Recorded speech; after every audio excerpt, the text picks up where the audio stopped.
Surya Vamsa Surangi Samrajyam, through unification with 20 other sovereign Hindu states and sovereign ecclesiastical, historical entities, became part of the United States of Kailasa, which thus became a sovereign, independent juridical state, with the SPH Nithyananda Paramashivoham as the sovereign.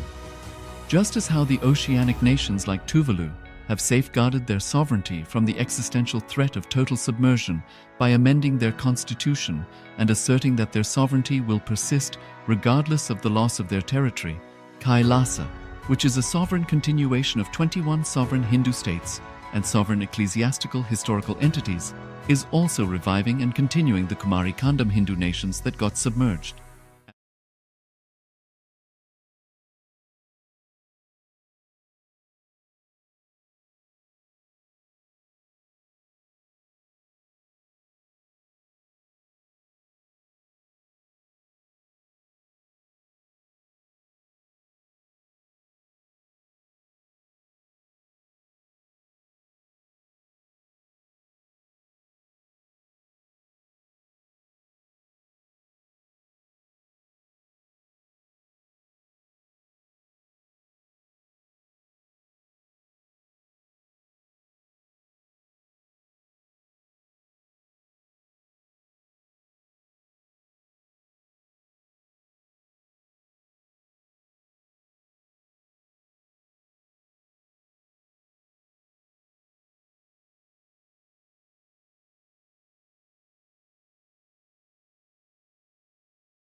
Om Nithyananda Paramashivoham. Om Nithyananda Paramashivoham. Om Nithyananda Paramashivoham. Om Nithyananda Paramashivoham. Om Nithyananda Paramashivoham. Om Nithyananda Paramashivoham. Om Nithyananda Paramashivoham. Om Nithyananda Paramashivoham. Om Nithyananda Paramashivoham. Om Nithyananda Paramashivoham. Om Nithyananda Paramashivoham. Om Nithyananda Paramashivoham. Om Nithyananda Paramashivoham. Om Nithyananda Paramashivoham.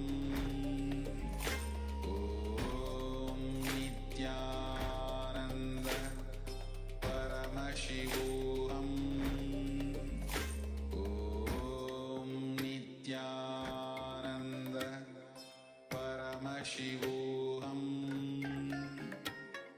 Om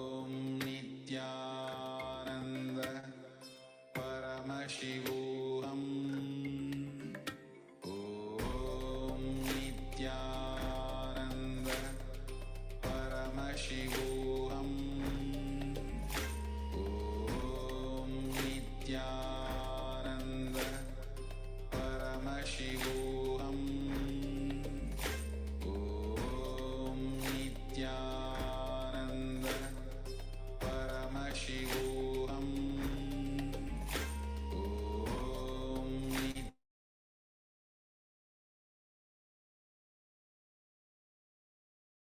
Nithyananda.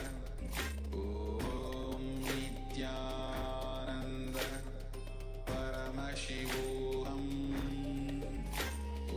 Om Nithyananda Paramashivoham. Om Nithyananda Paramashivoham. Nithyananda, everybody. I request every one of you to please settle down. We have a few moments to begin. Please sit straight. Inhale and exhale deeply.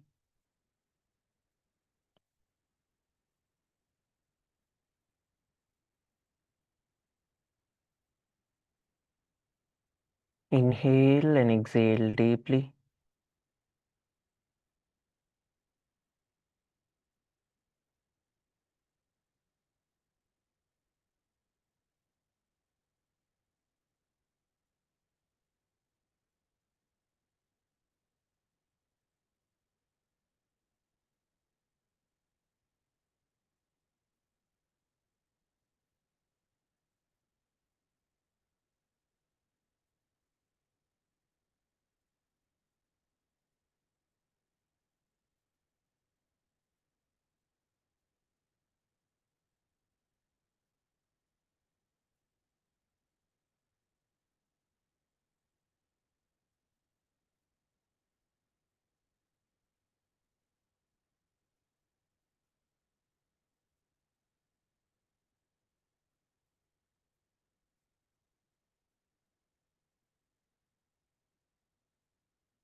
One of us to get started.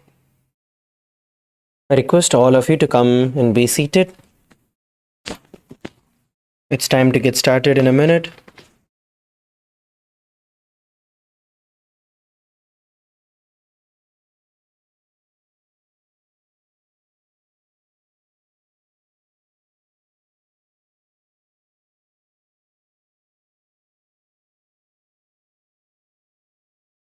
Please settle down with your head, neck and spine in a straight line. Bring your awareness to your Ananda Gandha. Bring your hands in front of your heart in the Anjali Mudra. Visualize Swamiji in your inner space. Let us now begin with the Sadguru Vandanam. Nithyanandam Paramasukhadam Kevalam Jnanamurtim Dvandvatitam Gagana Sadrisham Tattvamasyaadhilaksham Ekam Nityam Vimalamachalam Sarvadhi Sakshibhutam Bhavatitam Trigunarahitam Sadguruntam Namami. Please sit straight. Let us set the intention for the day. Visualize yourself being strong, powerful, manifesting the state, space, and being of Paramashiva. Manifesting all the powers of Swamiji in your life.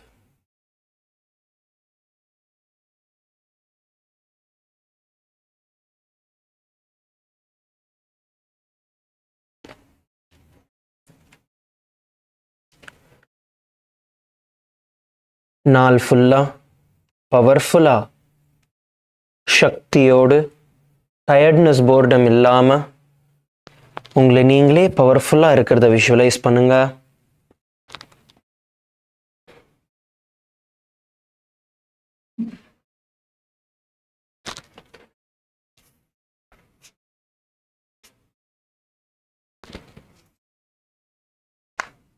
See yourself performing the various activities during the day, full of energy and powerfulness.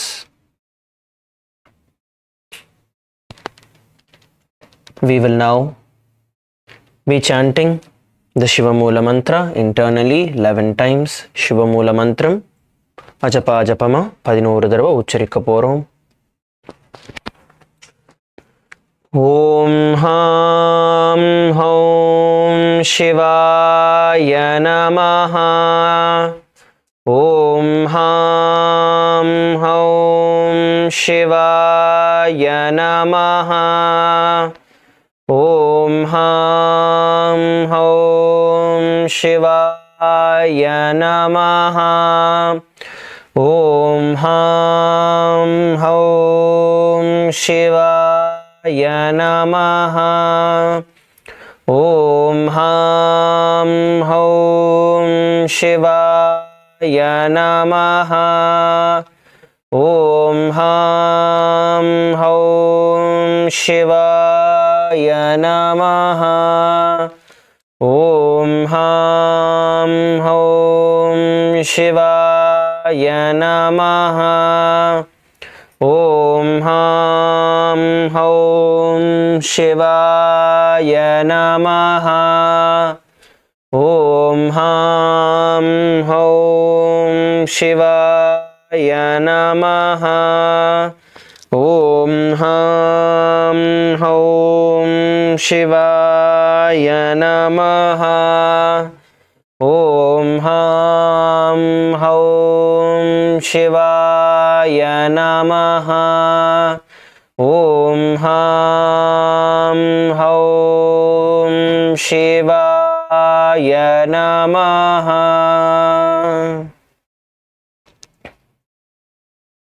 We will now be entering into the Tattvachamanam. Please take the Panchapatram and Uddarni in your hands. Panchapatram மற்றும் உத்தரணியை கையில் எடுத்துக்கோங்க. தத்வாச்சமனத்தோடு ஆரம்பிக்கலாம். Now, keeping your right hand in the Gokarna Mudra as the Acharya is demonstrating, take an Udarni of water into your right palm. Sip the water from the base of the right palm along with the mantra. Om Atmadatvam Shodhayami Svadha. Take another Udarni of water. Om Vidyadatvam Shodhayami Svadha. Take another Udarni of water. Om Shivadatvam Shodhayami Svadha.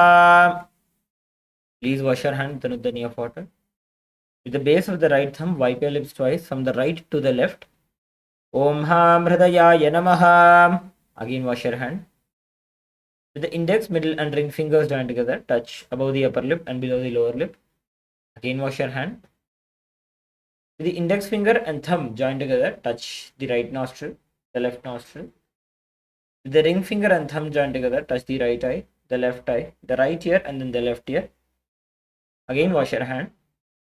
With the little finger and thumb joined together, touch the navel center, the right chest, the left chest. With all 5 fingers joined together, touch above the head, the right shoulder, left shoulder and then the heart center. Again wash your hand.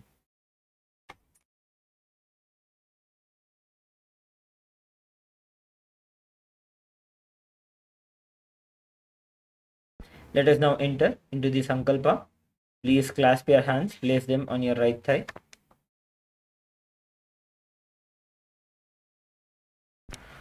ओम ममोपात्त समस्त दुरितक्षयद्वारा भगवत् श्री नित्यानंद परमशिव प्रीत्यर्थम श्री नित्यानंदेश्वरी परमशिव शक्ति समेत श्री नित्यानंदेश्वर परमशिव प्रीत्यर्थम च शुभे शोभने मुहूर्ते अद्य ब्रह्मणः द्वितीयपरार्धे श्री श्वेतवराह कल्पे वैवस्वतमन्वन्तरे अष्टाविंशतितमे नित्ययुगे प्रथमे पादे जम्बूद्वीपे भारतवर्षे भरतखण्डे मेरोः दक्षिणे पार्श्वे शकाब्धे अस्मिन् वर्तमाने व्यवहारिके प्रभवादीनां षष्ट्याः संवत्सराणां मध्ये विश्वावसुनाम संवत्सरे उत्तरायणे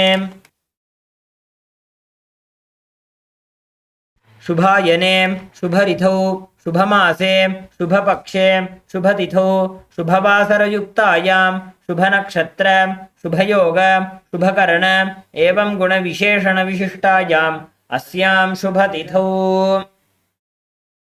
श्री कैलासोन्नतद्वादशान्तश्यामलापीठारूढ श्री मीनाक्षी सुंदरेश्वराभिन्न स्वरूप परशिवपुत्र रत्नकुमार गुरुमन्यतुल्यावतार श्री पार्वती स्तन्यपान लब्ध दिव्य ज्ञान विश्रुत सकल निगमागमसार भूत द्राविड वेद प्रवक्त्रे श्रीमत् परमशिव करुणा समधिगत मुक्तामय चतुरश्रयाण गीयमान छत्र चामर श्री चिन्ह काहलादि समस्त विरदावल्यलंकृत ज्ञान विज्ञान चक्रवर्ती सर्वजन संघ सद्यो निर्वाण दीक्षा व्ययापवर्ग वर्ष विश्रान जीमूत परमत कलभ केसरी शैव सिद्धांत स्थापनाचार्य श्री राजाधिराज पांड्य महाराज गुरु क्षपण शाक्यादि महांधकार निवारण ज्ञान भानु वीक्षणा नरहारह ध्वजोच्छेदन पूर्वक श्रीमद् ऋषभध्वज स्थापक शैव समय कर्तृ सर्वज्ञ पीठारूढ़ श्री जगद्गुरु श्री ज्ञान संबंध देशिक स्वामी वागीश सुंदर माणिक्य वाचक स्वामिनाम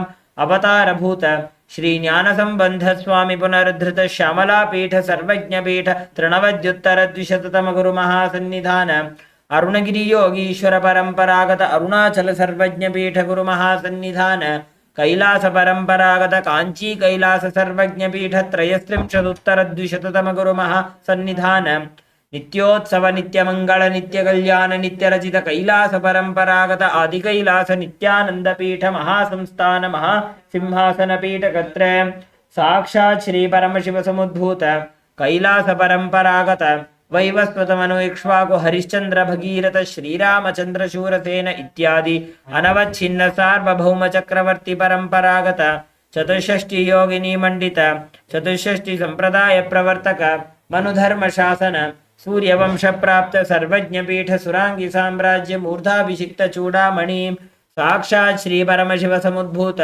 कपिल महागुरु पुनरुद्धृत महानिर्वाणि पीठ अष्टोत्तर सहस्र श्री महामंडलेश्वर साक्षात् श्री परमशिव समुद्भूत श्री महागणपति समारंभ अनवच्छिन्न पीठाधीश्वर गुरु परंपरा प्राप्त अटल पीठ अष्टोत्तर सहस्र श्री अटल पीठाधीश्वर धर्म मुक्ति स्वर्ग पुरस्वर्ण पीठ त्रयोविंश गुरु महासन्निधान कैलास परंपरागत आदिपीठ सर्वज्ञ पीठ जगद्गुरु श्री कैलास पुनरुद्धारक श्री कैलास परमाचार्य श्रीमत् परमहंस परिव्राजकाचार्य वर्य सच्चिदानंद प्रणव स्वरूप श्रोत्रिय ब्रह्मनिष्ठा श्रीमद् जगद्गुरु श्रील श्री भगवत श्री नित्यानंद परमशिव श्री ज्ञान संबंध देशिक परमाचार्य स्वामिनां प्रीत्यर्थम तेषां पादारविन्दयोः भक्ति सिद्ध्यर्थम गुरुकृपा कटाक्ष सिद्ध्यर्थम क्षेमस्थैर्य वीर्य विजय आयुरारोग्य ऐश्वर्यानाम् अभिवृद्ध्यर्थम धर्मार्थ काम मोक्ष चतुर्विध फल पुरुषार्थ सिद्ध्यर्थम समस्त दुरितोपशान्त्यर्थम समस्त मंगल अवाप्त्यर्थम भगवत् श्री नित्यानंद परमशिव प्रसादेन सकुटुम्बस्य ज्ञान वैराग्य जीवन मुक्ति प्राप्त्यर्थम पूर्ण आरोग्य युक्त दृढ़गात्र यौगिक शरीर सिद्ध्यर्थम परमशिव शक्ति आविष्करणार्थम नित्यानंद योगाभ्यासं करिष्ये. Please wash your hand with anudani of water. Om apa upasprishya.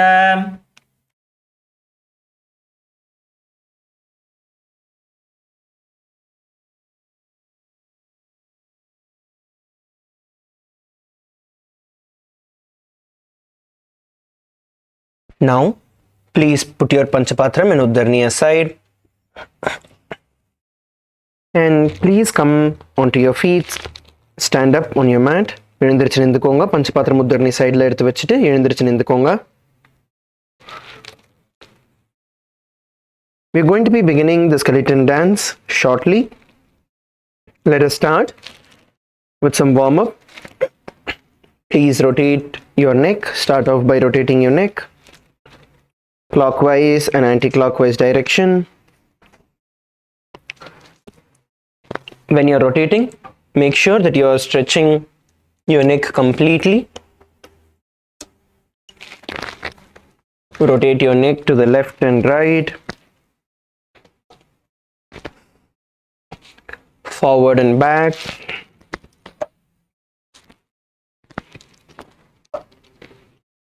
Slowly start rotating your hands. Please rotate your hands.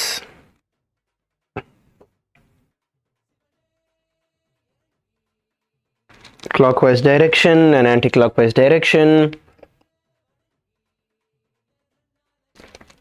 Rotate your elbows.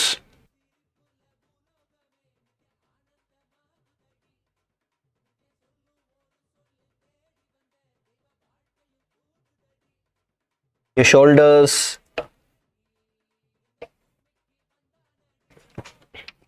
Your hips.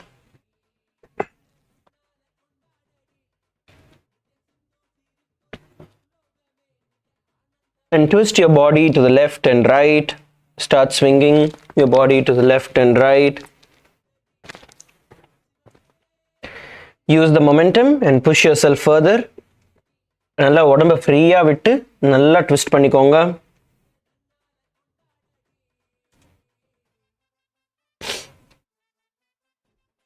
Rotate your wrists.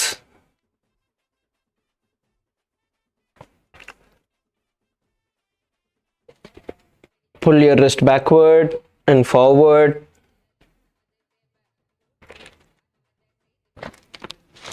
Switch your hands and do the same.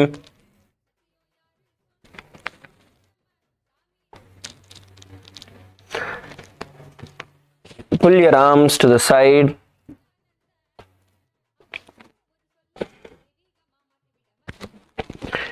And stretch your hands above your head, interlocking your finger and move from side to side.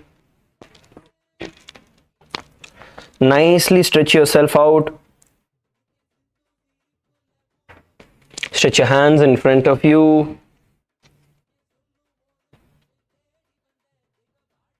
Go to the sides, to the back. Stretch yourself nicely. Now rotate your knees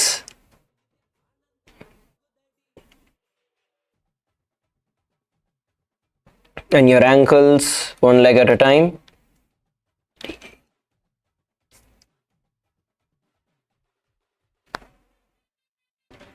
And then you're going to bend down and scoop yourself.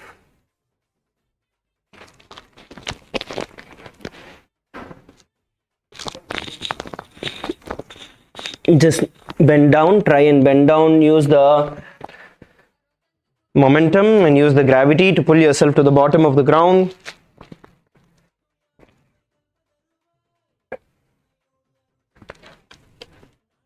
Push your hands in between your legs.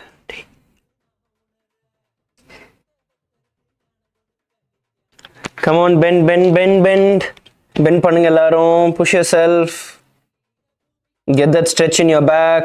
முதுகு stretch பண்ணிக்கோங்க. Okay, come up on your feet. எழுந்திருச்சு நின்னுக்கோங்க. Start walking on your mat, front and back slowly. Start shaking your hands. மெதுவா முன்னாடியும் பின்னாடியும் நகர ஆரம்பிங்க. மெதுவா கைகளையும் கால்களையும் ஆட்ட ஆரம்பிங்க. Slowly start shaking your hands. We will now be beginning the skeleton dance. You're going to be visualizing yourself as a skeleton in your inner space, and you're going to start shaking your body intensely, letting out all the holes that are there. Start shaking your body intensely, visualizing yourself as a skeleton. Let's begin the skeleton dance. Come on.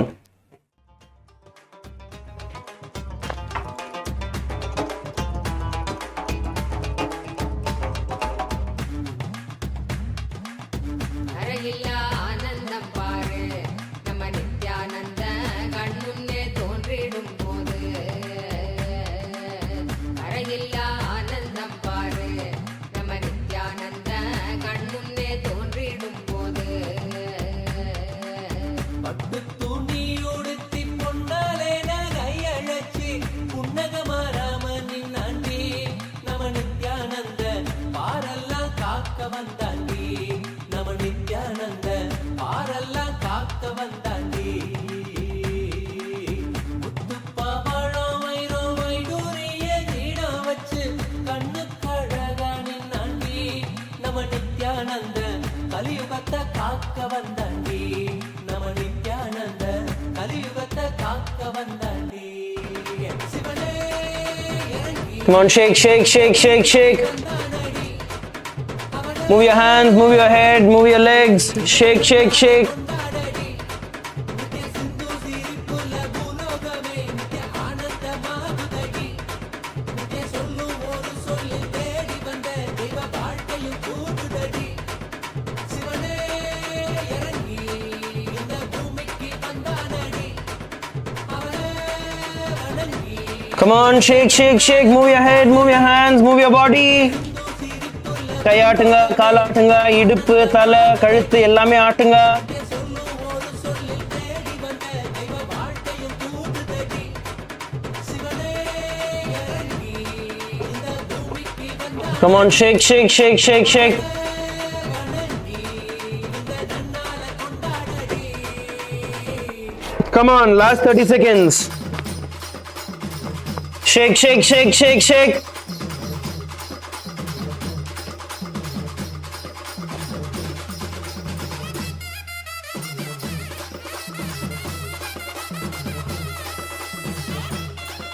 Come on, shake your neck, shake your hips.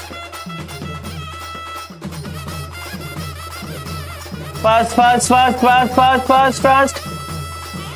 Increase the speed, go fast, go faster, go faster.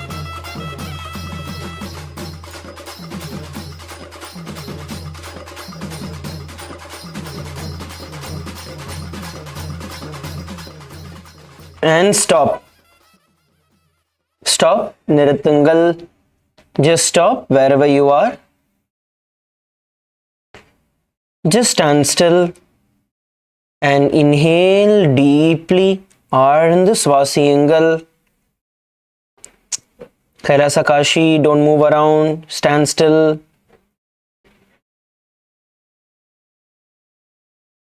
Inhale deeply. Place your hands by your sides.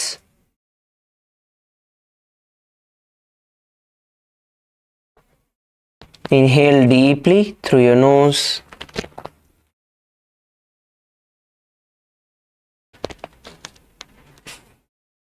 Visualize breathing in all the way from your knees, the breath going in all the way in.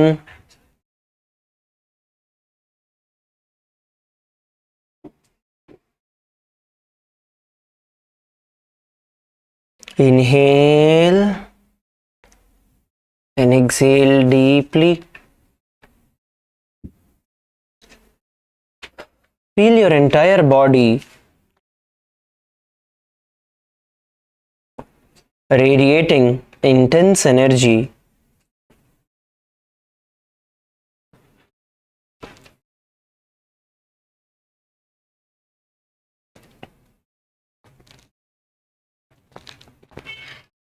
Feel the energy in your fingertips, in your toes,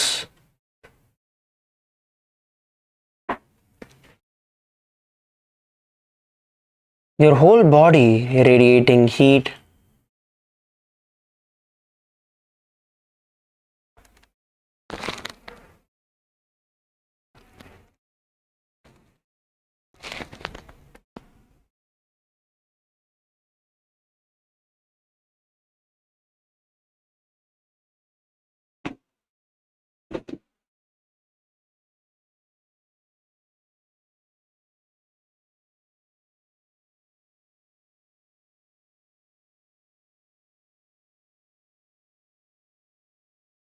Inhale and exhale.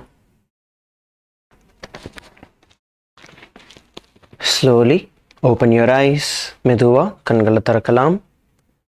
You can all come to a seated position. Please settle down. All of you, please settle down on your mats. Let's begin. You can adjust your mat and settle down. Make sure that you keep your Panchapatram and Uddarni away. உங்களோட பஞ்சபாத்திரம் உத்தர்னி சைடில் எடுத்து வச்சுக்கோங்க. So today we are going to be beginning with the next series of asanas from Badi Asana. So just before we enter into that, we are going to start from Padmasana. Now all of you stretch your feet out. எல்லாருமே உங்க கால்களை வந்து வெளிப்பக்கமா நீட்டிக்கோங்க. We'll be performing the Padmasana. Stretch your feet out in front of you. உங்களோட கால்களை வெளியில நீட்டிக்கோங்க, வெளிப்பக்கமா நீட்டிக்கோங்க. Now place your right leg on top of your left thigh. இப்போ வந்து உங்களோட right leg வந்து உங்களோட left thigh மேல தூக்கி வச்சுக்கோங்க. Place your right leg on your left thigh and then place your left leg on your right thigh. அதுக்கப்புறம் உங்களோட left leg தூக்கி உங்களோட right thigh மேல வச்சுக்கோங்க. If you are not able to perform the Padmasana, then you can perform the Ardha Padmasana. Place one leg on top and place one leg at the bottom. உங்களால பத்மாசனம் வந்து ஃபுல்லா பண்ண முடியல அப்படின்னு தோணுச்சுன்னா நீங்க ஒரு காலை மேல வச்சுக்கலாம், இன்னொரு காலை வந்து கீழே வச்சுக்கலாம். Now place your hands on top of your knees. உங்களோட கைகளை வந்து முட்டிங்க மேல வச்சுக்கோங்க. Please place your hands on top of your knees. Palms facing down. Palms facing down. You're going to visualize yourself as Paramashiva in your inner space. உங்களை நீங்களே பரமசிவனா தியானியுங்க. We will now begin by performing the Shitali Kumbhaka. Shitali Kumbhakam செய்ய ஆரம்பிக்க போறோம். Roll your tongue in front of you as a pipe and inhale through the tongue. Hold the breath in you comfortably and then exhale through your nose. Shitali Kumbhakathila உங்களோட நாக்கை வந்து ஒரு pipe மாதிரி role பண்ணிக்கோங்க. உங்களோட நாக்கு வழியா சுவாசத்தை உள்ள இழுத்து சுவாசத்தை உங்களுக்குள்ள கம்ஃபர்டபுளா ஹோல்ட் பண்ணுங்க. அதுக்கப்புறம் மெதுவா உங்களோட நாசி வழியா சுவாசத்தை வெளியே விடுங்க. Please continue to perform the Shitali Kumbhaka. Now, along with the Shitali Kumbhaka, we are going to be performing the Mahamudra Bandha. Make sure that you are performing the Moola Bandha, tucking your perineum in. Moola Bandhathila ukarunga. Ungaloda buttocks ulpakama iluthu. We will now be performing the Jalandhara Bandha as well as the Uddiyana Bandha. So once you inhale the breath through your tongue, you're going to bring your chest to the chin and lock the breath inside you in the Jalandhara Bandha. And then slowly you're going to release the lock and exhale the air that is there and pull your stomach in and up into the Uddiyana Bandha. And hold here comfortably, after which you can relax and once again inhale through your tongue and repeat the pranayama. Shitali Kumbhakathodu நம்ம ஜலந்தர பந்தையும் உடியான பந்தமும் செய்ய போகிறோம். சுவாசத்தை வாய் வழியாக உள்ள இழுத்ததுக்கப்புறம் ஜலந்தர பந்தையில் உங்களோட கழுத்தை வந்து லாக் பண்ண போகிறீங்க. உங்களோட கன்னத்தை உங்களோட மார்பு கிட்ட கொண்டு வந்து கழுத்துக்கிட்ட கொண்டு வந்து லாக் பண்ண போகிறீங்க. உங்களால் மூச்சை இதுக்கு மேலே பிடிக்க முடியாது அப்படின்னு நினைக்கிறப்போ மெதுவாக ஜலந்தர பந்தையிலேருந்து லாக்கை எடுத்துட்டு சுவாசத்தை வேகமாக உங்கள் மூச்சு வழியாக வெளியில் விடுங்க. அதுக்கப்புறம் உங்களோட வயிறை உள்ளேயும் மேலேயும் உடியான பந்தத்தில் நீங்கள் இழுக்க போகிறீங்க. அதுக்கப்புறம் மெதுவாக ரிலாக்ஸ் பண்ணி மறுபடியும் சுவாசத்தை உள்ளே இழுங்க. and repeat the pranayama. The japa that you're supposed to have internally is going to be Om Nithyananda Mahasavashivoham. आसनं द्विविधं प्रोक्तं पद्मं वज्रासनं तथा ऊर्ध्वोरुपरि चेद्धत्ते उभे पादतले यथा. Now hold on to your opposite toes with your index and middle finger. உங்களோட கட்டை விரல்களை opposite கால்களோட கட்டை விரல்களை வந்து பிடிச்சிக்கோங்க. Bring your right hand on top of the left and hold.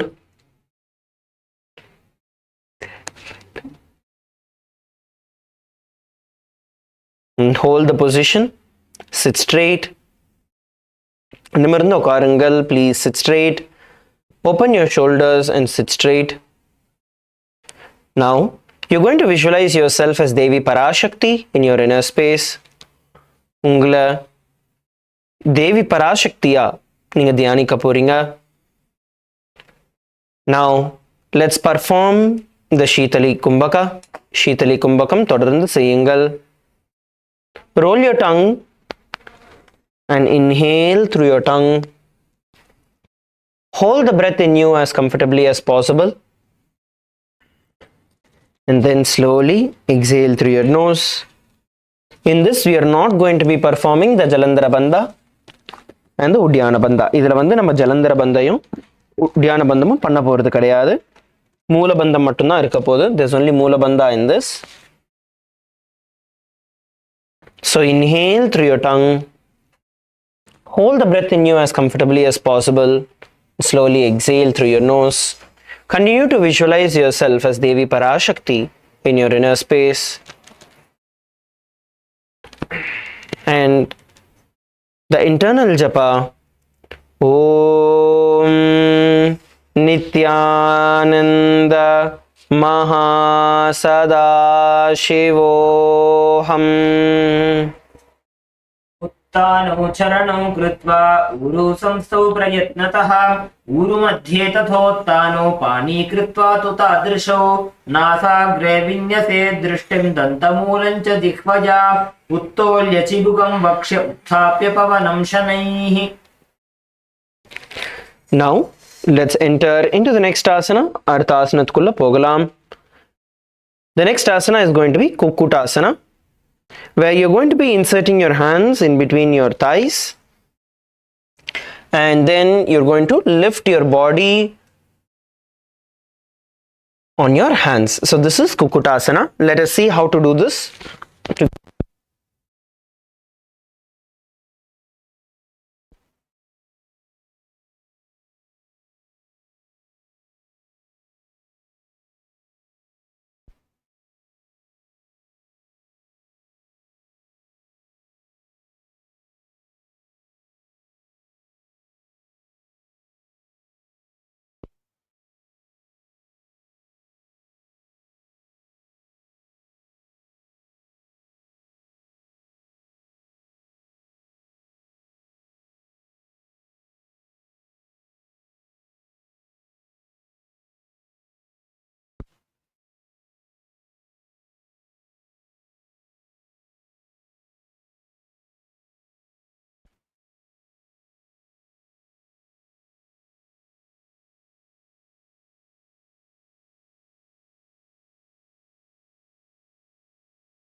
Let's do this together. சேர்ந்து பண்ணலாம். Now, please sit in Padmasana. Padmasanathila உட்கார்ந்துருங்க. Now, insert your hands in the gap between your thighs. Insert your hands in the gap between your thighs. And now sit up on your butt and pull your legs as high as possible. And then you're going to slowly shift your weight onto your hands and bend forward, lifting your body off the ground. கைகளை வந்து கால்களுக்குள்ளே விட்டதுக்கப்புறம் அந்த கேப்பில் நடுவில் விட்டதுக்கப்புறம் நீங்கள் எவ்வளோ முடியுமோ கால்களை மேலே இழுத்து அதுக்கப்புறம் நீங்கள் தூக்கி பிடிக்க போகிறீங்க. Let's all do this together. If this is difficult for you, you can place your hands by the sides of your thighs. இது கஷ்டமாக இருந்ததுன்னா உங்களோட கைகளை வந்து உங்களோட தொட பக்கத்தில் வச்சுக்கலாம். Place your hands by the sides of your thighs and slowly lift your body off the ground. உங்களோட கைகளோட ஸ்ட்ரென்த்தை வச்சு உங்களோட உடம்பை மேலே தூக்குங்க. Lift your body off the ground and hold. Visualize yourself as a rooster in your inner space and the internal japa Om Nithyananda Mahasadaशिवोऽहम्. आसनं सुसंस्थाप्य नाङ्गोरौरन्तरेकरौ निवेश्य भूमावातिष्ठेद्यो मत्तः कुक्कुटासनः. Now, let's enter into the next asana. The next asana is going to be Baddha Asana. Please sit in Padmasana.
Now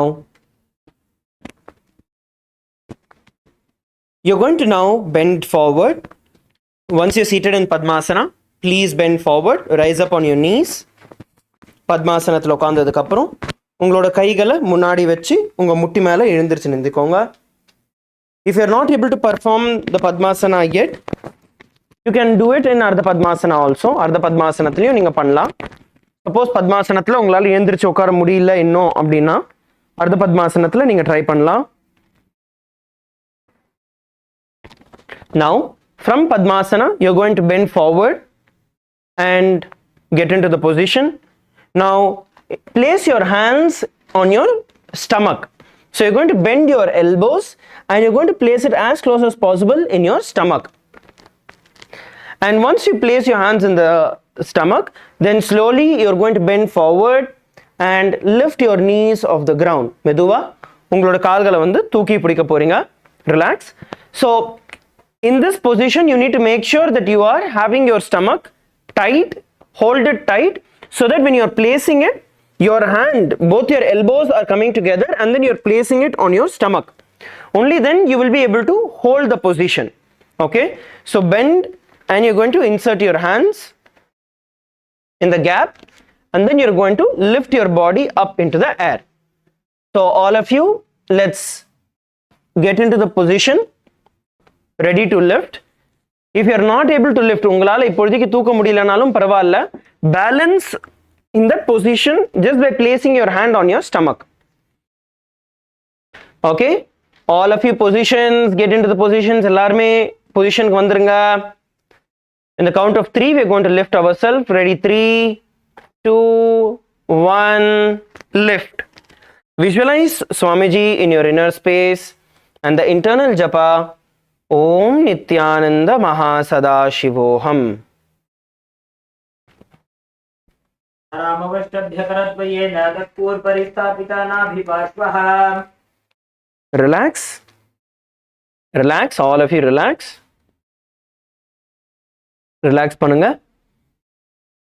Next, we are going to be entering into the Mayurasana. அடுத்து வந்து நம்ம மயூராசனத்துக்குள்ள போக போறோம்.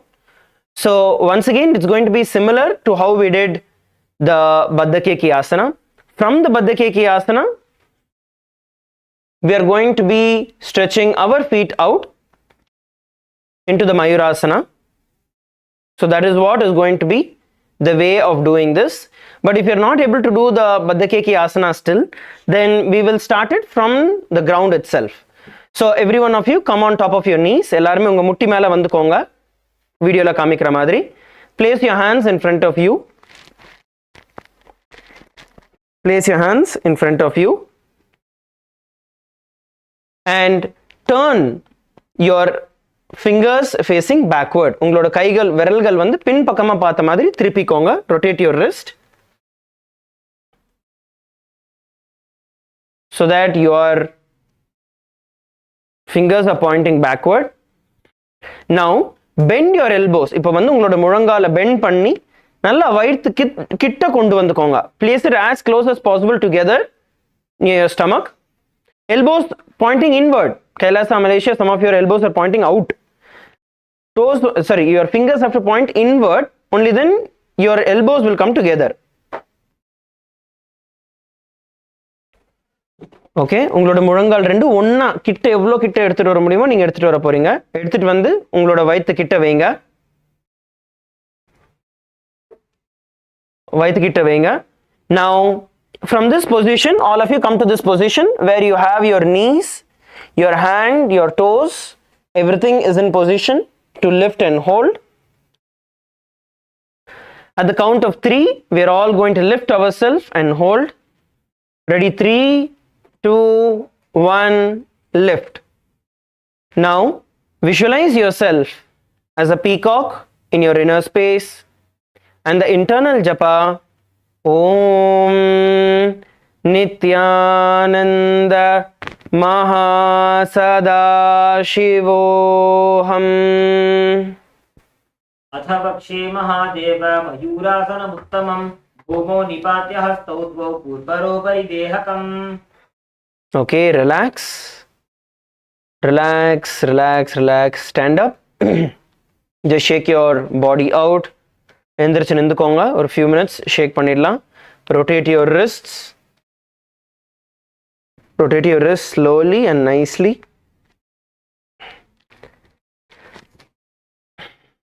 And rotate it in the other direction. Rotate your wrist in the opposite direction also. And then pull your wrist forward and backward. Pull your wrist forward and backward.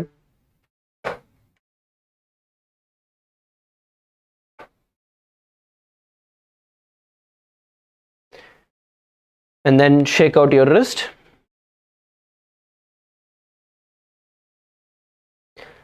Now let's enter into the next asana. The next asana is going to be Makarasana. So you're going to now lie down on your stomach. எல்லாருமே உங்களோட வயித்து மேல படுத்துக்க போறீங்க. Lie down on your stomach. எல்லாருமே உங்களோட வயித்து மேல படுத்துக்கோங்க. Now interlock your hands behind your neck. இப்போ உங்களோட கைகளை வந்து கழுத்து பின்னாடி கோர்த்து உங்களோட கழுத்து மேல வச்சுக்கோங்க. And place your legs toes pointing outward. இப்போ உங்களோட கால்களை வந்து வெளி பக்கமா உங்களோட கால் விரல்கள் வெளி பக்கமா பார்த்த மாதிரி நீங்க திருப்பி வச்சுக்க போறீங்க. Toes pointing outward. So toes are pointing outward and open your legs and lie down. Place your hands behind your head. உங்களோட கைகளை வந்து கோர்த்து உங்களோட கழுத்து மேல வச்சுக்கோங்க. Your forehead is touching the ground. Have a gap between your heels. Now you're going to visualize yourself as a crocodile while performing this asana.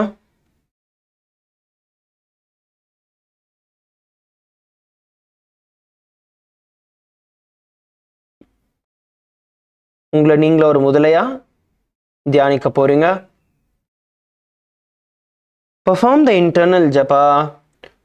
Om Nithyananda Mahasavashivoham. अध्यासशेते हृदयं निधाय भूमौ च पादौ च प्रसाद्यमानो शिरश्च धृत्वा करदण्डयुग्मे देहाग्निकारं मकरासनं तत्. Now from this position we are going to be entering into the Shalabasana. இப்போ வந்து ஷலபாசனத்துக்குள்ள போக போறோம். Bring your hands by the side of your chest. உங்களோட கைகளை வந்து உங்களோட மார்பு பக்கத்துல கொண்டு வந்து வெச்சுக்கோங்க. Bring your hands by the side of your chest. Now bring your feet together. உங்களோட பாதம் ரெண்டுத்தையும் ஒண்ணா சேர்த்து வெச்சுக்கோங்க. Bring your feet together. Hands by the side of your chest, feet together, toes pointing outward. உங்களோட கால் விரல்கள் வெளி பக்கமா நீட்டின மாதிரி வெச்சுக்கோங்க. Toes pointing outward. Now you're going to lift your legs and head off the ground as much as possible, visualizing yourself as a locust. இப்போ வந்து உங்களோட கால்களையும் உங்களோட தலையும் வந்து எவ்வளோ ஹைட்டா முடியுமோ நீங்க தூக்க போறீங்க. You're going to engage. This is going to be engaging your back strength, the strength of your back. You're going to lift as much as you can, the upper body and the lower body, just balancing at the bottom. உங்களோட ஃப்ரண்ட்ல இருக்கிற உடம்பும் நீங்க தூக்க போறீங்க, பின்னாடி இருக்கிற காலும் தூக்க போறீங்க. உங்களோட முதுகோட ஸ்ட்ரென்த்ல நீங்க ஹோல்ட் பண்ண போறீங்க. Lie down, all of you lie down. We will do this together. சேர்ந்து பண்ண போறோம். எல்லாரும் சேர்ந்து பண்ணலாம். At the count of 3, நான் 3 எண்ணதுக்கு அப்புறம் எல்லாரும் சேர்ந்து எழுந்திருக்கலாம். Ready? 3, 2, 1, lift. Visualize yourself as a locust in your inner space. And the internal japa, Om Nithyananda Mahasavashivoham. अध्यासशेते करयुग्मवक्षो भूमिमवष्टभ्य करयोस्तलाभ्यां पादौ च शून्ये च वितस्तिचोर्ध्वं वदन्ति पीठं शलभं मुनीन्द्राः. And relax. Lie down on your stomach. Lie down on your stomach. Relax. உங்களோட வயித்து மேல படுத்துக்கோங்க. Let's now enter into the next asana. அடுத்த ஆசனத்துக்குள்ள போகலாம். The next asana is going to be Ushtrasana. Now you're going to bend your knees and bring your feet as close as possible to your butt, and you're going to hold on to your feet with your hands. அடுத்து வந்து உஷ்ட்ராசனம். உங்களோட முட்டியை மடக்கி கால்களை எவ்வளோ முடியுமோ நீங்கள் உங்களோட பட்டக்ஸ் கிட்ட கொண்டு வர போகிறீங்க. அதுக்கப்புறம் உங்களோட கையால் உங்களோட கால்களை நீங்கள் பிடிக்க போகிறீங்க.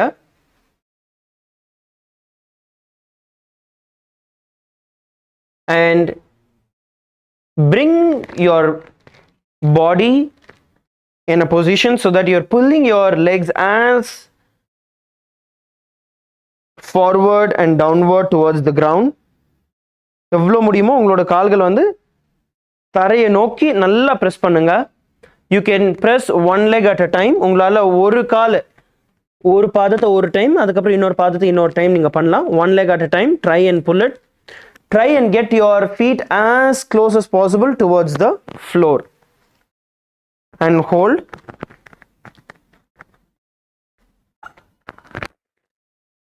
And hold the position.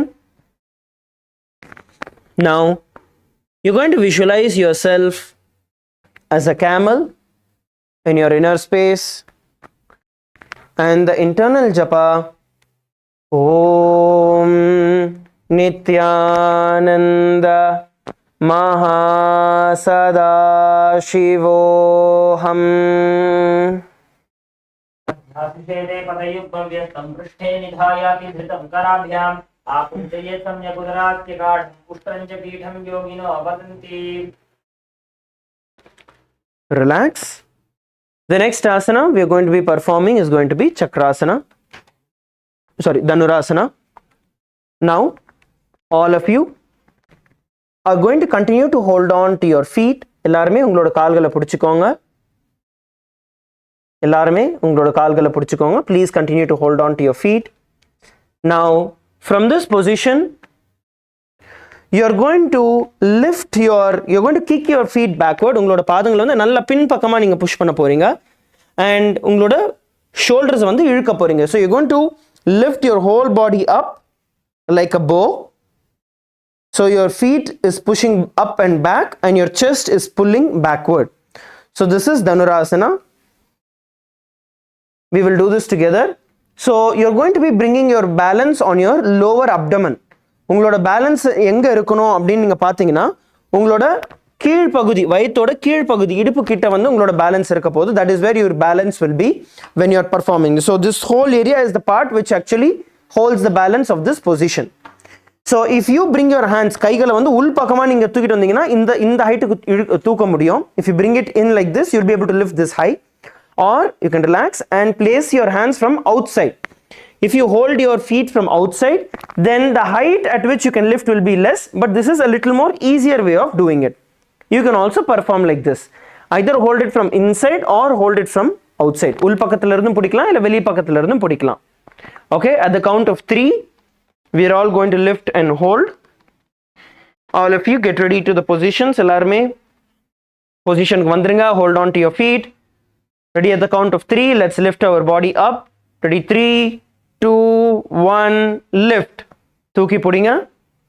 Now visualize yourself as a bow in your inner space and the internal japa Om Nithyananda Mahasavashivoham.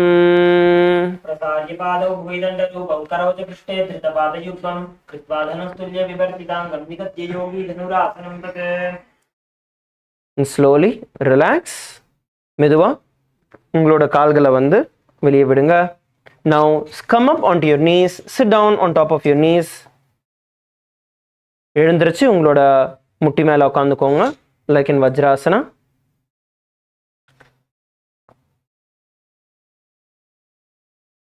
Sit on top of your knees.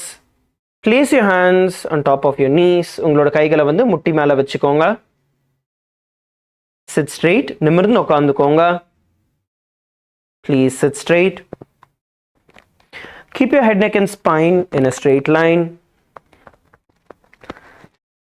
And we are now going to be performing the Sahaja Kumbhaka. Sahaja கும்பகத்தை பண்ண போகிறோம். Inhale through your nose and visualize the prana shakti flowing in, awakening your kundalini shakti. Hold it as comfortably as possible and exhale slowly through your nose.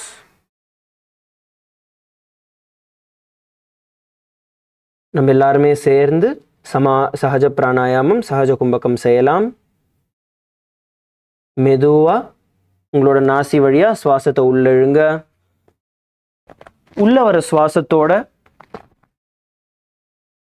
உங்களோட குண்டலினி சக்தியும் பொங்கி எழுறத தியானிங்க.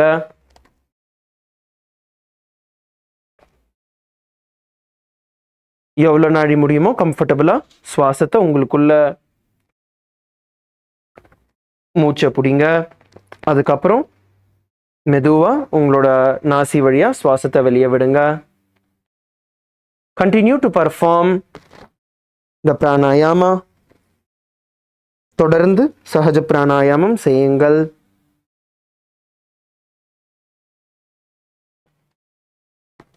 Sit straight, நிமிர்ந்து உட்காருங்க.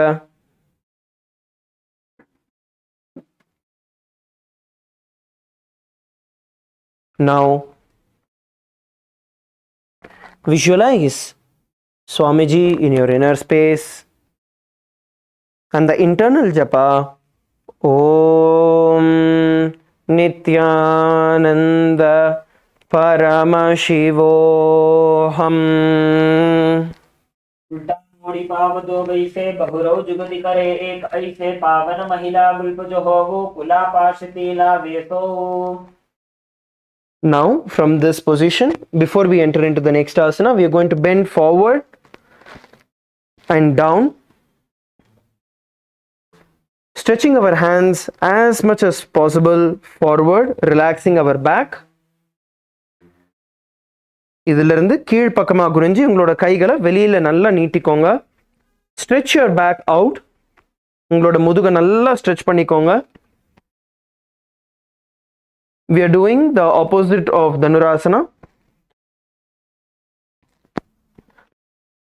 Make sure that you are stretching your hands out nice and wide in front of you. Now bring your head as close as possible to your knees. இப்போ மெதுவா உங்களோட தலையை வந்து நல்லா முட்டி கிட்ட கொண்டு வாங்க. Arching your back. முதுகை நல்லா வளைச்சி ஒரு பந்து மாதிரி உங்களோட முதுகை நல்லா வளைச்சி தலையை வந்து உங்க முட்டி கிட்ட கொண்டு வாங்க. And hold there for a few seconds, arching your back.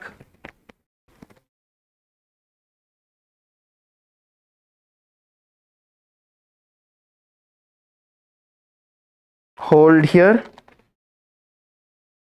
Feel the stretch across your entire spine.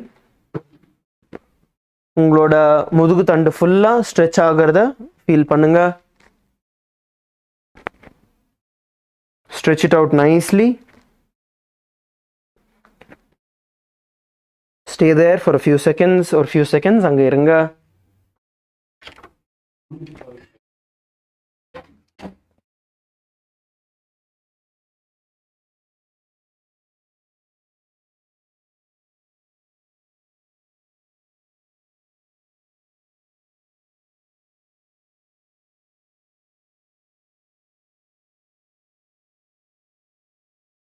Now slowly come up, come back to your knees. From this position, let's now enter into the next asana. The next asana is going to be Gohi Asana. அடுத்து நம்ம பண்ண போற ஆசனம் Gohi Asanam. You can have partners for doing this. Partners ஓட support ஓட சேர்ந்து நம்ம பண்ணலாம். If you have a wall where you want to take support, you can use a wall. If not, you can use one of your other partners who are there along with you to perform the asana. So now you're going to bring your hands forward. Bring your hand forward and place your head onto the ground. Interlock your fingers. Interlock your fingers, bringing your head onto the ground. And slowly you're going to lift one leg at a time and try and balance. Hold yourself in the position at the bottom, having your back bent. Just hold in this position. Partners can help. உங்களோட கைகளை வந்து தலை பின்னாடி நீங்கள் வச்சுட்டு lock பண்ணிவிட்டு இங்கே balance வந்து பார்த்தீங்கன்னா உங்களோட 2 முழங்கால் உங்களோட தலை இந்த ட்ரையாங்கிளில் தான் வந்து பேலன்ஸ் இருக்க போகுது. ஸோ நீங்கள் வந்து செவுத்துக்கிட்ட பண்ணலாம், அப்படி இல்லைன்னா யாராவதோட ஹெல்ப்போட நீங்கள் பண்ணலாம். பிடிச்சிக்கிறதுக்கு மெதுவாக தூக்கி இந்த மாதிரி வளைஞ்சே நீங்கள் வந்து இருக்க போகிறீங்க. இதுதான் வந்து கோஹி ஆசனம். This is what is கோஹி asana. You can drop. Will do this together.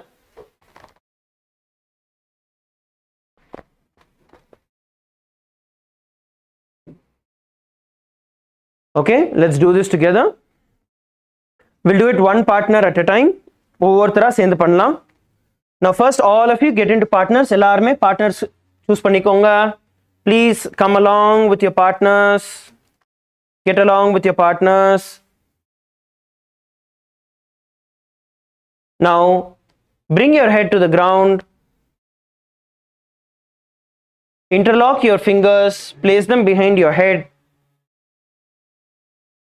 Place them behind your head and slowly lift your feet one at a time off the ground.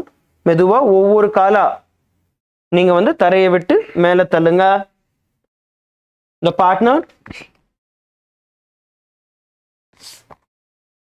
partner can slowly support and hold the position. Don't lift your feet up still.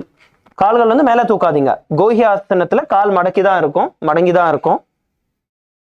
And then slowly relax and switch partners.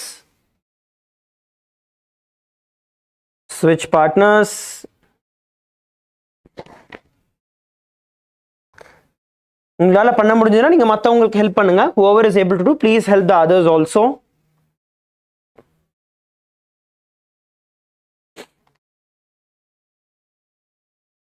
Two people can also help if needed. 2 பேரா இருந்தாலும் பரவாயில்ல. Help தேவைன்னா support பண்ணுங்க. செவர் இருந்ததுன்னா செவத்துக்கிட்ட நீங்கள் இதே பண்ணலாம். if there is a wall accessible to you, you can do the same. Please perform the Gohi Asana. Yes, LA female team, you guys are doing a wonderful job. Kailasa Malaysia, all of you please try. எல்லாருமே சேர்ந்து try பண்ணுங்க.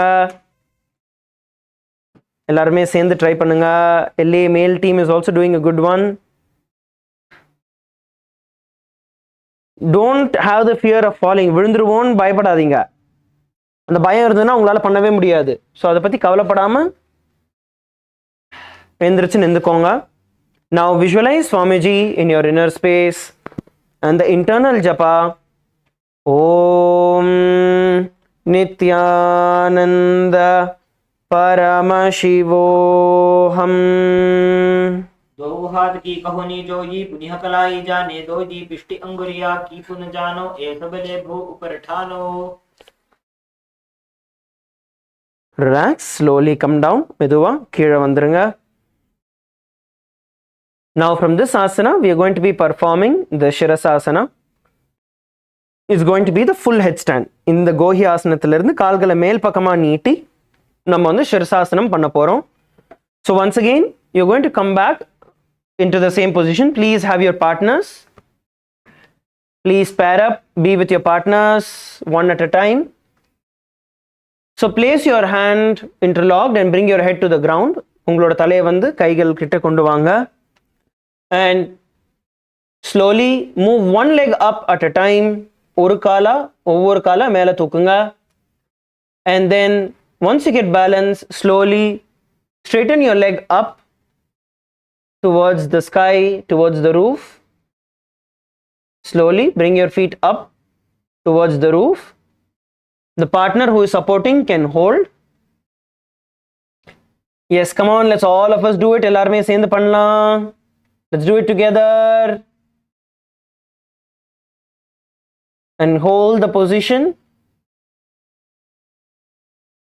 1 or 2 people can help. ஒருத்தர்ல 2 பேர் எப்படி வேணுமோ நீங்க help எடுத்துக்கலாம். Kailasa, Kashi, wonderful. Ma Euphoria, that's great.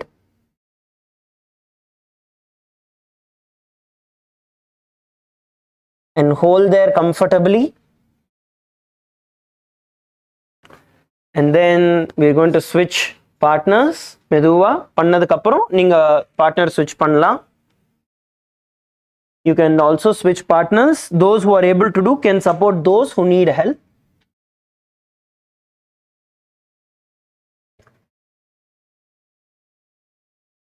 யாரெல்லாம் பண்ண முடியுதோ நீங்க மத்தவங்களுக்கு வந்து சப்போர்ட் பண்ணலாம்.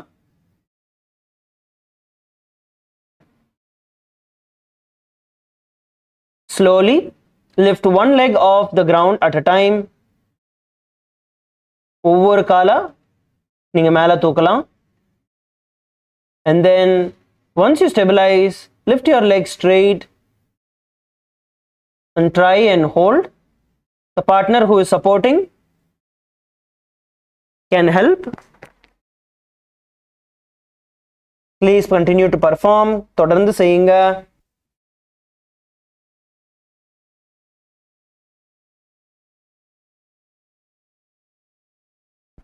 Now you're going to visualize Swamiji in your inner space and the internal japa Om Nithyananda Paramashivoham.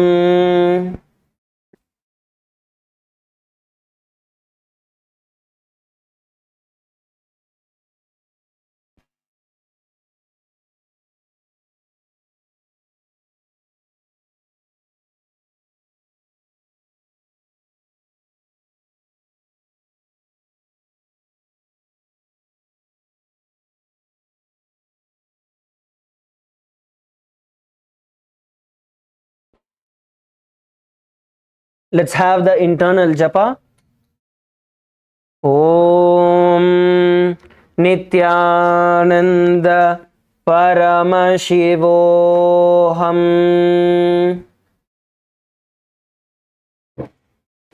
विपरीतं मण्डलं च द्विधैव विदितं हिनः दण्डासनं द्विधा प्रोक्तं विपरीतोपवेशने. Slowly come down. மெதுவா கீழே வந்துருங்க. Come down slowly. Now sit down with your legs stretched forward. இப்போ உங்களோட கால்களை வந்து வெளிப்பக்கமா நீட்டிக்கோங்க. Stretch your leg outward. Please stretch your feet outward. The next asana we are going to be performing is going to be Badi Asana.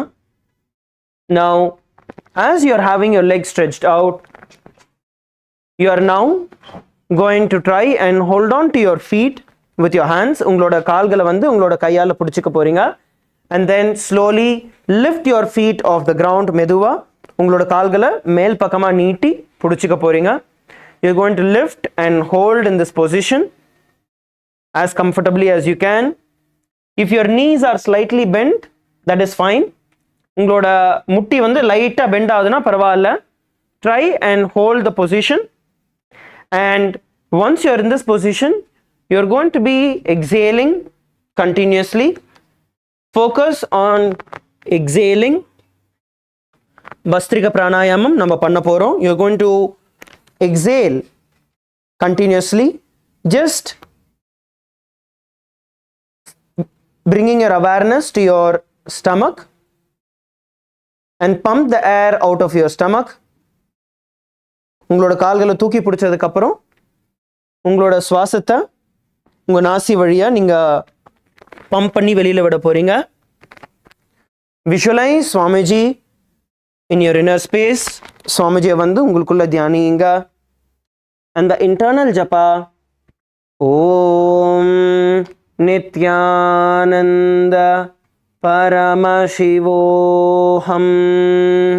दो गुहात पग बाहर आने घोड़ा तरे काकसी ठाने पुष्ट पिंडली लगता धरे चरण उभे आकाश दिशी करे. Relax, slowly bring your feet down. Next we are going to be performing Bhadrasana. அடுத்து வந்து நம்ம பரிகாசனம் பண்ண போறோம். Now you're going to place your hands behind your head. உங்களோட கைகளை வந்து உங்களோட கழுத்து பின்னாடி வச்சுக்கோங்க. Hold on to your opposite shoulders with your respective hands. Hold on to your shoulders with your respective hands. உங்களோட தோள்பட்டையை நீங்கள் கைகளை பின்பக்கமாக பிடிச்சிக்க போகிறீங்க. And then slowly lean backward and lift your leg off the ground. எவ்வளோ முடியுமோ பின்னாடி நீங்கள் தள்ளி உங்களோட கால்களை மேல் பக்கமாக இழுத்துக்கோங்க. And now you're going to continue to perform the Bhastrika Pranayama. Bhastrika Pranayamam தொடர்ந்து செய்ய போகிறீங்க. சுவாசத்தை கண்டினியூஸாக வெளியில் விடுங்க. Please continue to perform the Bhastrika Pranayama and visualize yourself as a mace in your inner space. And the internal japa, Om Nithyananda Paramashivoham. उत्तानं शयनं कृत्वा पादौ मिलित्वा प्रसार्य नितम्बं भूमौ स्पृष्ट्वा हस्ताभ्यां कन्धरां बद्ध्वा. Relax. Relax. அடுத்து நம்ம நௌகாசனம் பண்ண போகிறோம். Next we are going to be performing the Naukasana from the previous position, from Parigasana. Instead of placing your hands behind your head, this time you are going to bring your hands by the sides. So you are going to lift your feet off the ground. உங்களோட கால்களை வந்து மேலே தூக்கி இருக்க போகிறீங்க. கைகளை வந்து இந்த மாதிரி பக்கத்தில் வைக்க போகிறீங்க. And you are going to continue to perform the Bhastrika Pranayama. தொடர்ந்து Bhastrika Pranayamam செய்ய போகிறீங்க. Continue to perform the Bhastrika Pranayama. Hold the position and continue. Exhale with short but fast breaths.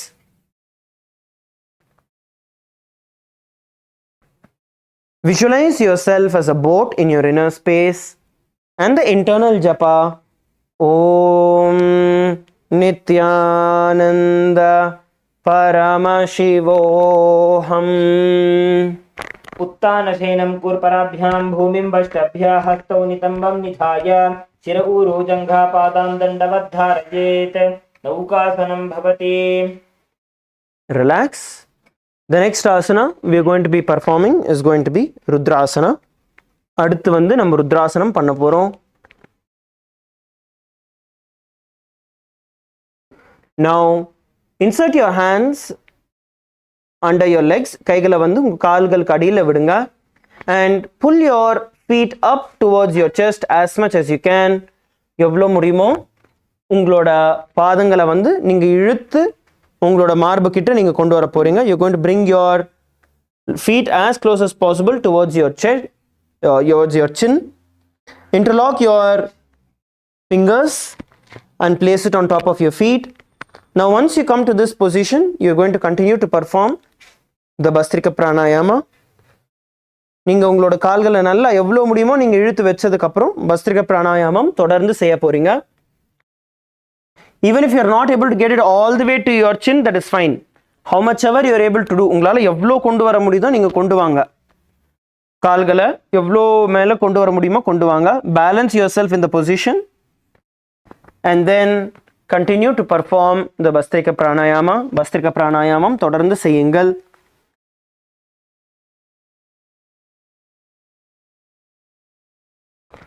Please continue to perform the Bhastrika Pranayama.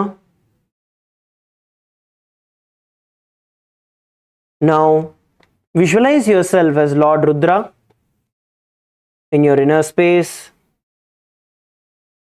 and the internal japa. Om Nithyananda Paramashivoham. पगथली संपुट करि हाथत्यो पग उचाई पगा का अंगूठा दो वो लेवो परली का नीतालवे. Relax. Now lie down on your back. மெதுவா உங்களோட முதுகு மேல படுத்துக்கோங்க. And bend your knees. உங்களோட முட்டியை மடக்கி வச்சுக்கோங்க. Bend your knees. Lie down on your back. Bend your knees. Place your hands by the sides of your hips. உங்களோட இடுப்பு பக்கத்தில் உங்களோட கைகளை வச்சுக்க போறீங்க. உங்களோட பாதங்கள் கிட்ட உங்களோட கைகள் வரும். And then you're going to lift your hip up all the way from the ground. நல்லா இடுப்பை நல்லா ஹைட்டாக தூக்கிக்கோங்க. Place your hands by the sides of your hips. It is touching your heels. And stay in this position. இந்த பொசிஷனில் வந்து hold பண்ணுங்க. This is Unmukha Pitasana 2. இதுதான் வந்து Unmukha Pitasana. nicely stretch yourself. எவ்வளோ முடியுமோ நல்லா இழுத்து stretch பண்ணிக்கோங்க.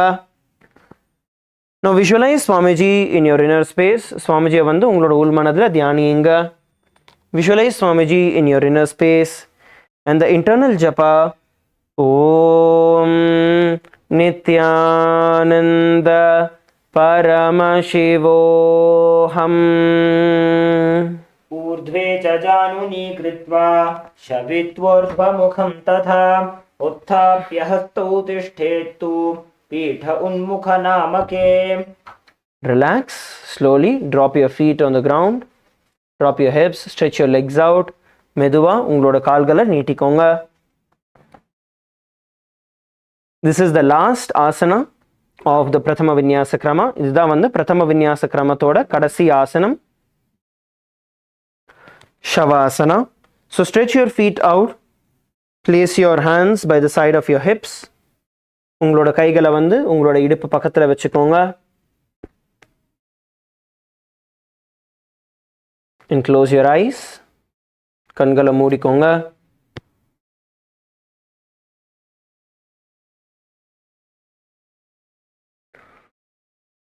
Unclutch from any movements of your body and the mind.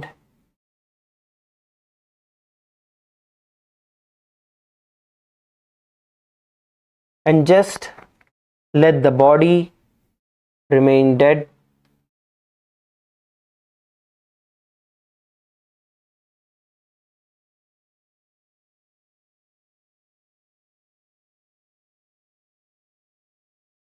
With every breath that is going in, pull the Kundalini Shakti all the way from your Mooladhara Chakra to your Sahasrara Chakra. இந்த சக்தி சலன் குண்டலினி சக்தி உங்களோட மூலாதார சக்கரத்திலிருந்து சஹஸ்ரார சக்கரம் வரைக்கும் மேலே எழுந்து பொங்கி வர்றதை வந்து தியானியுங்க.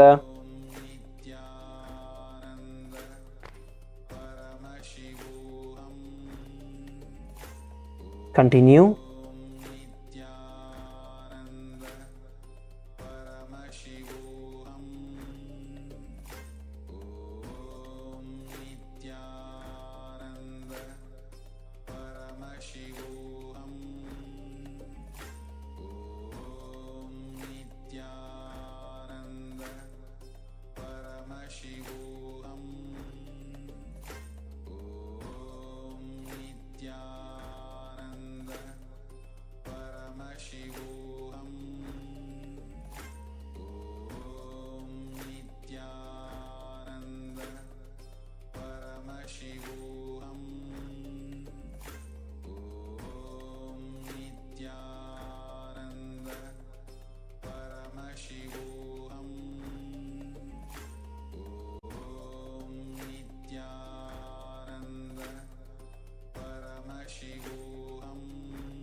Inhale and exhale deeply. ஆழ்ந்து சுவாசியுங்கள்.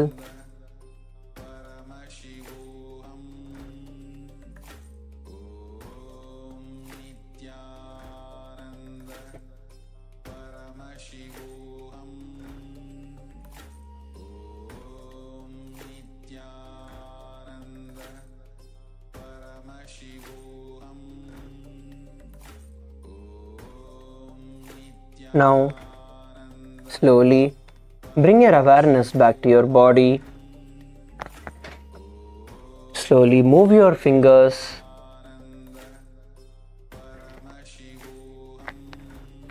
Move your toes.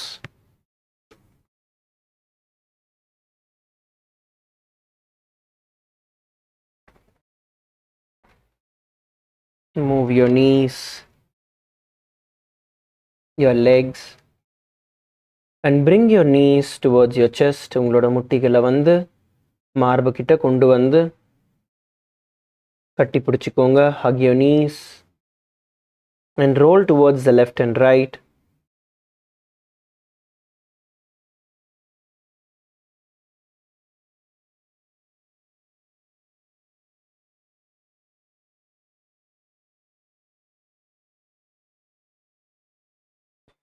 Roll yourself to the left and right. And slowly come up to a seated position. மெதுவா எழுந்திருச்சு உட்காந்துக்கோங்க.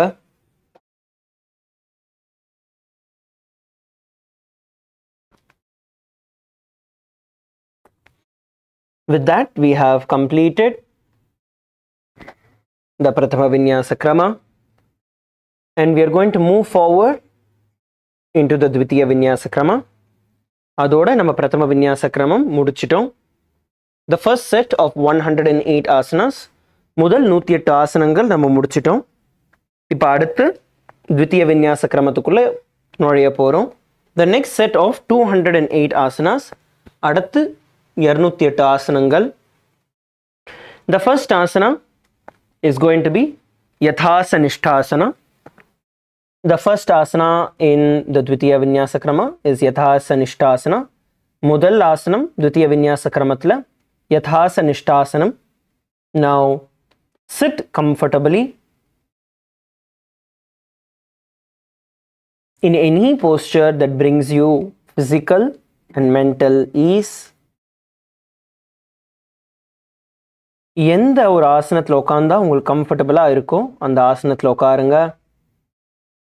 Sit in any asana that brings you mental and physical ease.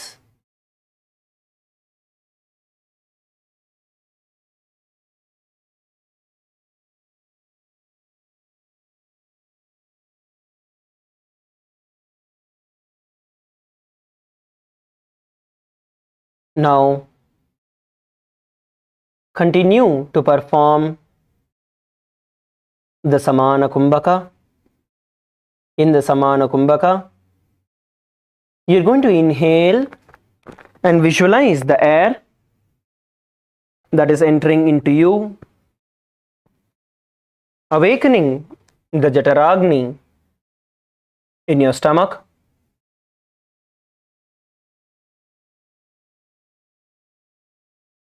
Visualize Swamiji in your inner space. உள்ள போகிற சுவாசம் உங்களோட ஜட்டராக்னியை வந்து awaken பண்ணுறத தியானிங்க. பகவானை வந்து உங்களோட உள் மனதில் தியானிங்க. With the internal japa, Om Nithyananda Paramashivoham पर्यङ्कं तत्समाख्यातं यथसंस्थं यथा स्थितिः. Now let's enter into the next asana. அடுத்த ஆசனத்துக்குள்ள போகலாம். The next asana is going to be Samasana. அடுத்து சமாசனம். Sit with your legs crossed. உங்களோட கால்களை சமாசனத்தில் கிராஸ் பண்ணி வச்சுக்கோங்க.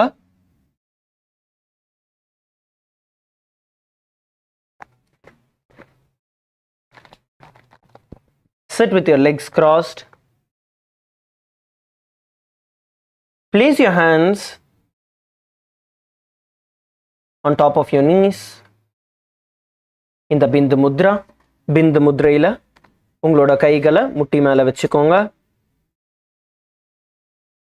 And sit straight. நிமிர்ந்து உட்காருங்க. Open your shoulders out and sit straight.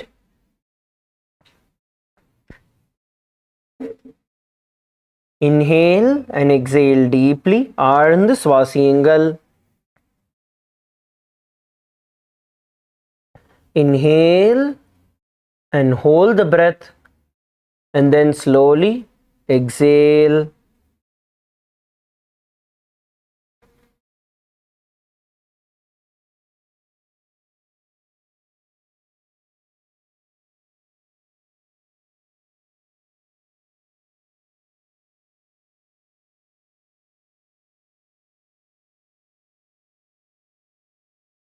Now visualize Swamiji in your inner space and the internal japa Om Nithyananda Paramashivoham.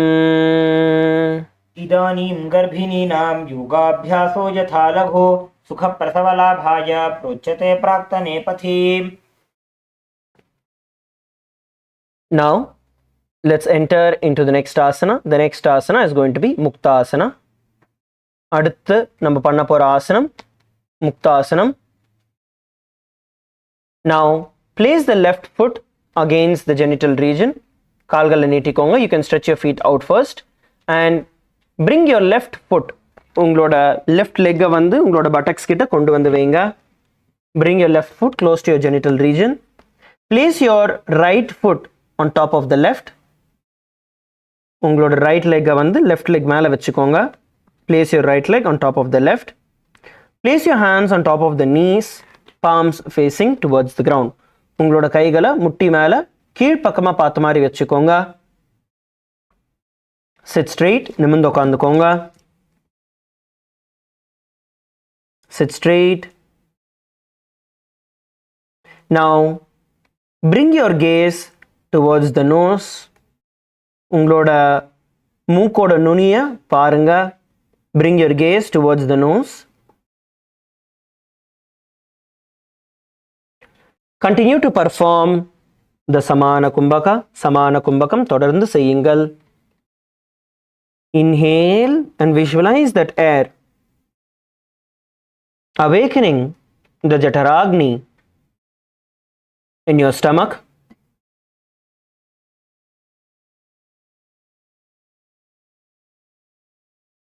And then slowly exhale. உள்ள இருக்கிற சுவாசம் உங்களோட வயித்துல இருக்கிற ஜட்டராக்னிய உயிர்ப்பிக்கிறத விஷுவலைஸ் பண்ணுங்க, தியானியுங்க. அதுக்கப்புறம் மெதுவா சுவாசத்தை வெளியே விடுங்க. Visualize yourself as a sage liberated by Swamiji. உங்களை நீங்களே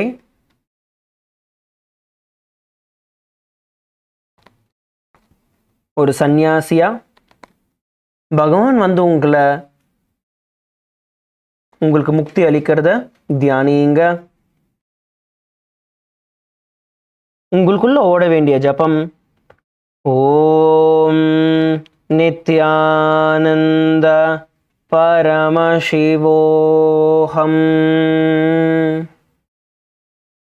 निपीड्य सेविनीं सूक्ष्मां दक्षिणेतरगुल्भतः वामं याम्येन गुल्फेन मुक्तासनमिदं भवेत्. Now continue to be seated in Muktasana. முக்தாசனத்துல தொடர்ந்து அமருங்கள். இப்போ உங்களோட கண்களை உங்களோட மூன்றாவது கண் பக்கமா செலுத்துங்க. Bring your gaze from your nose towards your third eye. Switch your gaze from the nose towards your third eye. Continue to be seated in the same position. தொடர்ந்து அதே ஆசனத்தில் அமருங்கள். கண்களை உங்களோட மூன்றாவது கண் பக்கமா திருப்புங்க. Continue to perform the Samana Kumbhaka. Samana Kumbhakam தொடர்ந்து செய்யுங்கள்.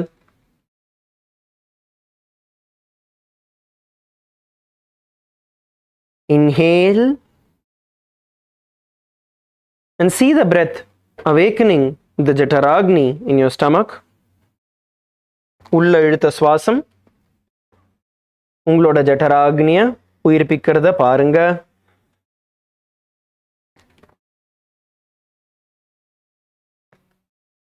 And slowly exhale through your nose.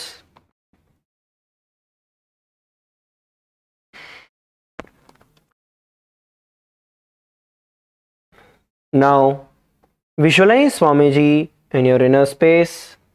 Bhagavana உங்களோட உள் மனதுல தியானியுங்க.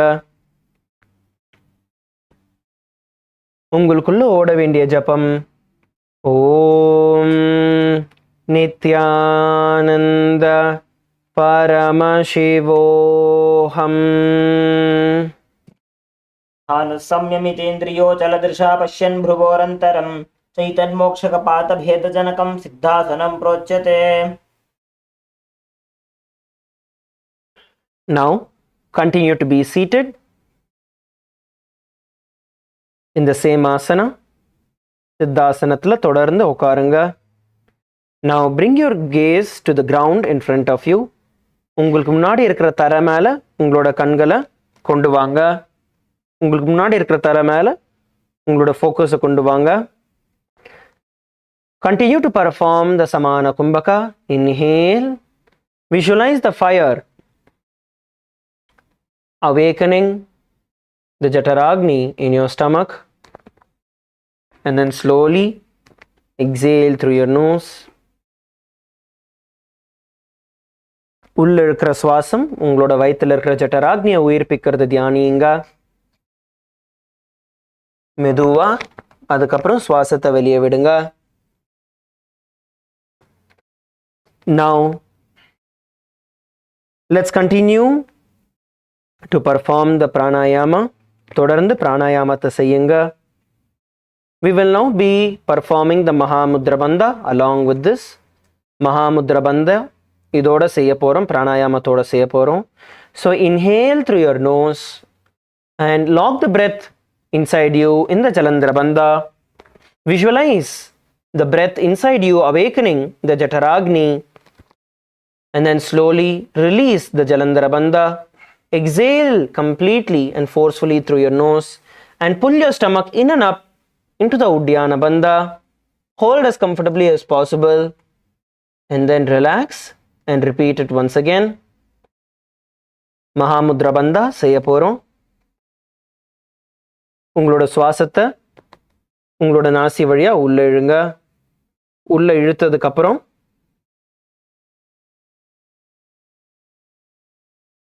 உங்களோட சுவாசத்தை உள்ள ஜலந்தர பந்தையில் பிடிச்சி வைங்க.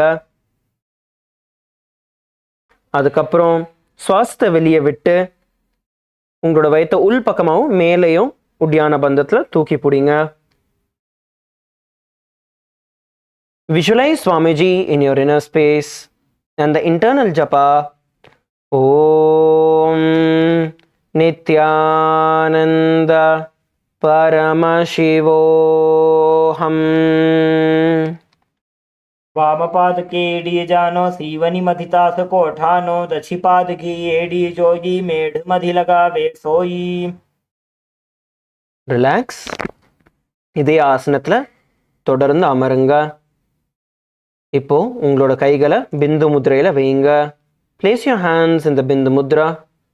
Bring your thumb and index finger together. Other finger stretched out, palm facing up towards the sky. உங்களோட கைகள்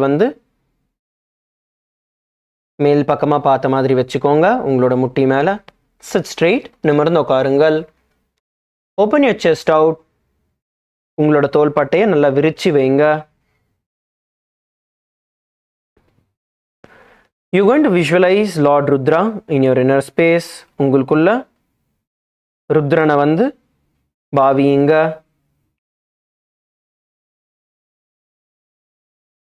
And continue to perform the Samana Kumbhaka. Samana Kumbhakam தொடர்ந்து செய்யுங்க. சுவாசத்தை ஆழ்ந்து உள்ள இழுத்து உங்கள் நாசி வழியா உங்களோட ஜட்டராக்னியை உயிர்ப்பிக்கிறதா தியானியுங்க. Visualize the air that you're breathing in is awakening the Jataragni. We will only be performing the Moola Bandha in this. Moola Bandha மட்டும்தான் நம்ம பண்ண போகிறோம்.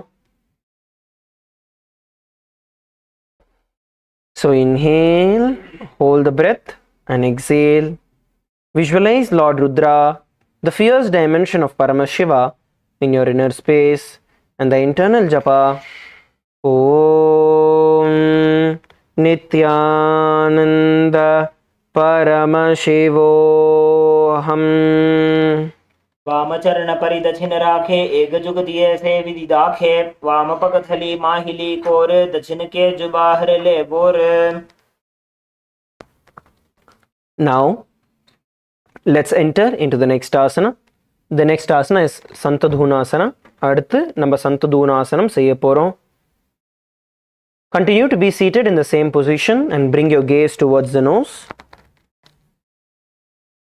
இதே ஆசனத்தில் தொடர்ந்து அமருங்கள். உங்களோட கண்களை உங்களோட மூக்கோட நுனிய பாருங்க. உங்களோட கண்களை உங்களோட மூக்கோட நுனி மேல செலுத்துங்க. Bring your gaze towards the tip of your nose and hold.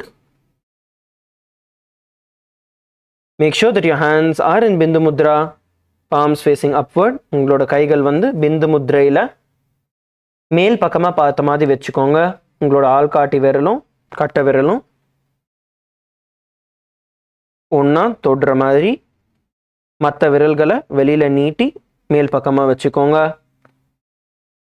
Now continue to perform the Samana Kumbhaka. Samana Kumbhakam தொடர்ந்து செய்யுங்கள்.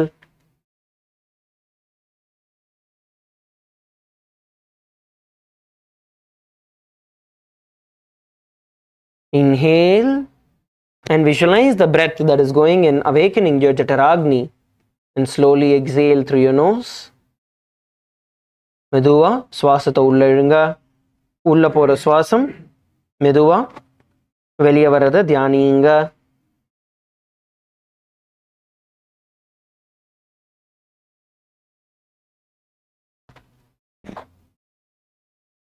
Now visualize Swamiji in your inner space and the internal japa Om Nithyananda Paramashivoham. आसन की गुण मन की चंचलता meet.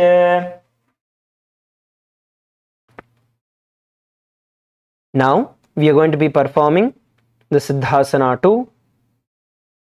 Continue to be seated in the same position. Now bring your hands closer to your navel center, cupping one palm over the other, resembling a lotus. இப்போ தொடர்ந்து இந்த ஆசனத்துல உட்காருங்க.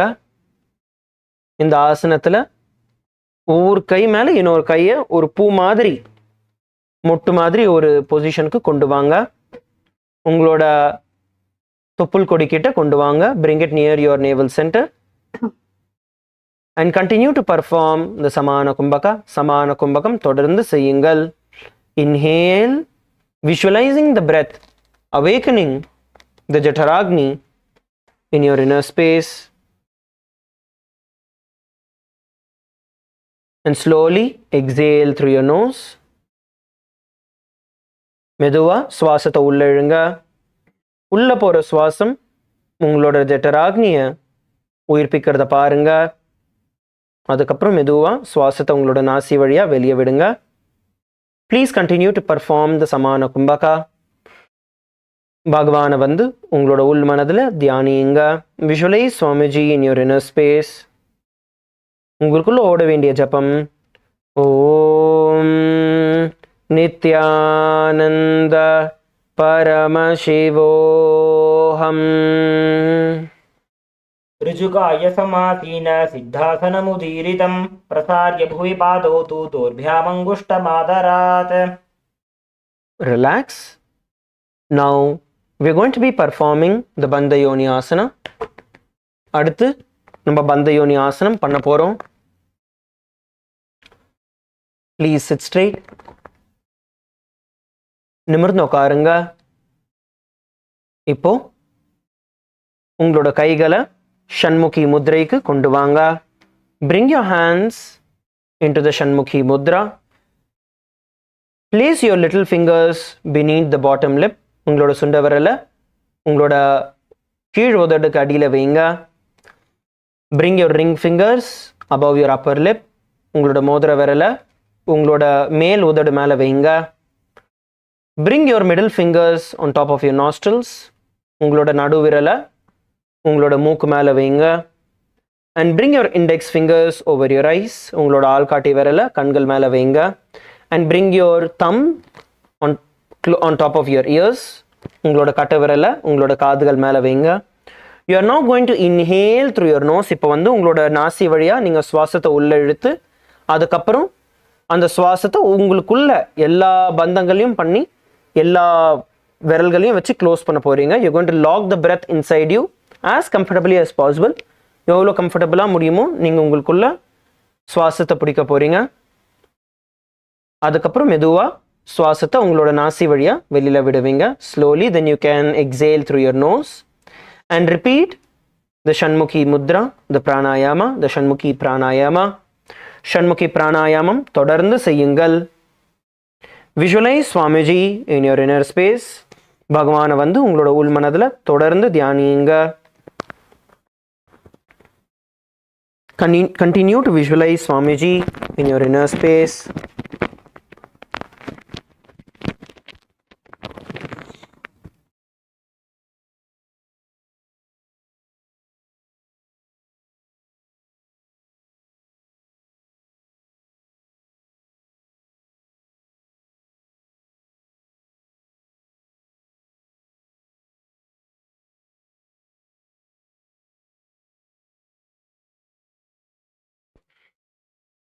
यत्र मध्ये महादेव बन्धयोन्यासने शृणु यत्कृत्वा खेचरो भूत्वा विचरेदीश्वरो यथा. The next asana is Virasana. Arthasana வந்து நம்ம Virasana பண்ண போகிறோம். Now in Virasana, let's first bring our hands down. Let's relax, bring your hands down. Now in Virasana, the first step, we are going to be bringing our hands into the Bindu Mudra. So touch your index and thumbs together and place your hands on your knees. So இப்போ வீராசனாக்குள்ளே நம்ம வீராசனா இப்போ பண்ண போகிறோம். வீராசனா பண்ணுறதுக்கு முதல்ல வந்து உங்கள் கையை வந்து பிந்து முத்ராவுக்கு கொண்டு வாங்க. பிந்து முத்ரா வந்து நம்ம ஆள்காட்டி விரலும் கட்டை விரலும் சேர்த்து உங்கள் கையை வந்து உங்கள் முட்டி மேலே வச்சுக்கலாம்.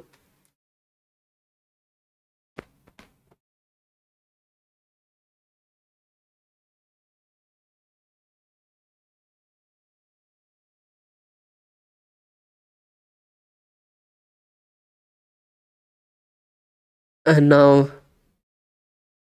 in your inner space, visualize breaking all the fear patterns that you have. இப்போ உங்கள் மனசுக்குள்ளே நீங்கள் வந்து உங்களுக்குள்ளே இருக்கிற எல்லா பயத்தை வந்து நீங்கள் வந்து சாமிக்கிட்ட சமர்ப்பிக்க போகிறீங்க. எல்லா பயத்தை வந்து நீங்கள் வந்து உடைக்கிற மாதிரி உங்களுக்கு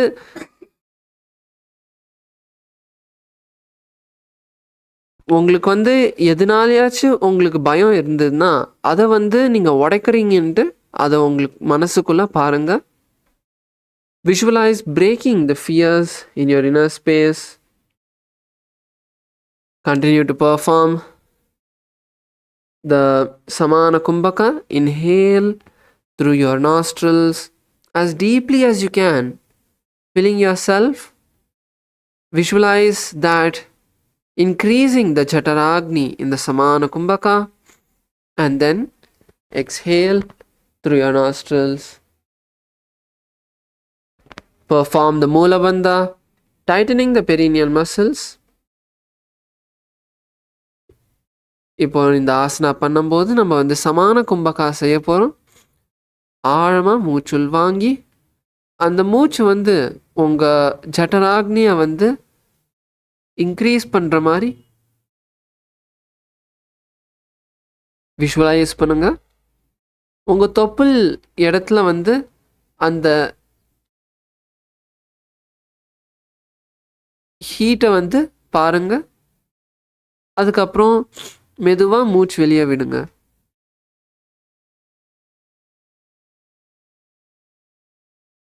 Internally, we'll continue to chant the japa Mahasavashivoham. एकं पादमथैकस्मिन् विन्यस्योरुणि संस्थितः इतरस्मिंस्तथा चोरुं वीरासनमुदीरितम्. The next asana is Valmikasana. Arthasana வந்து Valmikasana. இப்போ உங்கள் கையும் காலும் அதே பொசிஷனில் வச்சுக்கோங்க. Keep your hands and legs in the same position. Now just changing the visualization in your inner space. just change the visualization in your inner space to the great sage Valmiki, who is also the author of the Ramayana. இப்போ உங்கள் கையும் காலும் அதே பொசிஷன்லேயே வச்சுக்கோங்க. Just உங்கள் விஷுவலைசேஷனில் உங்கள் மனசில் வந்து நீங்கள் வந்து மகரிஷி வால்மீகியை வந்து விஷுவலைஸ் பண்ண போகிறீங்க. Bring your eyes towards your third eye and gaze towards your third eye. Bring your eyes upward and lock your eyes towards your third eye. உங்கள் கண்களை மேலே கொண்டு வந்து உங்கள் மூன்றாம் கண் பார்த்த மாதிரி கொண்டு வாங்க. Continue to perform the Samana Kumbhaka. Samana Kumbhaka பண்ணுறது நம்ம வந்து கண்டினியூ பண்ணலாம். நல்லா ஆழமாக மூச்சுள் வாங்கி ஒரு சில நிமிஷம் எவ்வளோ நேரம் உங்களுக்கு கம்ஃபர்டபுளாக இருக்கோ பிடிக்க, உங்கள் மூச்சை பிடிக்கிறதுக்கு உங்களால் எவ்வளோ கம்ஃபர்டபுளாக இருக்கோ அவ்வளோ நேரம் பிடிச்சிட்டு அதுக்கப்புறம் நீங்கள் மெதுவாக மூச்சை வெளியே விடலாம். Continue to perform the Mula Bandha, tightening your perineal muscles.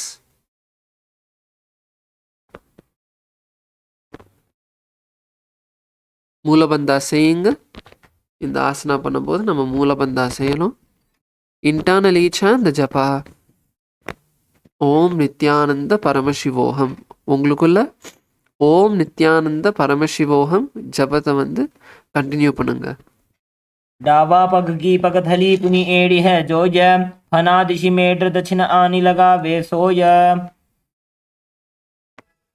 Now we move into the next asana, which is Joni Mudrasana.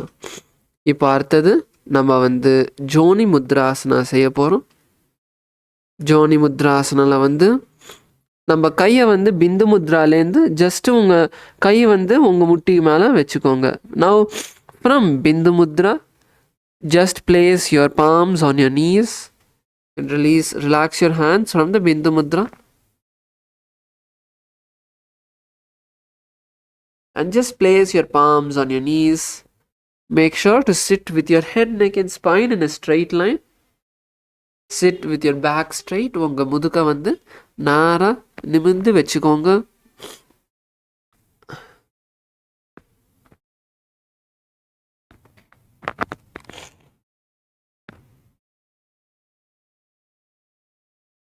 Now in your inner space, visualize the Yoni Mandala, which is the powerful sacred geometrical figure of the cosmic feminine energy of Parashakti. இப்போ உங்களுக்குள்ள இந்த யோனி மண்டலா வந்து visualise பண்ணுங்க. இந்த யோனி மண்டலா வந்து தேவி பரமசிவ சக்தியோட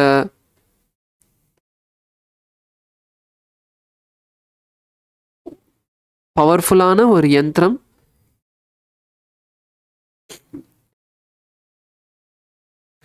Bring your gaze and fix it towards your nostrils.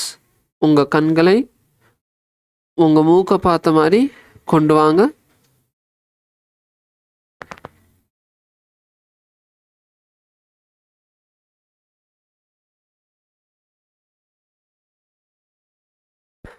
Continue to perform the Samana Kumbhaka.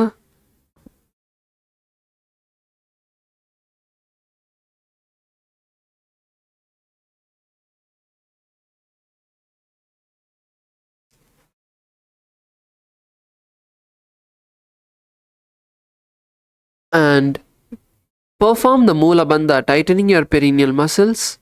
Mula Bandha saying internally chant the japa Om Nithyananda Paramashivoham.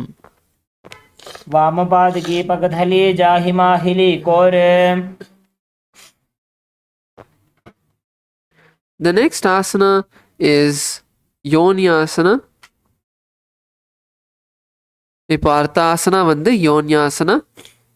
இப்போ யோன்யாசனா வந்து அதே நம்ம ப்ரீவியஸாக இப்போ ஜோனி முத்ராசனா பண்ண மாதிரியே தான்.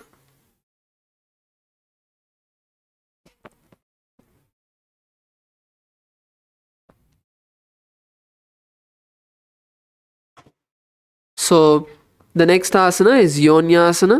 Yonyasana is very similar to Joni Mudrasana. The only difference over here is going to be the gaze. So இப்போ யோன்யாசனில் வந்து நம்ம கண்ணை வந்து நம்ம மூக்குலேருந்து நம்ம மூன்றாம் கண்ணுக்கு வந்து கொண்டு வர போகிறோம். So now in yonyasana we are going to be bringing our gaze from our nose to the third eye. Continue to be seated in the same position. நீங்கள் உட்காந்துட்டு இருக்கிற பொசிஷன்லேயே இருங்க. உங்கள் கால் வந்து க்ராஸ் பண்ணி உங்கள் கை வந்து உங்கள் முட்டி மேலே வச்சுண்டு just keep your legs crossed and your palms on your knees.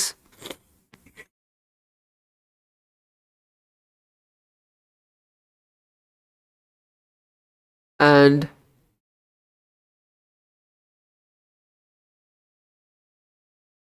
continue to perform the Samana Kumbhaka.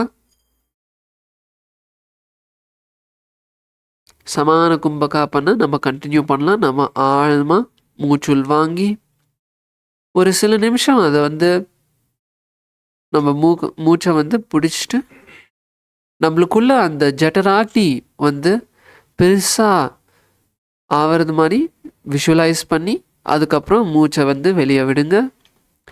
Inhale deeply, visualizing the intense Jataragni radiating heat from your navel center, and then exhale. Continue to perform the Moola Bandha. Moola Bandha panna nama continue pannalam.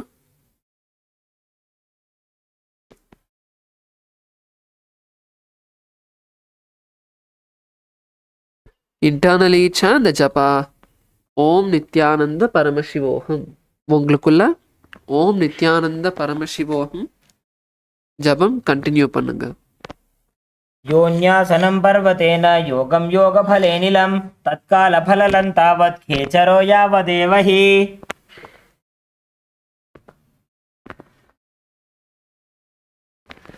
The next asana we are moving into is Bhadrasana.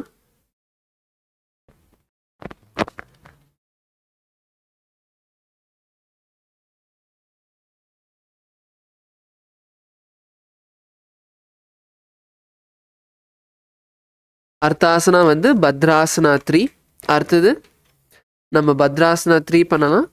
Next we are going to be moving into Bhadrasana 3. So now let's slowly bring our knees to the side and bring the soles of the feet together. இப்போ பத்ராசனா 3 பண்ணுறதுக்கு உங்கள் காலை வந்து விரிச்சிட்டு உங்கள் பாதங்கள் வந்து சேர்த்து கொண்டு வாங்க.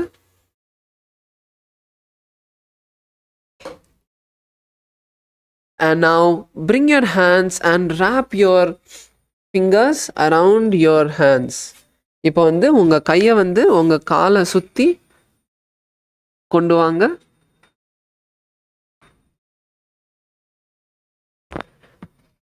And bring your feet as close to the perineum as possible. உங்கள் கால் வந்து எவ்வளோ உங்கள் கிட்ட கொண்டு வர முடியுமோ அவ்வளோ கிட்ட கொண்டு வாங்க.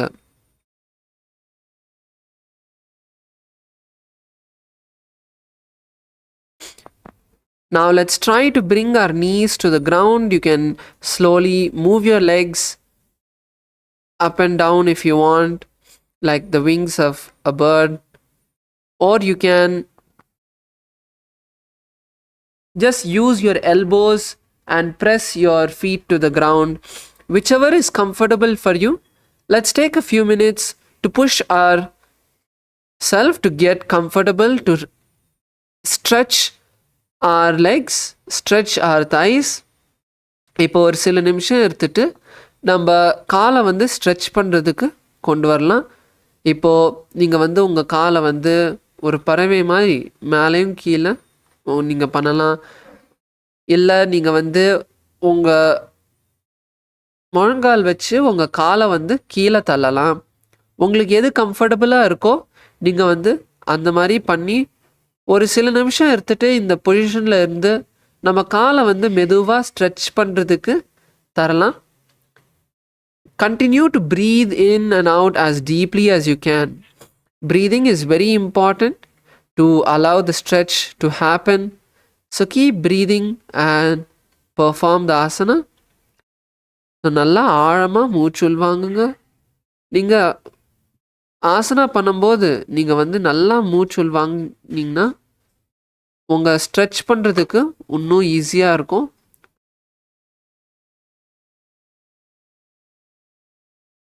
நம்ம ஆசனாஸ்லாம் பண்ணும்போது இந்த சுவாசம் வந்து ரொம்ப ஒரு முக்கியமான விஷயம். அதனால தான் நம்ம வந்து இந்த பிராணாயாமாலாம் பண்ணிகிட்ருக்கோம். Continue to perform the Samana Kumbhaka. Inhale as deeply as you can. Pushing.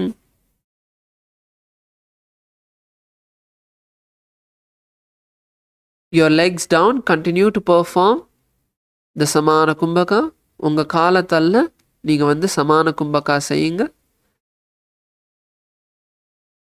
மூச்சு வந்து ஆழமா உள்வாங்கி ஒரு சில நிமிஷம் அங்க உங்களுக்குள்ள மூச்சை வந்து பிடிச்சிட்டு அதுக்கப்புறம் வெளியே விடுங்க. Inhale as deeply as you can. Hold the breath for a few moments as long as it's comfortable and then exhale. And now in this asana we are going to be visualizing Lord Veerabhadra in our inner space. நம்மளுக்குள்ள இப்போ வந்து பகவான் வீரபத்ராவை வந்து visualise பண்ண போகிறோம், பாவனை செய்ய போகிறோம். Gaze to the tip of the nose. உங்கள் கண்களை உங்கள் மூக்கை பார்த்த மாதிரி கொண்டு வாங்க. உங்கள் மூக்கோட நுனியை வந்து பார்க்குற மாதிரி கொண்டு வாங்க. And now we'll also be performing the Moolabandha and the Udyana Bandha. இப்போ வந்து நம்ம மூலபந்தாவும் உத்தியான பந்தாவும் சேர்த்து பண்ண போகிறோம். So inhale through your nostrils and then hold the breath over there comfortably for a few moments. And then as you exhale, pull your stomach in and up as much as you can. Hold over there for a few moments and then inhale again. So இப்போ வந்து நம்ம மூலபந்தாவும் உத்தியான பந்தாவும் பண்ண போகிறோம் இந்த ஆசனால. So மூச்சு நல்லா ஆழமாக மூச்சுள் வாங்கி ஒரு நிமிஷம் ஒரு சில நிமிஷம் வந்து ஒரு சில வினாடிகள் நம்ம மூச்சை வந்து பிடிச்சிட்டு அதுக்கப்புறம் மெதுவாக மூச்சை வெளியே விட்டு அதுக்கப்புறம் உங்கள் வயிற்றை வந்து உள்ளேயும் மேலேயும் ஒரு சில நிமிஷம் ஒரு சில வினாடிகள் நம்ம இழுத்து பிடிச்சிக்கலாம். எப்போ உங்களால் பிடிக்க முடியாமல் இருக்கோ மெதுவாக உங்கள் வயிற்றை வந்து ரிலாக்ஸ் பண்ணி ஆழமாக திருப்பியும் மூச்சு உள்வாங்குங்க. And now internally continue to chant the japa. Om Nithyananda Paramashivoham. गुल्भौ च वृषणस्यादः सीवन्त्याः पार्श्वयोः क्षिपेत् सव्यगुल्फं तथा सव्ये दक्षगुल्फं तु दक्षिणे. Yes. Now we move into the next asana, which is Aghorasana. இப்போ அடுத்தது வந்து நம்ம Aghorasana செய்ய போகிறோம். Now the next asana is Aghorasana. Now in Aghorasana, let's continue to be seated in the same position. இப்போ Aghorasana செய்யறதுக்கு நம்ம அதே பொசிஷனில் இருக்கலாம். இப்போது உங்கள் இடது கை வந்து உங்கள் இடது முட்டிக்கு மேலே வச்சுக்கோங்க. Bring your left hand and place your left hand on your left knee. And with your right hand, bring your right hand to your face. We are going to be performing the Abhyantara Kumbhaka. இப்போ வந்து உங்கள் வலது கை வச்சு நம்ம அபியந்தர கும்பகா செய்ய போகிறோம். So இப்போது உங்கள் கட்டை விரலும் ஆள்காட்டி விரலும் வச்சு உங்கள் மூக்கை வந்து நீங்கள் ப்ரெஸ் பண்ணி நீங்கள் வந்து உங்கள் மூச்சை வந்து கண்ட்ரோல் பண்ண போகிறீங்க. இப்போது now using your index finger and thumb, you're going to be controlling your breath. So the Abhyantara Kumbhaka is like this. Inhale through your left nostril. Don't hold the breath. Just exhale through the right nostril. Then inhale through the right nostril and exhale through the left nostril. This is the Abhyantara Kumbhaka. Keep repeating this. இப்போ வந்து நம்ம Abhyantara Kumbhaka செய்ய போகிறோம். So இப்போது உங்கள் முதல்ல இடது நாசியால் மூச்சுள் வாங்கி மூச்சை வந்து பிடிக்காமல் உங்கள் வலது நாசியால் நீங்கள் வந்து மூச்சை வெளியே விட போகிறீங்க. மறுபடியும் வலது நாசியால் மூச்சு உள்வாங்கி இடது நாசியால் மூச்சை வெளியே விடுங்க. ஸோ இந்த மாதிரி கண்டினியூஸாக நம்ம பண்ணுறது தான் Abhyantara கும்பகம். In your inner space, visualize an aghori. The aghoris are powerful rishis, sages, manifestations of Paramashiva himself. உங்களுக்குள்ள ஒரு அகோரியை வந்து விஷுவலைஸ் பண்ணுங்க. Bring your gaze upward towards your third eye. உங்கள் கண்களை மேலே உங்கள் மூன்றாம் கண் பார்த்த மாதிரி கொண்டு வாங்க. We'll also be performing the Kechari Mudra, where you're going to roll your tongue back and try to touch the back of your throat. இப்போ வந்து நம்ம கேச்சரி முத்ராவும் செய்ய போகிறோம். நம்ம இந்த பிராணாயாமம், இந்த விஷுவலைசேஷன் எல்லாமே செய்ய நம்ம வந்து இந்த கேச்சரி முத்ராவும் செய்ய போகிறோம். உங்கள் நாக்கை வந்து பின்னாடி வளைச்சு உங்கள் தொண்டையோட பின்பாகத்தை தொட பாருங்க. ஸோ எவ்வளோ உங்களால் உங்கள் நாக்கை பின்னாடி இழுக்க முடியுதோ அவ்வளோ பின்னாடி கொண்டு வாங்க.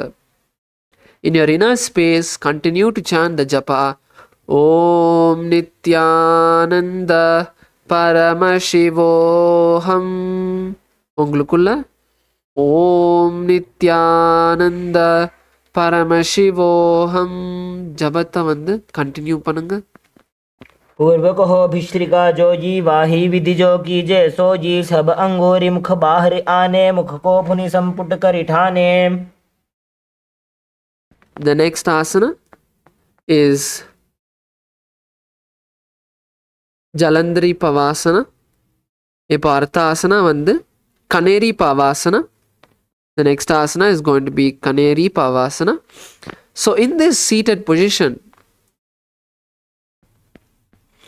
ஸோ இதே உட்காந்துட்டு இருக்க பொசிஷனில் வந்து உங்கள் காலை வந்து உங்கள் கிட்டேயே கொண்டு வாங்க. In the same seated position, bring your soles as close.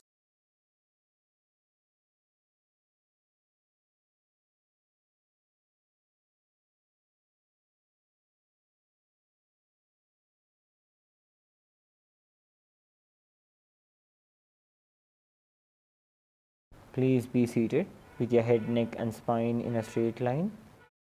Do not engage with any forms of distractions or conversations with anyone else.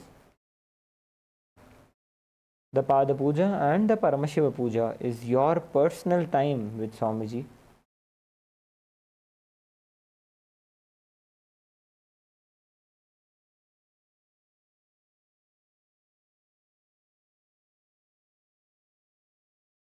Inhale deeply and exhale slowly. Remember Swamiji in your Ananda Gandha.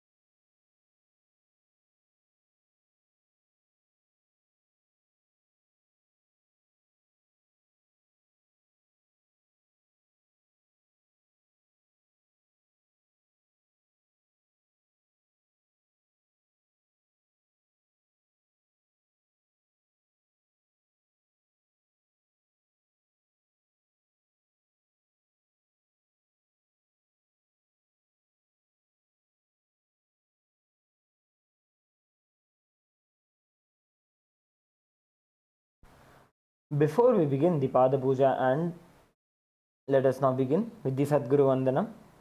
Please take a few flowers in your hands. Hold your hands in the Anjali Mudra. Remember Swamiji in your Ananda Gandha as we invoke the presence of our beloved Swamiji with the Sadguru Vandanam.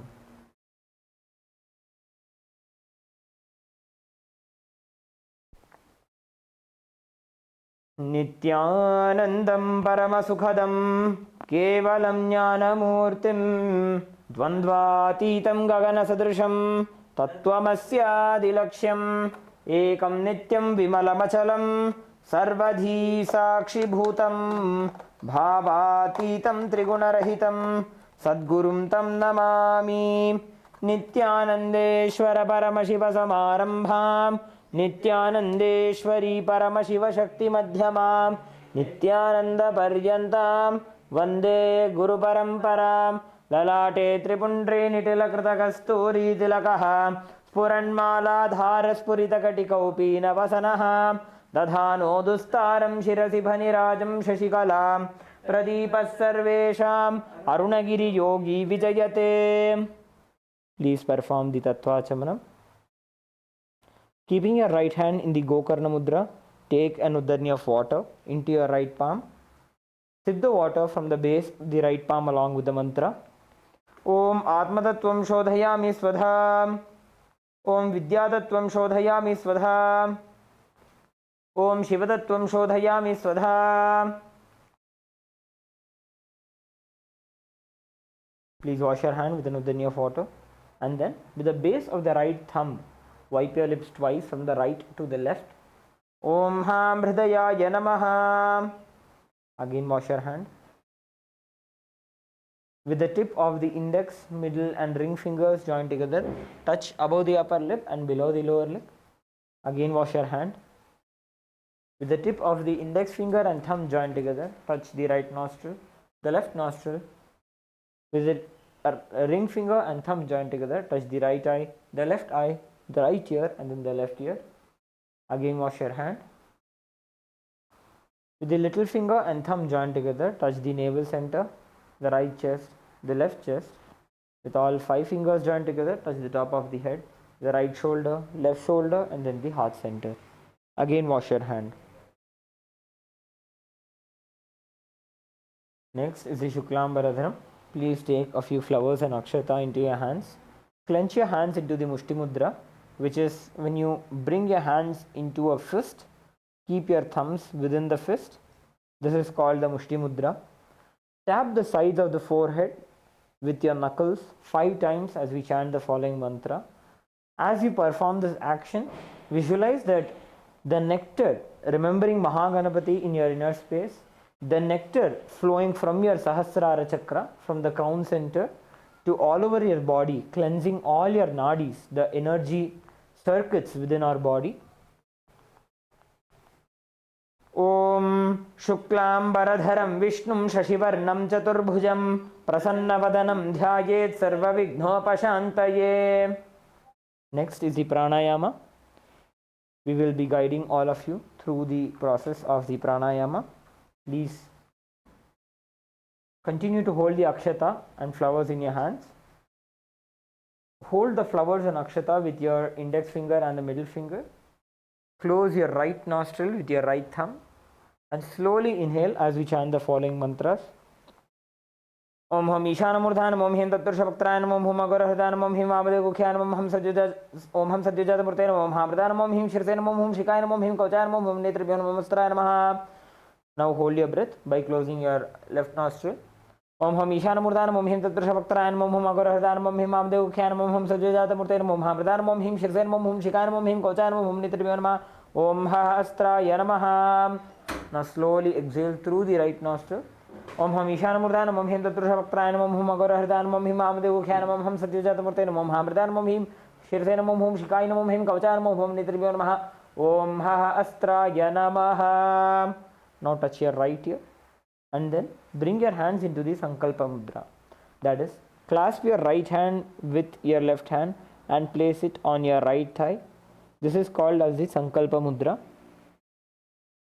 As we are about to enter into the Sankalpa, create a deep and a strong intention for the reality that you want to manifest today. When you establish yourself in the space of Sohamasmi, that you are Paramashiva, that you are Swamiji, whenever from the space of Sohamasmi, any Sankalpa, any intention that you create manifests as a reality immediately, as it becomes the Shiva Sankalpa itself, the Sankalpa, the intention of the whole cosmos. Inhale deeply and exhale slowly. to create the Sankalpa for today.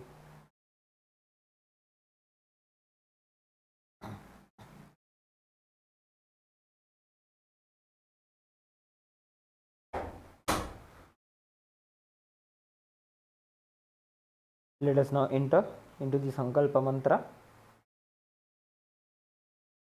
Om Mamopata Samasta Duridakshayadvara Bhagavat Shri Nithyananda Paramashiva Prityartham Shri Nithyanandeshwari Paramashiva Shakti Sameta Shri Nithyanandeshwara Paramashiva Prityartham cha Shubhe Shobhane Muhurte Adya Brahmanah Dvitiya Parardhe Shri Shvetavaraha Kalpe Vaivasvatamanvantare अष्टाविंशतितमे नित्ययुगे प्रथमे पादे जम्बूद्वीपे भारतवर्षे भरतखण्डे मेरोः दक्षिणे पार्श्वे शकाब्धे अस्मिन् वर्तमाने व्यवहारिके प्रभवादीनां षष्ट्याः संवत्सराणां मध्ये विश्वावसुनाम संवत्सरे उत्तरायणे लक्ष्मीवेङ्कटेश्वर ऋतु मिथुनमासे शुक्लपक्षे एकादश्यां शुभतिथौ भानुवासरयुक्तायां विशाखा नक्षत्र साध्ययोग विष्टिकरण एवं गुणविशेषण विशिष्टायाम् अस्यां शुभतिथौ श्री कैलासोन्नत द्वादशांत श्यामला पीठारूढ़ श्री मीनाक्षी सुंदरेश्वराभिन्न स्वरूप परशिवपुत्र रत्नकुमार गुरुमन्यतुल्यावतार श्री पार्वती स्तन्यपान लब्ध दिव्य ज्ञान विश्रुत सकल निगमागमसारभूत द्राविड वेद प्रवक्त्र श्रीमत् परमशिव करुणा समधिगत मुक्तामय चतुरश्रयान गीयमान छत्र चामर श्री चिन्ह काहलादि समस्त बिरदावल्यलंकृत ज्ञान विज्ञान चक्रवर्ती सर्वजन संग सद्यो निर्वाण दीक्षा व्ययापवर्ग वर्ष विश्रान जीमूत परमत कलभ केसरी शैव सिद्धांत स्थापनाचार्य श्री राजाधिराज पांड्य महाराज गुरु क्षपण शाक्यादि महांधकार निवारण ज्ञान भानु वीक्षणानर्हार्ह ध्वजोच्छेदन पूर्वक श्रीमदृषभध्वज स्थापक शैव समय कर्तृ सर्वज्ञ पीठारूढ़ श्री जगद्गुरु श्री ज्ञान संबंध देशिक स्वामी वागीश सुंदर माणिक्यवाचक स्वामिनाम अवतार भूत श्री ज्ञान संबंध स्वामी पुनरुद्धृत श्यामला पीठ सर्वज्ञ पीठ तृणवद्युत्तर द्विशततम गुरु महासन्निधान अरुणगिरि योगीश्वर परंपरागत अरुणाचल सर्वज्ञ पीठ गुरु महासन्निधान कैलास परंपरागत कांची कैलास सर्वज्ञ पीठ त्रयस्त्रिंशदुत्तर द्विशततम गुरु महासन्निधान नित्योत्सव नित्यमंगल नित्य कल्याण नित्य रचित कैलास परंपरागत आदि कैलास नित्यानंद पीठ महासंस्थान महासिंहासन पीठ कर्तृ साक्षात् श्री परमशिव समुद्भूत कैलास परंपरागत वैवस्वतमनुक्ष्वाको हरिश्चंद्र भगीरथ श्रीरामचंद्र शूरसेन इत्यादि अनवच्छिन्न सार्वभौम चक्रवर्ती परंपरागत चतुष्षष्टि योगिनी मंडित चतुष्षष्टि संप्रदाय प्रवर्तक मनुधर्म शासन सूर्यवंश प्राप्त सर्वज्ञ पीठ सुरांगी साम्राज्य मूर्धाभिषिक्त चूड़ामणि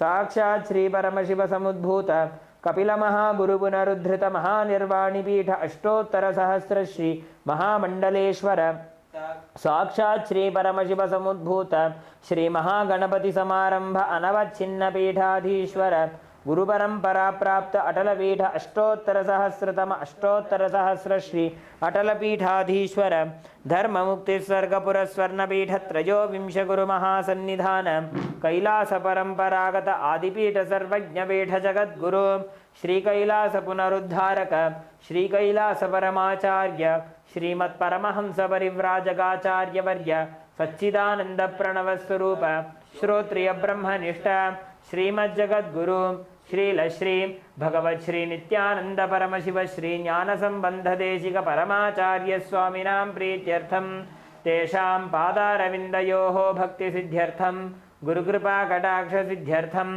क्षेम स्थैर्य वीर्य विजय आयुरारोग्य ऐश्वर्यानाम् अभिवृद्ध्यर्थम धर्मार्थ काम मोक्ष चतुर्विध फल पुरुषार्थ सिद्ध्यर्थम समस्त दुरितोपशान्त्यर्थम समस्त मंगलावाप्त्यर्थम भगवत् श्री नित्यानंद परमशिव प्रसादेन सकुटुम्बस्य ज्ञान वैराग्य जीवन मुक्ति प्राप्त्यर्थम श्री नित्यानंदेश्वरी परमशिव शक्ति समेत श्री नित्यानंदेश्वर परमशिव अवतार भूत श्री सर्वदेव देवी स्वरूप भगवत श्री नित्यानंद परमशिव प्रत्यक्ष पाद पूजां करिष्ये श्री नित्यानंदेश्वरी परमशिव शक्ति समेत श्री नित्यानंदेश्वर परमशिव पूजां च करिष्ये.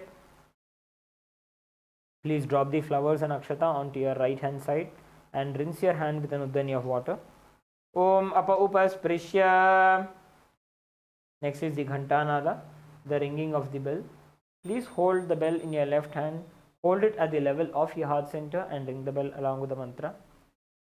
Om agamarthantu devanam gamanarthantu rakshasam घंटानादं करोम्यादौ देवताह्वानलाञ्छनं घंटादेवताभ्यो नमः.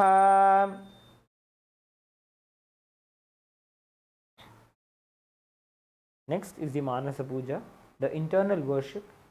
Please take a few flowers in your hands. Hold your hands in the Kurma Mudra.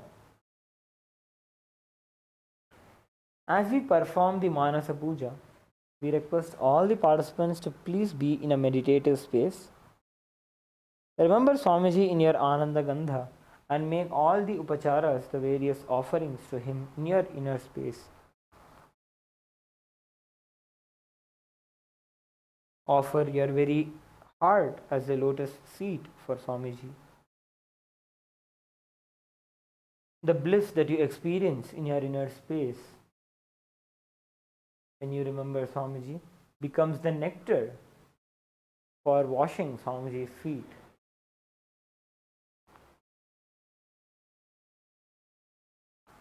Your prana, your very life energy, becomes the incense. The activism and the inspiration that we experience in our life, which is the Tejas Tattva, the self-effulgent light within our inner space, is offered as a lamp. The purest of the emotions of non-violence, compassion, forgiveness, and wisdom become the flowers for offering to Swamiji in your inner space. Let us now enter into the Manasa Puja.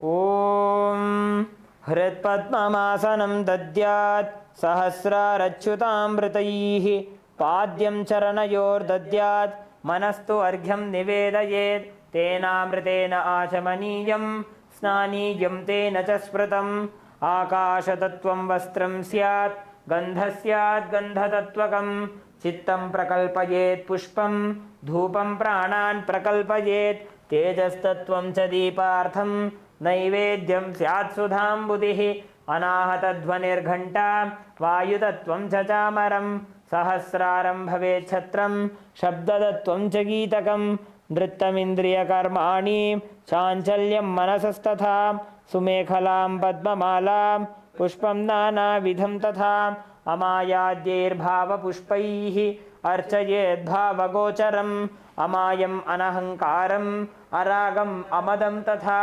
अमोहकम् अदम्भं च अद्वेषाक्षोभको तथा अमात्सर्यम् अलोभं च दशपुष्पं विदुर्बुधाः अहिंसा परमं पुष्पं पुष्पमिन्द्रियनिग्रहः दया पुष्पं क्षमा पुष्पं ज्ञानपुष्पं च पञ्चमम् इति पञ्चदशैर्भावपुष्पैः सम्पूजयेत् भगवन्तं श्रीनित्यानन्दपरमशिवम्.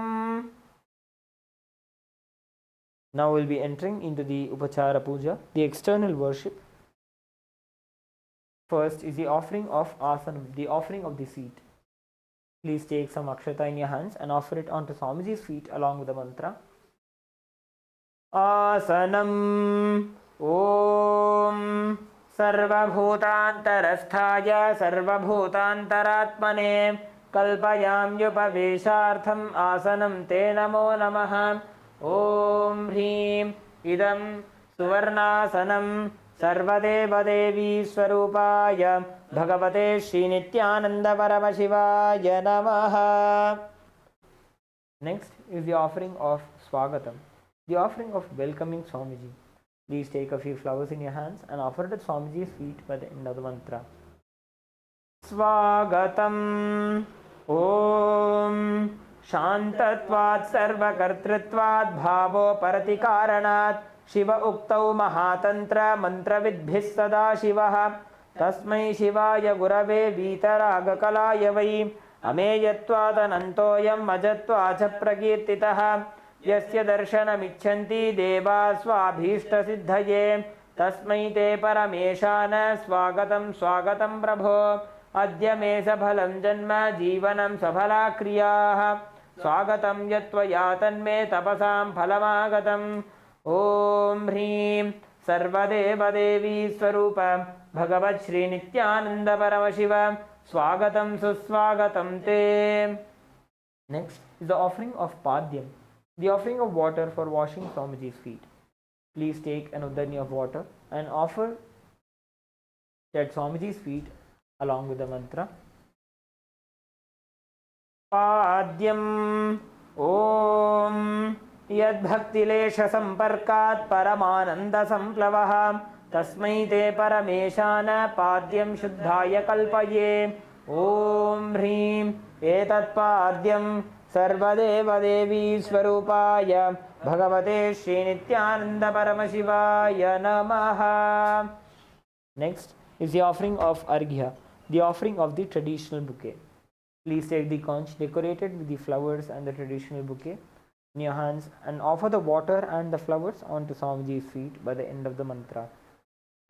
Arghyaha Om Durvakshatasamayuktam Bilvapatram Tatha Param Shobhanam Shankhapatrastham Grahanarghyam Maheshwara Om Hrim Esho Arghyaha Sarvadeva Devi Swarupaya Bhagavate Shri Nityananda Paramashivaya Swaha. Next is the offering of Achamaniyam, the offering of water for the mouthwash. Please take an udani of water and offer it at Swamiji's feet by the end of the mantra.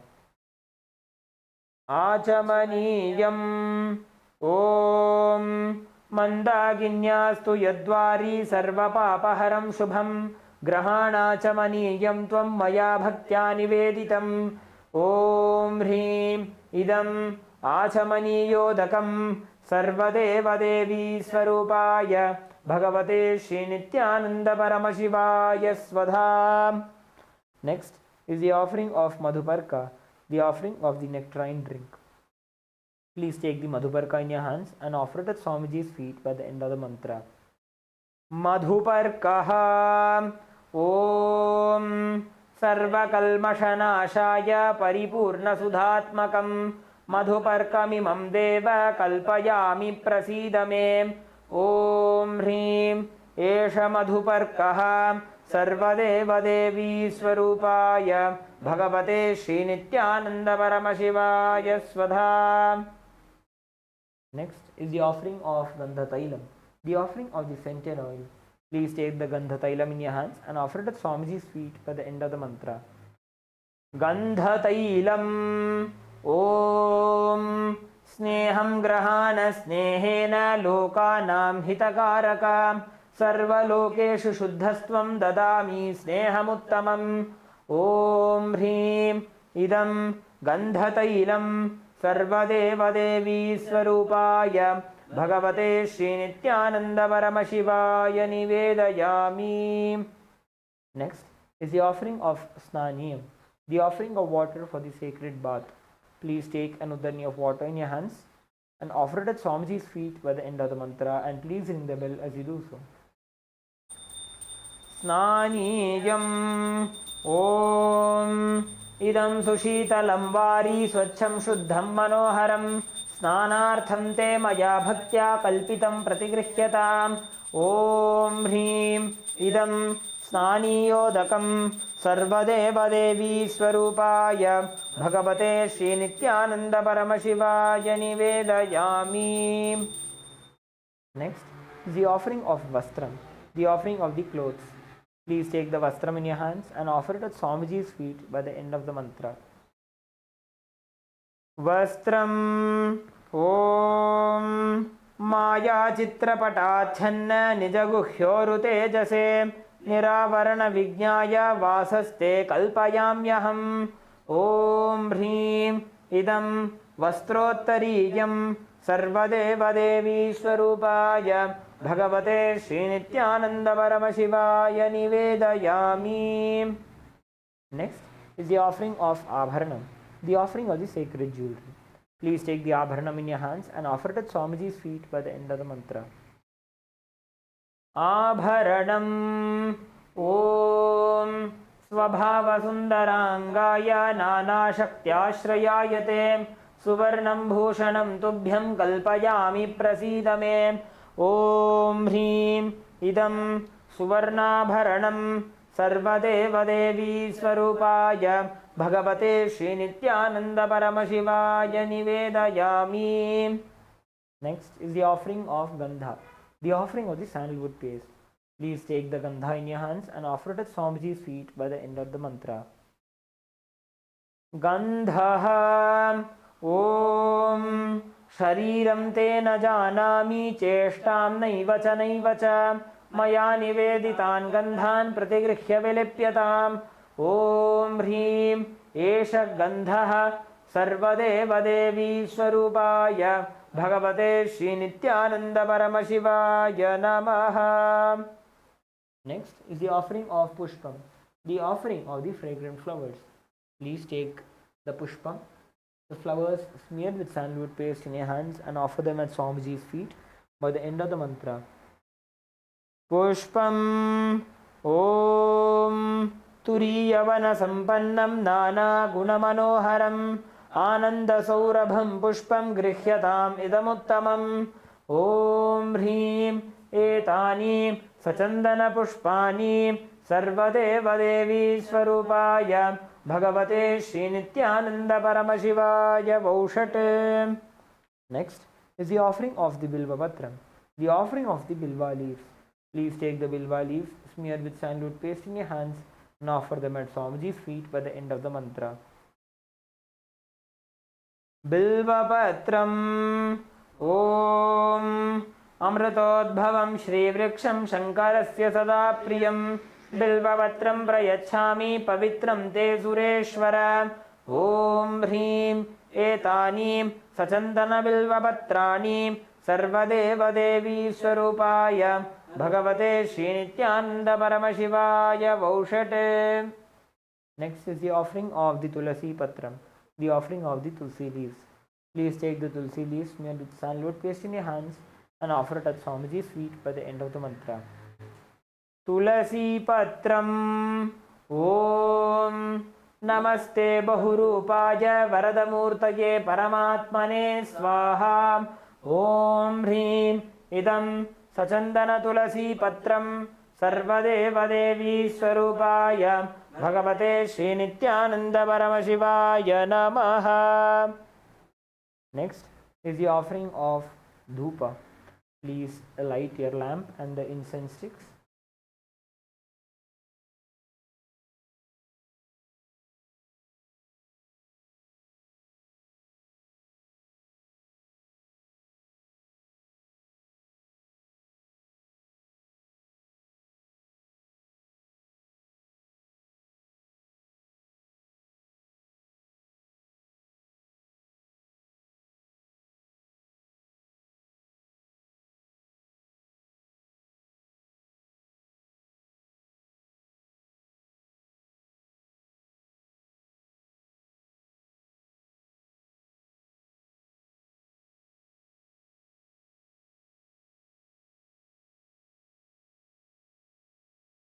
Now, please take the lit incense in your hands and slowly wave it towards Swamiji along with the mantra, and please ring the bell as you do so. Dhupah Om Vanaspatiraso Divyo Gandhadyassu Manoharah Agreya Sarva Devanam Dhupoyam Pratigrihyatam. Om Hrim Esha Dhupah सर्वदेवदेवी स्वरूपाय भगवते श्रीनित्यानन्दपरमशिवाय नमः. Next is the offering of Deepa, the offering of the lit lamp. Please take the Deepa in your hands and slowly wave it towards Swamiji along with the mantra, and please ring the bell as you do so. Deepaha Om सुप्रकाशो महादीपः सर्वतस्तिमिरापः सबाह्याभ्यन्तरज्योतिर्दीपोऽयं प्रतिगृह्यताम् ॐ ह्रीं एष दीपः सर्वदेवदेवी स्वरूपाय भगवते श्रीनित्यानन्दपरमशिवाय नमः. Next is the offering of Naivedyam, the offering of the sacred food. Please take an udanya of water, hover it clockwise over the Naivedyam and offer it at Swamiji's feet by the end of the mantra.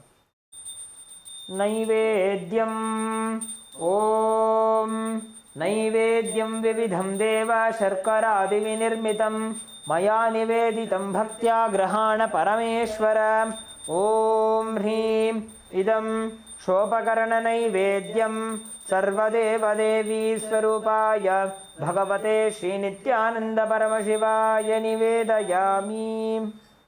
Next is the offering of Paniyam, the offering of water for drinking. Please take an udanya of water in your hands and offer it at Swamiji's feet by the end of the mantra. Paniyam Om Samastadeva Devesha Sarvatriptikaram Param Akhandananda Sampurnam Grahana Jalamuttamam Om Hrim Idam Panarthodakam Sarvadeva Devi Swarupaya Bhagavate Shri Nityananda Paramashivaya Namaha. Next is the offering of Punarachamaniyam, the offering of water for the mouthwash. Please take an udanya of water in your hands and offer it at Swamiji's feet by the end of the mantra. Punarachamaniyam Om Uchishtamapya Shuchirva Yasya Smaranamatradaha Shuddhimapnoti Tasmai Te Punarachamaniyakam Om Hrim Idam Punarachamaniyodakam Sarvadeva Devi Swarupaya Bhagavate Shri Nityananda Paramashivaya Swaha. Next is the offering of RR Trikam. Now please take the lit arati in your hands and slowly wave it towards Swamiji along with the mantra.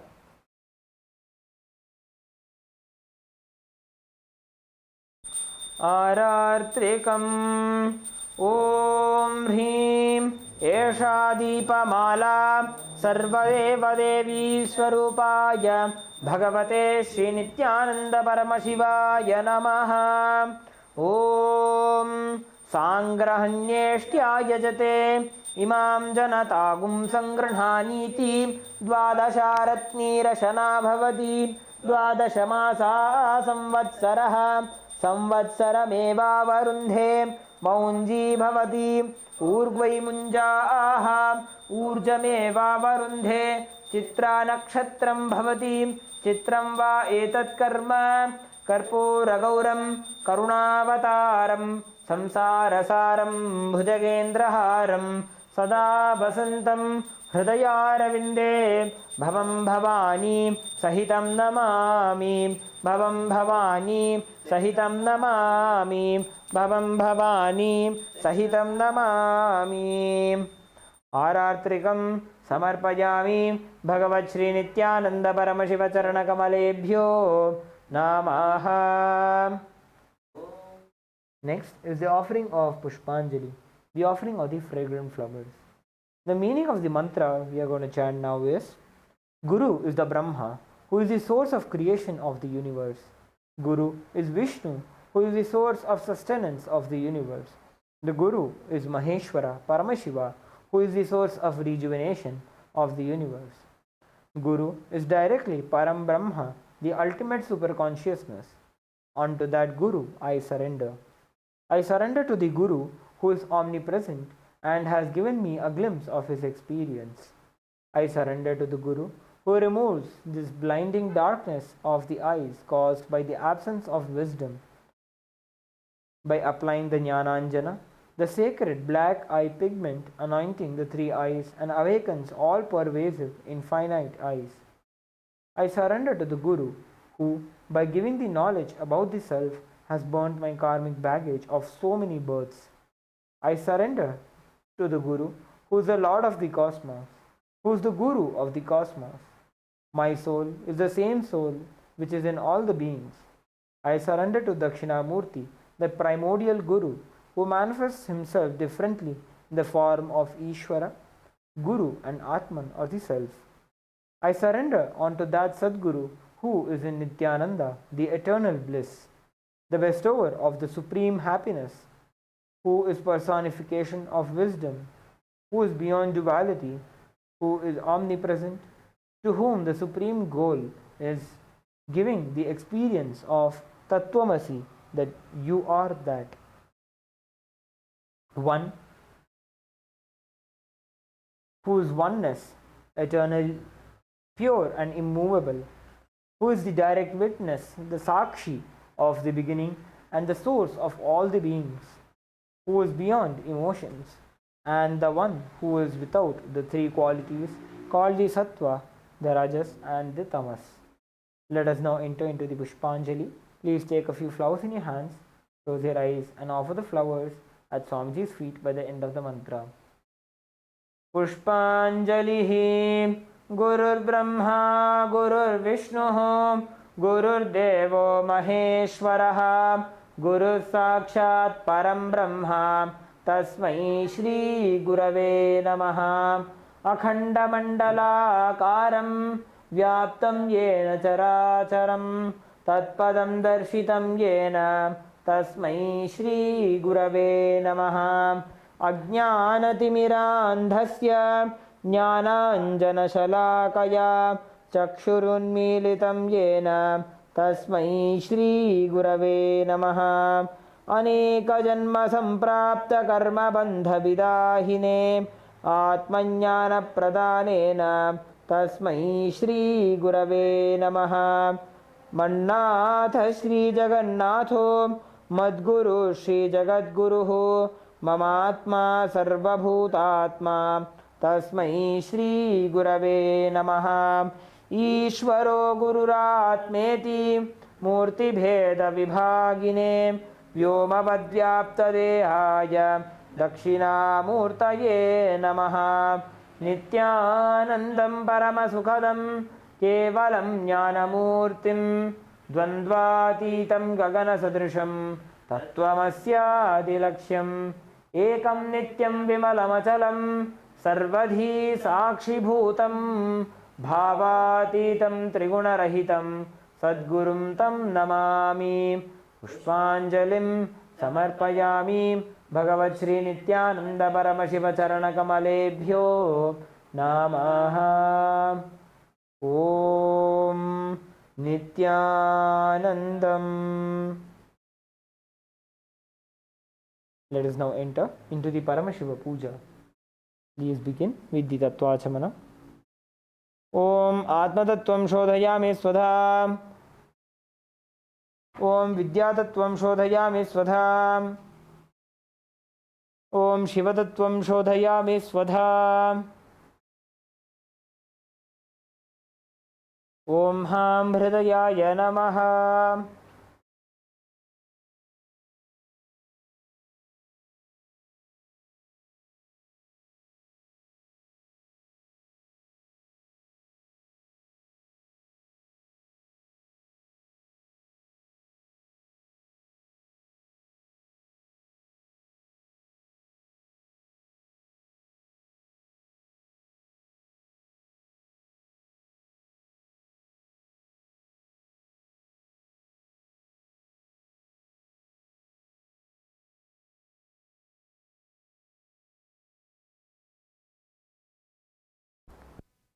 Let us now enter into the Sakalikaranam.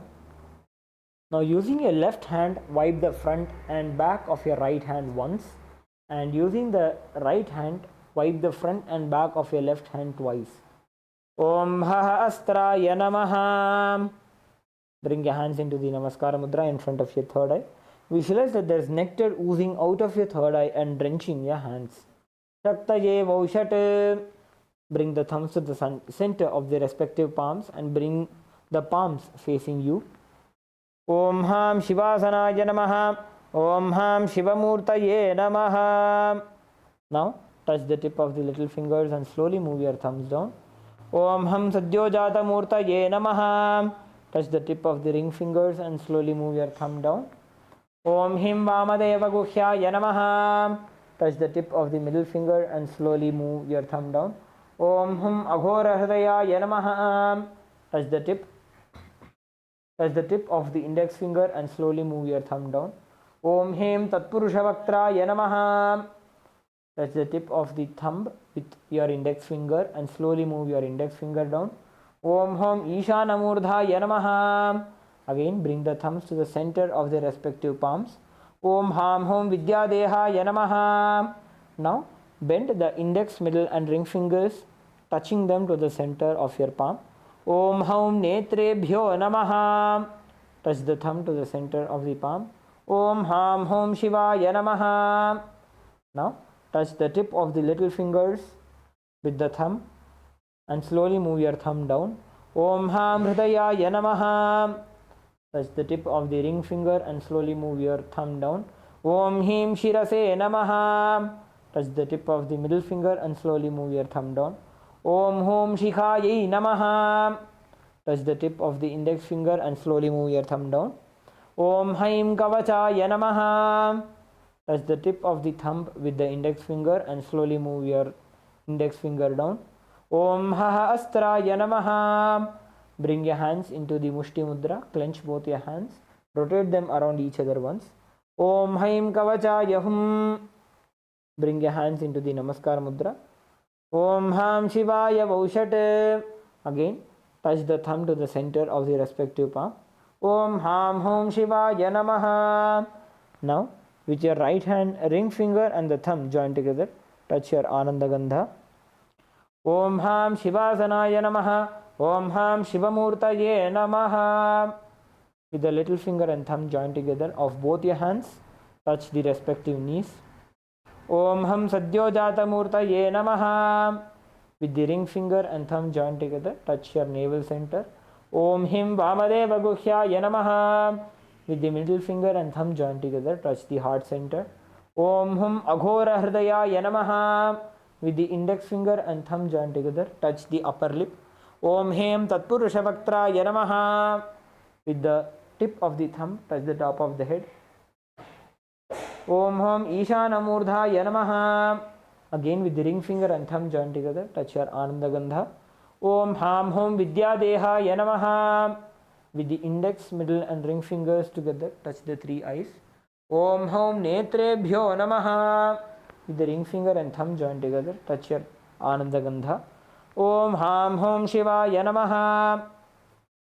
With the little finger and thumb join together, touch the heart center. Om Ham Hridayaya Namaha. With the ring finger and thumb join together, touch the top of the head. Om Him Shirase Swaha. With the middle finger and thumb join together, touch the back of the head. Om Hom Shikhaye Vashate. Now, cross your arms over each other with your left hand over your right hand. Bring your index fingers in the shape of a hook. As we uncross our arms, we will take our hands around our head. Om Haim Kavachaya Hum.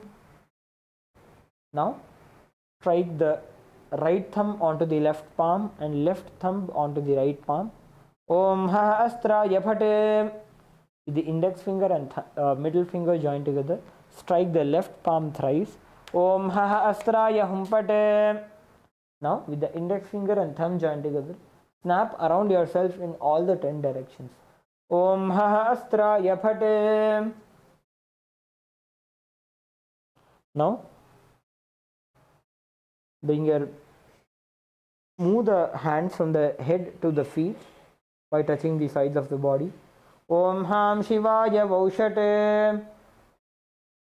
Next, we'll be entering into the Samanyarghya Sthapana. Please mix some flowers, akshata and the chandan into the water inside the Panchapatram.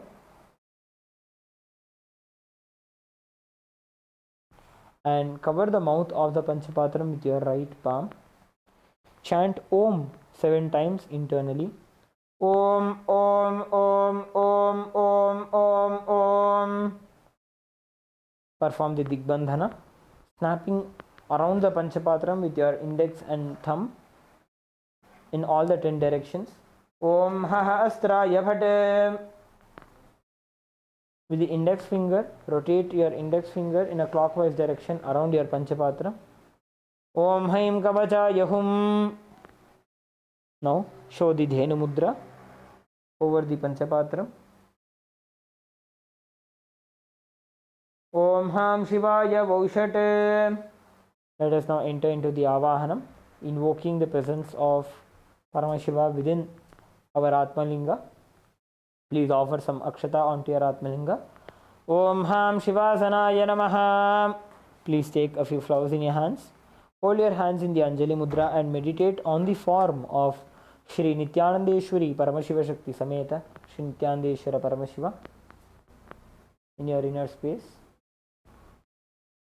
Lalate Tripundri Nitila Kasturi Tilakaha Spuranmala Dhara Spurita Katikaupi Navasanaha Dadhano Dustaram Shirasi Bhanirajam Shashikalam Pradipas Sarvesham Marunagiri Yogi Vijayate Indunibha Panchamukha Hastadashayuktam Shulamrgatankamasi Vajrama Bhayam Syat Pashavaradankushamanijvala Navame Shweta Kamalasana Sadashiva Swarupam. Om Ham Shivamurtaye Namaha. Om Ham Hom Shivaya Namaha. Shri Nithyanandeshwari Paramashiva Shakti Sameta Shri Nithyanandeshwara Paramashivaya Namaha. Dhyayami Avahayami. Now please show the Avahani Mudra. Om Ham Shivaya Namaha. Ityavahana Mudram Pradarshya. Flip your hands over, showing, turning your palms facing downwards. Sthapana. Show the Sannidhana Mudra. Sannidhana. Show the Nishthura Mudra. Nishthura Mudram Pradarshya. Interlace your fingers inwards and clasp your hands, keeping your thumbs out. Astraya Humphat iti Kalakanthi Mudram Pradarshya. So the Linga Mudra. Om Ham Shivaya Namaha iti Linga Mudra. So the Namaskara Mudra. Namaskara Mudra. So the Avakunthana Mudra. Om Haim Kavachaya Hum iti Avakunthana Mudram cha Pradarshya. Next is the offering of Asanam. Please offer some akshata onto your Atmalinga. Om Ham Hom Shivaya Namaha. Shri Nithyanandeshwari Paramashiva Shakti Sameta Shri Nithyanandeshwara Paramashivaya Namaha. Asanam Samarpayami. Next is the offering of Padya, Achamana and Arghya. Please take an uddani of water, show it to Paramashiva's feet and offer it into the Padya Patram. Om Ham Shivaya Namaha. Now please take another uddani of water, show it to Paramashiva's mouth and offer it into the Achamana Patram. Om Ham Shivaya Swadha. Please take another uddani of water, show it to Paramashiva's crown and then offer it into the Arghya Patram. Om Ham Shivaya Swaha. Shri Nithyanandeshwari Paramashiva Shakti Sameta Shri Nithyanandeshwara Paramashivaya Namaha. Padya Achamana Arghyam Dattva. Next is the offering of Snaniyam. Please take an uddani of water and offer it onto your Atmalinga along with the mantra and please ring the bell as you do so. Om Ham Hom Shivaya Namaha. Shri Nithyanandeshwari Paramashiva Shakti Sameta Shri Nithyanandeshwara Paramashivaya Namaha. Snanam Samarpayami. Please take an uddani of water, show it to Paramashiva's mouth and offer it into the Achamana Patram. Om Ham Shivaya Swadha. Snananantaram Achamaniyam Samarpayami. Next is the offering of Vastram. Please take some akshata, hover it over the Vastram and the Abharanam and offer it onto the Atmalinga along with the mantra. Om Ham Hom Shivaya Namaha. Shri Nithyanandeshwari Paramashiva Shakti Sameta Shri Nithyanandeshwara Paramashivaya Namaha. Vastra Yajñopavita Uttari Abharanartam Akshatan Samarpayami.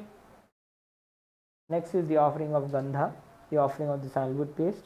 Please take some Gandha and the Kumkum and offer it onto your Atmalinga along with the mantra. Om Ham Hom Shivaya Namaha. Shri Nithyanandeshwari Paramashiva Shakti Sameta Shri Nithyanandeshwara Paramashivaya Namaha. Gandhandharayami. Gandhasyopari Haridra Kumkumam Samarpayami. Next is the offering of the Ashtapushpachana Puja. Please take a few flowers in your hands. Each time the word Namaha is chanted, offer a flower onto your Atmalinga. Om Bhavaya Devaya Namaha, Bhavasya Devasya Vatne Namaha, Om Sharvaya Devaya Namaha, Sharvasya Devasya Vatne Namaha, Om Ishanaya Devaya Namaha, Ishanasya Devasya Vatne Namaha, Om Pashupataye Devaya Namaha, Pashupater Devasya Vatne Namaha, Om Ugraya Devaya Namaha, Ugrasya Devasya Vatne Namaha, Om Rudraya Devaya Namaha, Rudrasya Devasya Vatne Namaha, Om Bhimaya Devaya Namaha, Bhimasya Devasya Vatne Namaha, Om Mahate Devaya Namaha, Mahator Devasya Vatne Namaha, Om Ham Hum Shivaya Namaha, Shri Nithyanandeshwari Paramashiva Shakti Sameta, Shri Nithyanandeshwara Paramashivaya Namaha, Ashtapushpa Pujam Samarpayami. Next is the offering of Bilvapatram. Please take a few bilva leaves smeared with sandalwood paste in your hands and offer them onto your Atmalinga along with the mantra. Om Ham Hom Shivaya Namaha, Shri Nithyanandeshwari Paramashiva Shakti Sameta, Shri Nithyanandeshwara Paramashivaya Namaha, Bilvapatram Samarpayami. Next is the offering of Dhupa. Please offer a flower onto the bell. Om Hahastraya Namaha. Now please take the bell into your left hand and start ringing the bell. Now sprinkle some water onto the incense sticks. Om Hahastraya Phate. Offer a flower onto the dhupa. Om Ham Hridayaya Namaha. Please take the incense sticks in your hands and slowly wave it towards your Atmalinga and Swamiji along with the mantra. Om Ham Hom Shivaya Namaha, Shri Nithyanandeshwari Paramashiva Shakti Sameta, Shri Nithyanandeshwara Paramashivaya Namaha, Dhupam Agrapayami. Now please take another dani of water, show it to Paramashiva's mouth and offer it into the Achamana Patram. Om Ham Shivaya Swadha. Next is the offering of Deepa. Please sprinkle some water onto the lamp. Om Ha Astraya Bhate.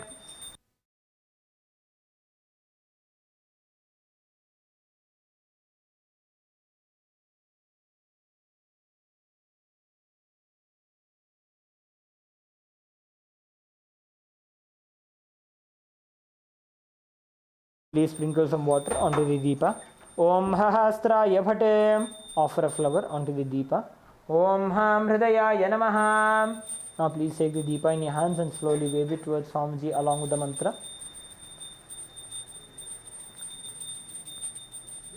Om Ham Hom Shivaya Namaha, Shri Nithyanandeshwari Paramashiva Shakti Sameta, Shri Nithyanandeshwara Paramashivaya Namaha, Deepam Sandarshayami.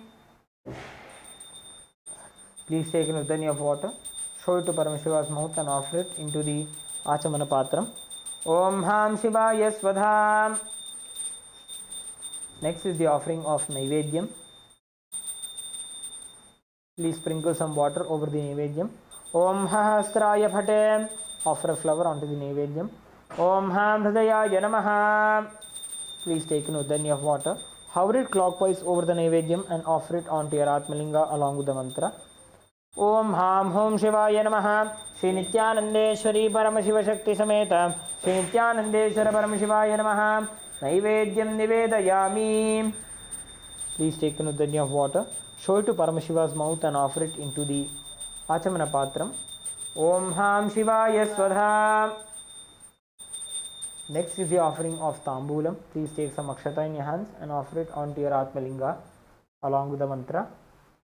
Om Ham Hom Shivaya Namaha, Shri Nithyanandeshwari Paramashiva Shakti Sameta, Shri Nithyanandeshwara Paramashivaya Namaha, Tambulam Samarpayami.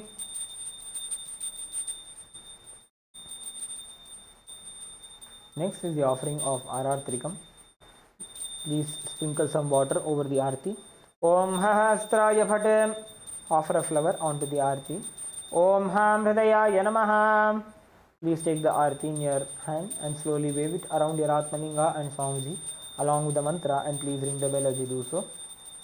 Om Ham Hom Shivaya Namaha, Shri नित्यानंदेश्वरी Paramshiva शक्ति समेत श्री नित्यानंदेश्वर परमशिवाय नमः कर्पूर नीराजनं संदर्शयामि. Now please take a flower, hover it clockwise over the arti and offer it onto the Atmalinga.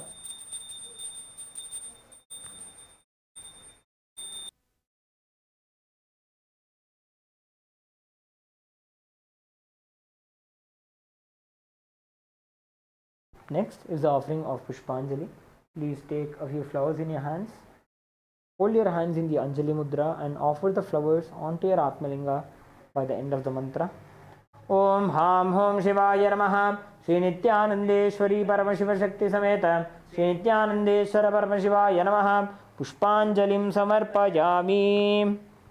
Now, please hold your Yajnopavita with your right thumb and perform the Gayatri Mantra Japa 11 times internally.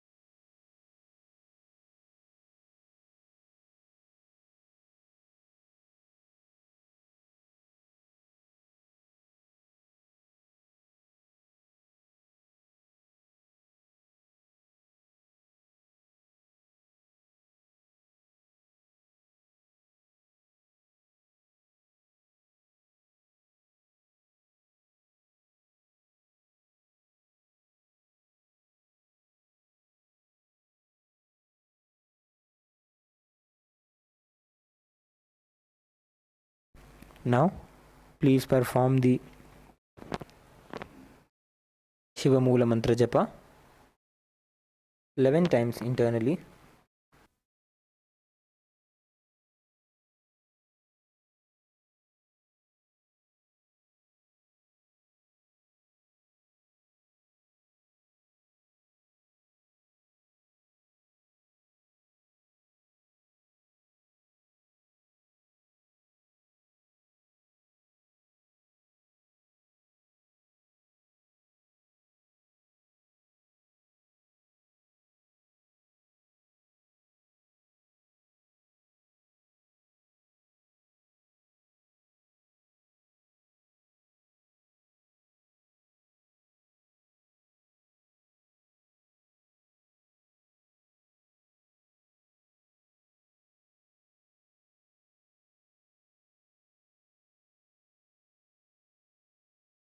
Now, please take a few flowers, Durvagrasa Nakshata, into your right hand. Om Ham Hridayaya Namaha. Om Haim Kavachaya Hum. Om Ham Shivaya Vaushat. Please take some water into your right hand.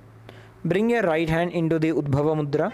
Offer the flowers and the water onto your Atmalinga along with the mantra.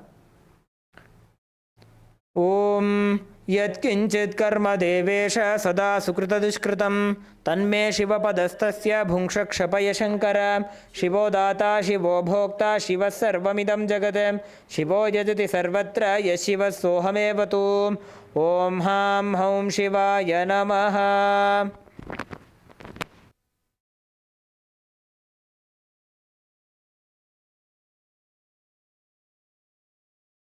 Please perform the Tattva-chamana.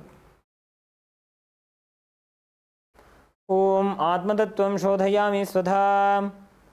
Om Vidyatattvam Shodhayami Svadha. Om Shivatattvam Shodhayami Svadha. Om Ham Hridayaya Namaha.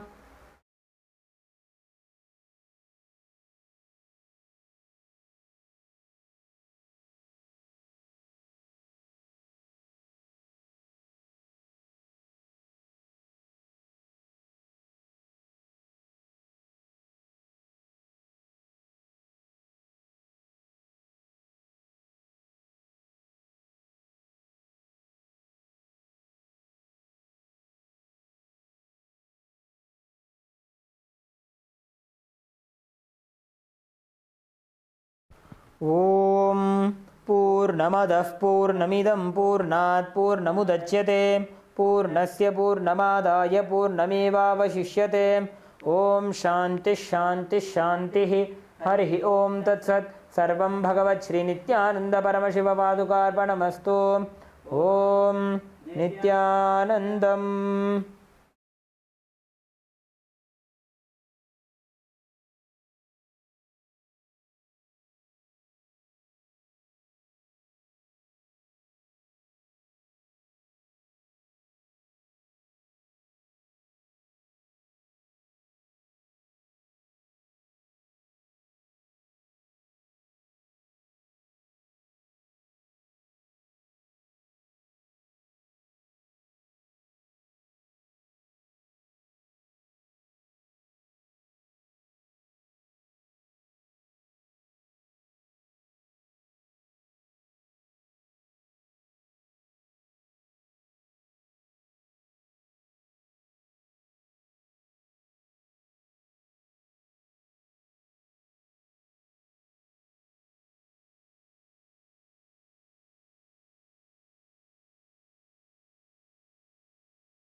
Around 5,000 years ago, at the end of Mahabharat War, the ancient enlightened Hindu civilization consisted of 10,000 Hindu traditions, or sampradayas, that existed in 56 Hindu nations, 200 Hindu kingdoms, 1,700 Hindu provinces that covered more than 6 million kilometers square of Asia. The Supreme Pontiff of Hinduism, SPH, Bhagavan Sri Nithyananda Paramashivoham, is the reviver of Kailasa, this ancient, enlightened Hindu civilizational nation. Kailasa is an unbroken cultural, religious, historical, civilizational, and sovereign continuation and revival of multiple of these historical Hindu sovereign states and Hindu ecclesiastical entities.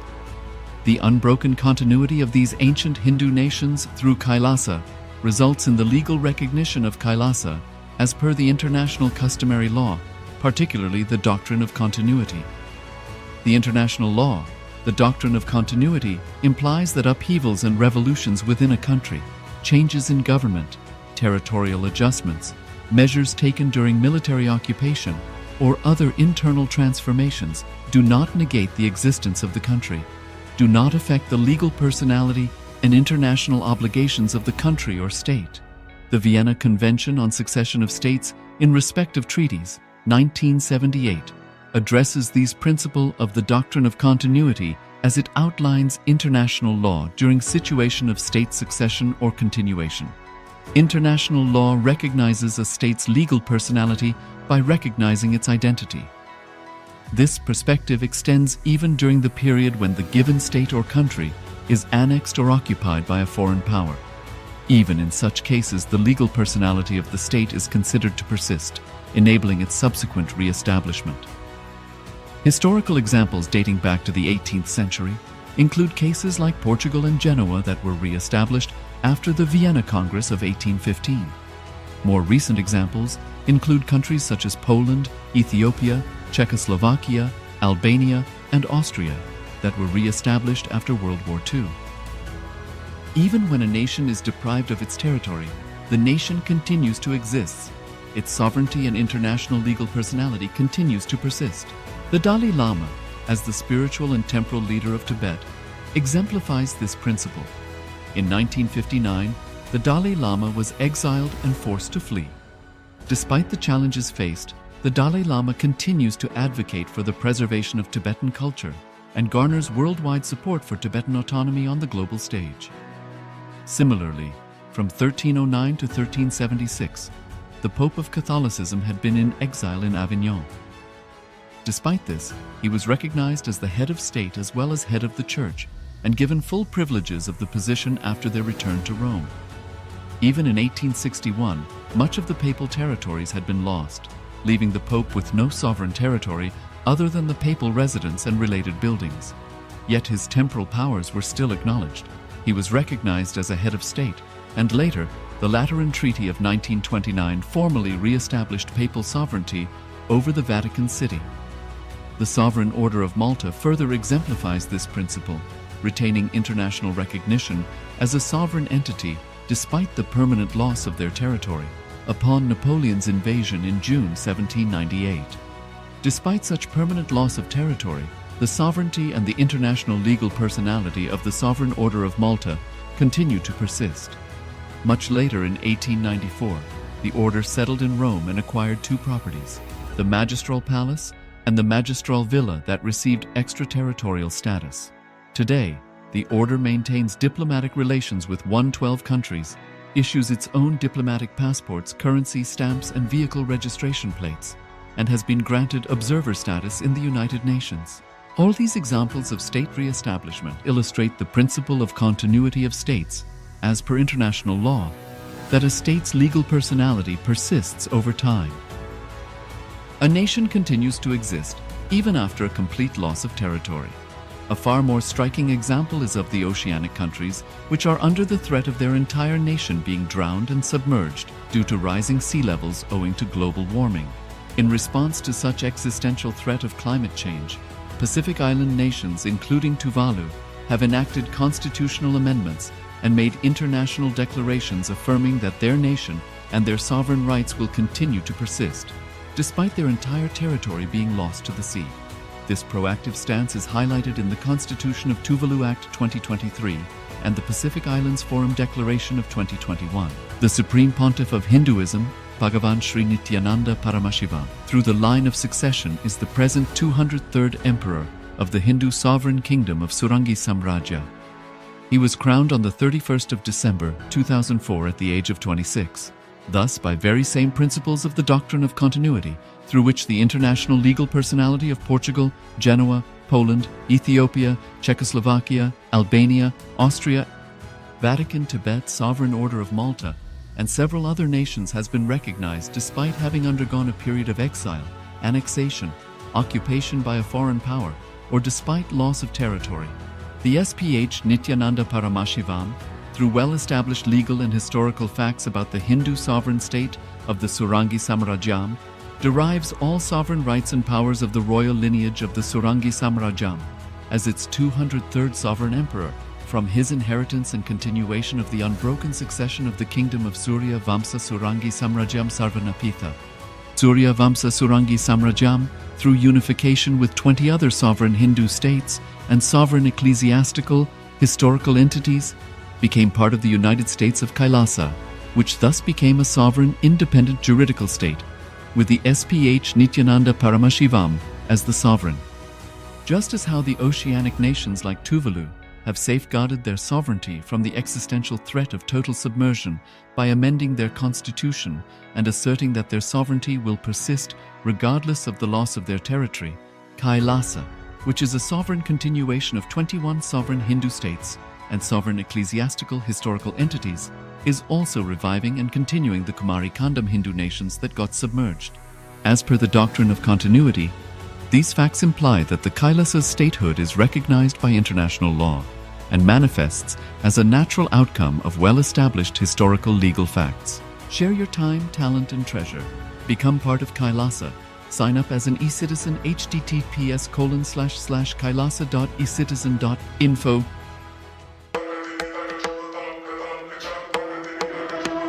With Paramashiva's grace, we have evolved UAN, United Nations for Ancient Nations.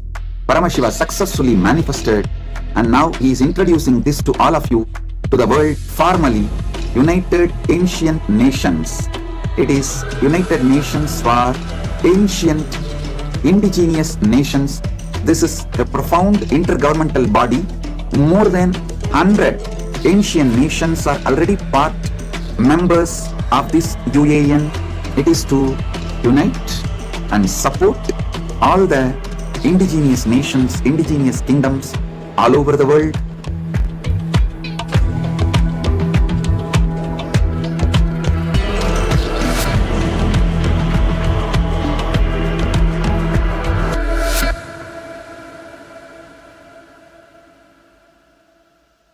Around 5,000 years ago, at the end of Mahabharat War, the ancient enlightened Hindu civilization consisted of 10,000 Hindu traditions, or sampradayas, that existed in 56 Hindu nations, 200 Hindu kingdoms, 1,700 Hindu provinces that covered more than 6 million kilometers square of Asia.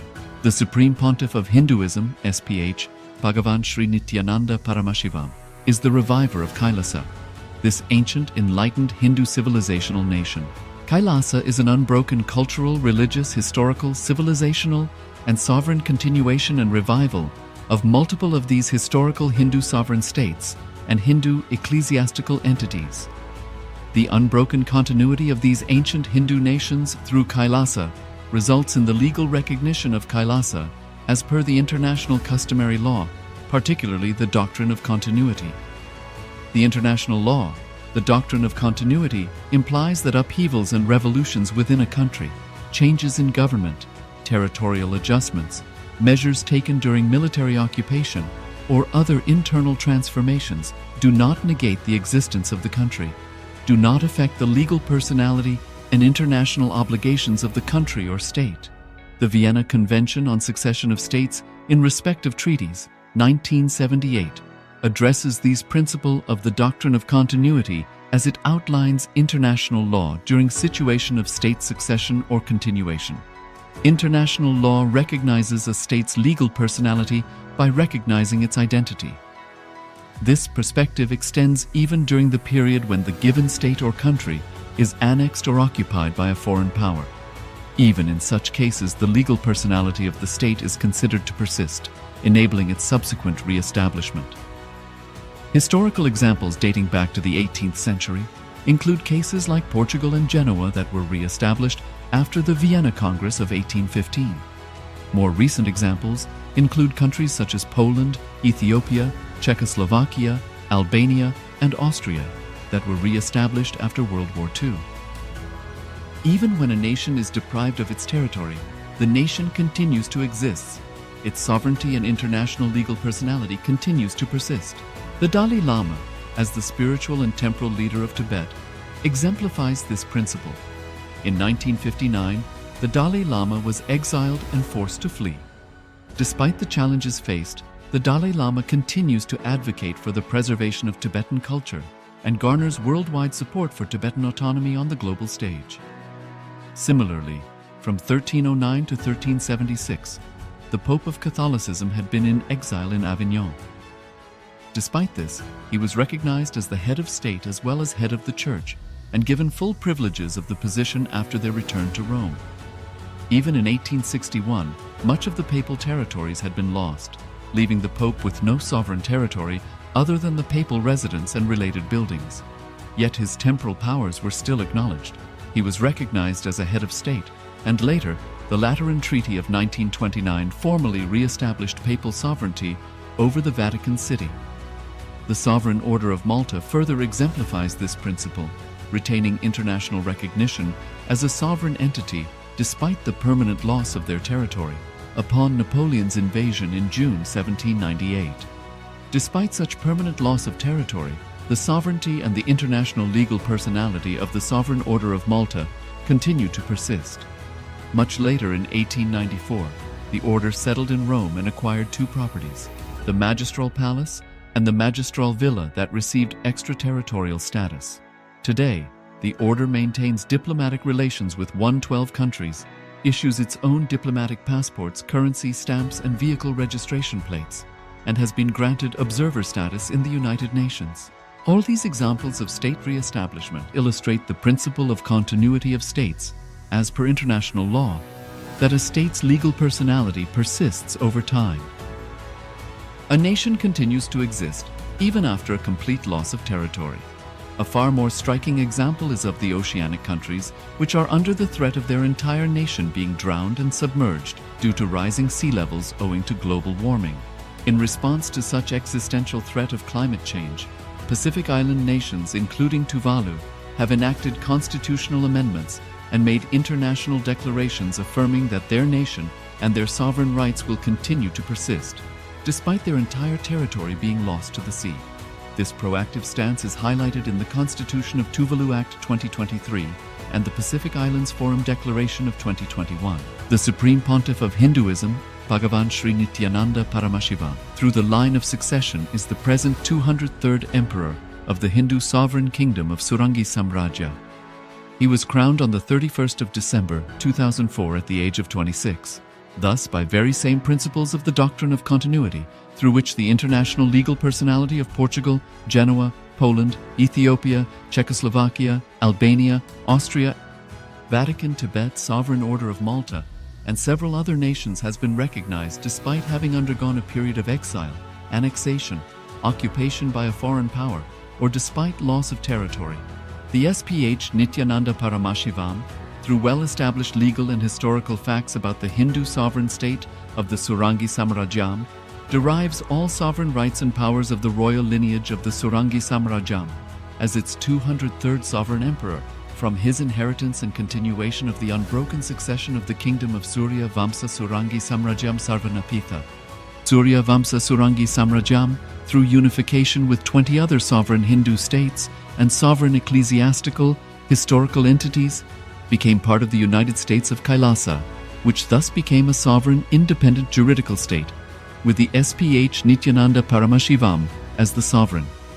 Just as how the oceanic nations like Tuvalu have safeguarded their sovereignty from the existential threat of total submersion by amending their constitution and asserting that their sovereignty will persist regardless of the loss of their territory, Kailasa, which is a sovereign continuation of 21 sovereign Hindu states and sovereign ecclesiastical historical entities, is also reviving and continuing the Kumari Kandam Hindu nations that got submerged. As per the doctrine of continuity, these facts imply that the Kailasa's statehood is recognized by international law and manifests as a natural outcome of well-established historical legal facts. Share your time, talent, and treasure. Become part of Kailasa. Sign up as an eCitizen https://kailasa.ecitizen.info.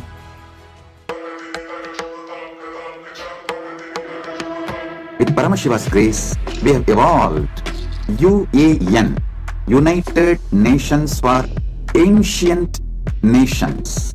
Paramashiva successfully manifested, and now he is introducing this to all of you, to the world formally, United Ancient Nations. It is United Nations for Ancient Indigenous Nations. This is a profound intergovernmental body.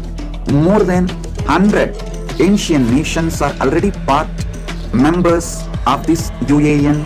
It is to unite and support all the indigenous nations, indigenous kingdoms all over the world.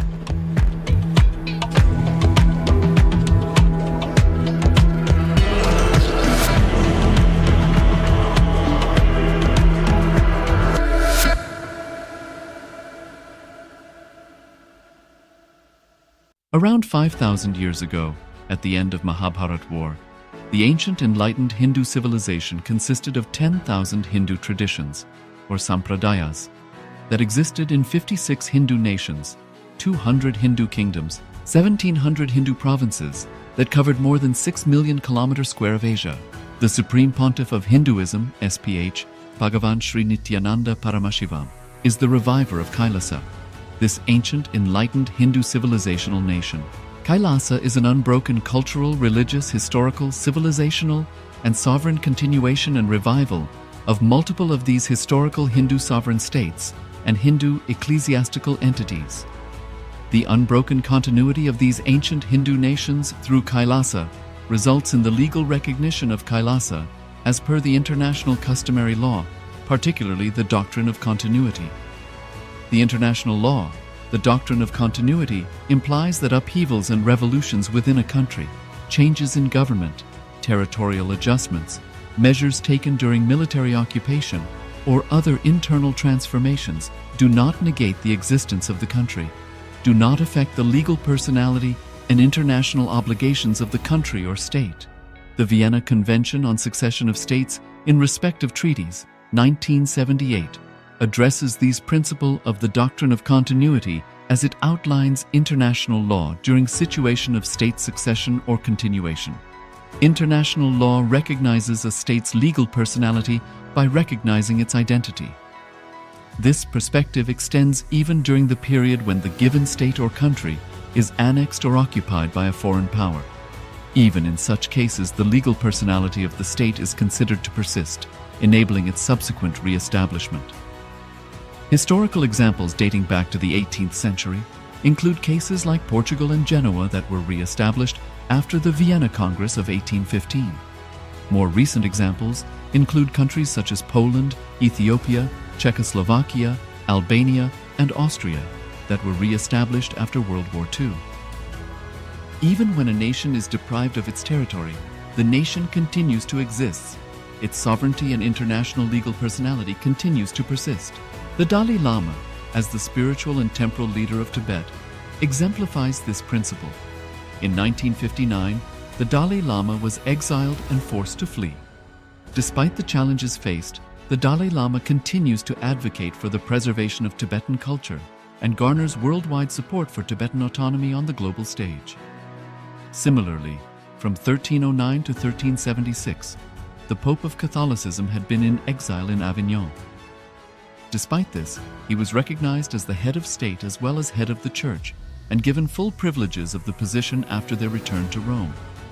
Even in 1861, much of the papal territories had been lost, leaving the Pope with no sovereign territory other than the papal residence and related buildings. Yet his temporal powers were still acknowledged. He was recognized as a head of state, and later, the Lateran Treaty of 1929 formally re-established papal sovereignty over the Vatican City. The Sovereign Order of Malta further exemplifies this principle, retaining international recognition as a sovereign entity despite the permanent loss of their territory. Nithyanandam Paramasukadam Kevalam Jnanamurtim Dvandvatītam Gaganasrisham Tattvamasyadiraksham Ekam Nityam Vimalamachalam Sarvadhi Sakshibhutam Bhavatītam Trigunarahitam Satgurum Tam Namami. So Nithyanam, all of you, welcome Nithyanam, welcome. Today's day of the Paramashivoham. So on this wonderful journey of this Paramashivoham, we have Ma Yanhuang Nithyanandama, Nithyanama, Ma Maha Gyana Pradata Nithyanandam, Nithyanama, Ma Teresa Nithyanandam, Nithyanama, Sharme Moose Nithyanandam, Nithyanam. and we have from Canada, Nithyanandam, all of you. From Toronto, yes, Yes. akin to organization average admin. And all the participants watching us on YouTube or any other social media platform, welcome all of you on this today's wonderful journey of the Paramashivoham. So we had just the intense yoga today and the puja. Just take few more seconds, few moments, and if you wish to share your experience, your breakthroughs that you had through yoga, through puja, please go ahead and share. Then we'll be entering into the power manifestation round.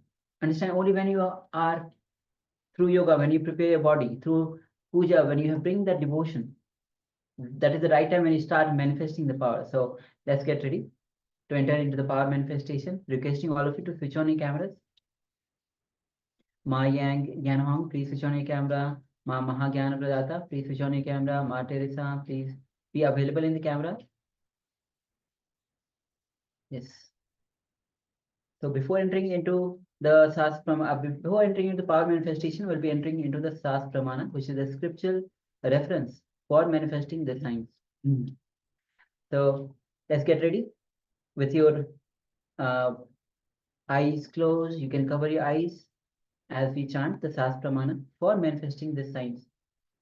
And the verse goes as Kapala antarmano yasya tishtan milita lochanaha kramena manasodharyat lakshaye lakshamuttamam.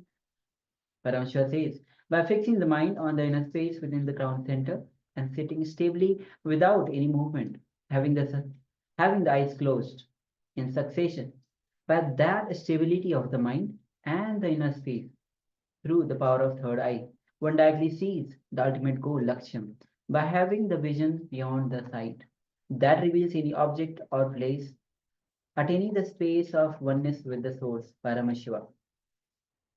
So with this, let's get ready to enter into the power manifestation. You can cover your eyes now.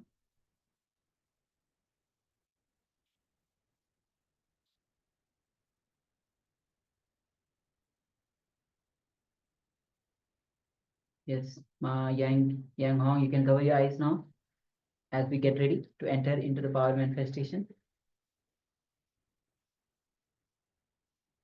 Other participants on the YouTube, you can also cover your eyes.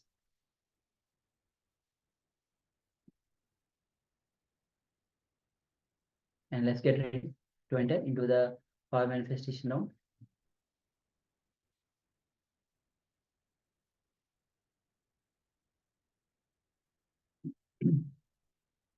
All right, so once we have the eye bands on, let's sit comfortably with the head, neck, and spine in a straight line to allow for the free movement of the Kundalini energy. Let us bring our awareness to our inner space, our Anandagandha, which is just below the heart center. So the heart center, the Anahata chakra, is in the middle of the chest, about one palm width. Below that is our Anandagandha, our inner space. It is the space that Swamiji has initiated us in to connect to him, to connect to the divine, to be in the space of oneness with the divine. So let us bring our awareness to our inner space. And understand Swamiji is available for you, waiting for you to reach out. And just by mere remembrance of Swamiji, we invoke the Master in our inner space. So let us do just that. Let us remember Swamiji in our inner space. Let us remember everything that Swamiji is, represents, and means to us. Let us remember all the beautiful moments that we cherish with Swamiji. Let's remember all of that in our inner space. Just take a moment and connect to the Master. Feel the feeling connection that we have to the Master, to Swamiji, the Supreme Pontiff of Hinduism, the living avatar and incarnation of Paramashiva himself. As we bring our awareness to our feeling connection, the connection is getting stronger. So take a moment and feel that, feel all of that in your inner space, your Anandagandha. Feel the space of oneness with Swamiji in your inner space.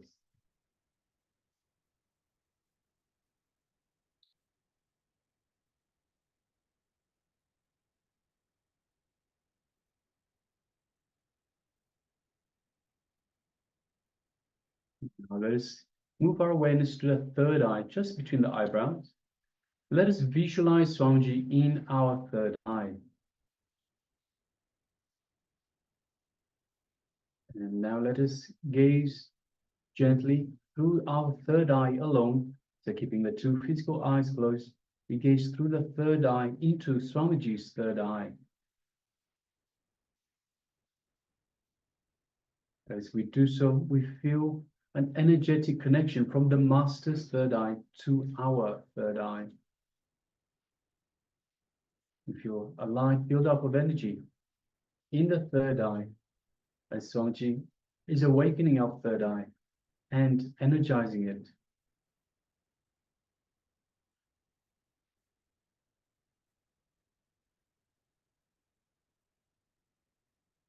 Now let us start chanting the Mahavakya, the cosmic code word that Swamiji has given us to connect further to him. The Mahavakya is Om Nithyananda Paramashivoham, which means Om, in eternal bliss, I am Paramashiva. Let us start. Om Nithyananda Paramashivoham. Om Nithyananda Paramashivoham. Om Nithyananda Paramashivoham. Let's continue chanting the Mahavakya throughout this power manifestation. And from the space of oneness with Swamiji, let us now start manifesting this power of third eye vision, seeing the image blindfolded.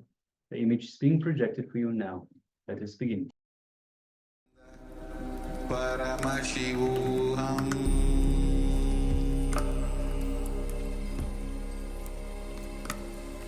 Om Nithyananda Paramashivoham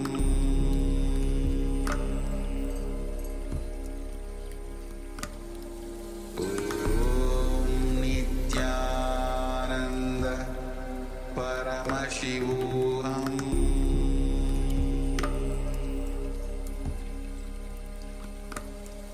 Om Nithyananda Paramashivoham Om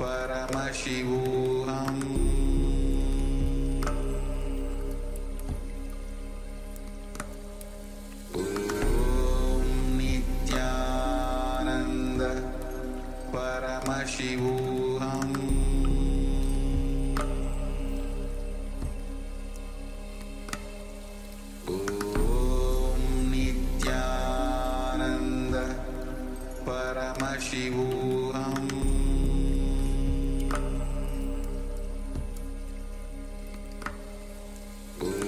Om Nithyananda Paramashivoham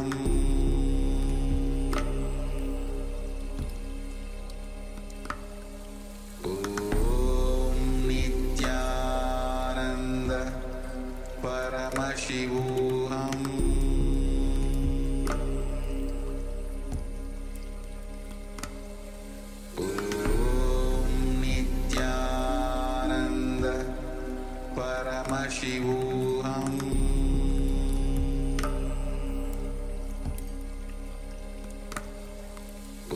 Om Nithyananda Paramashivoham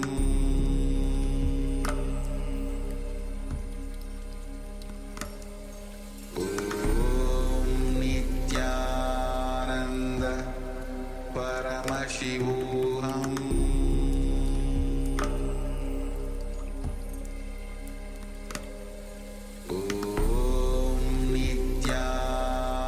Nithyananda Paramashivoham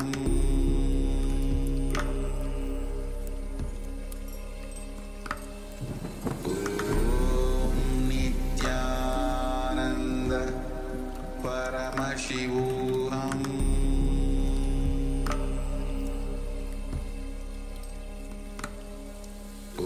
Om Nithyananda Paramashivoham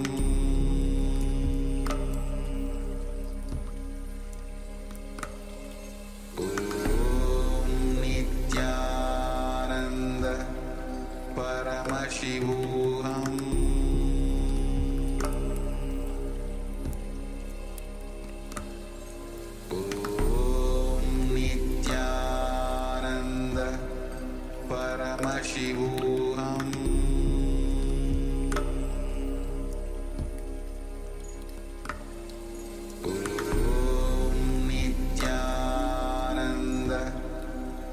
Paramashivoham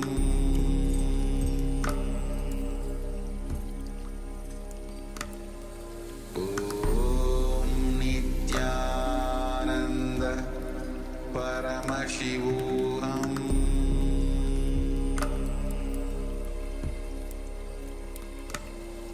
Om Nithyananda Paramashivoham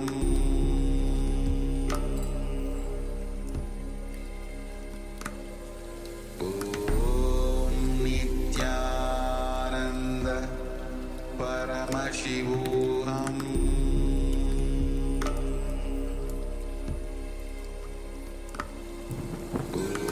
Om Nithyananda Paramashivoham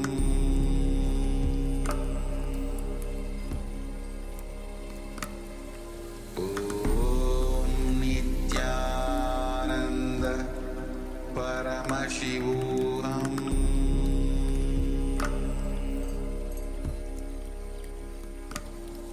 Om Nithyananda Paramashivoham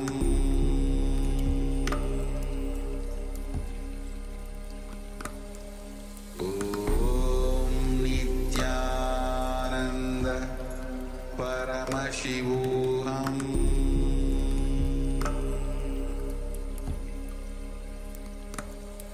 Om Nithyananda Paramashivoham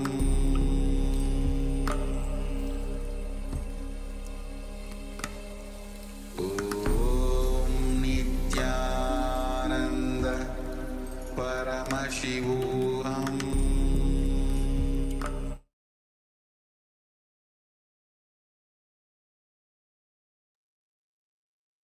Slowly, very slowly. You can remove your eye bands. You can open your eyes now. Yes. Ma Yang, Yang Hong, you can remove your eye bands. Ma Gyan Pradata, Ma Teresa. We are joined by Ma Xiao Yu Wang, Nityananda. So if you have taken part in the manifestation, let's take a moment and start sharing.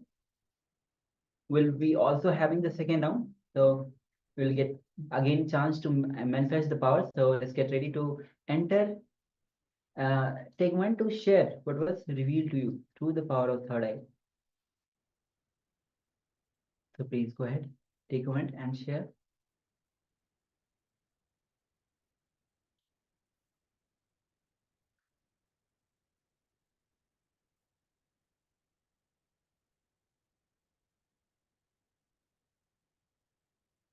And all the participants on the YouTube can also start sharing. We have Sri Nitya Paraman who shares some flowers as emojis. Yes, thank you, Nityanandam. Yukta Aya has joined as a Kailasian's bronze. Yes, Nityanandam.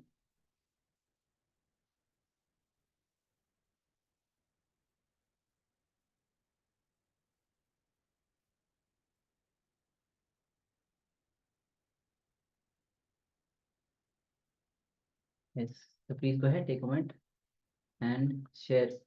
And requesting everyone to please switch on your cameras. We have, of course, Ma Xiao Yu Fang, who has just recently joined us. The Toronto Kailasa.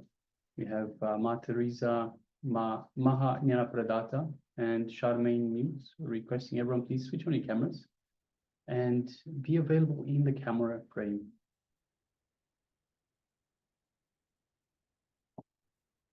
All right. So shortly we'll be moving on to the verification stage. And yes, this is the image that we had prepared for you. So it is a tropical island. You can see clear blue waters, beautiful waters. You can see the sand. You can see some rocks as well, just on this side.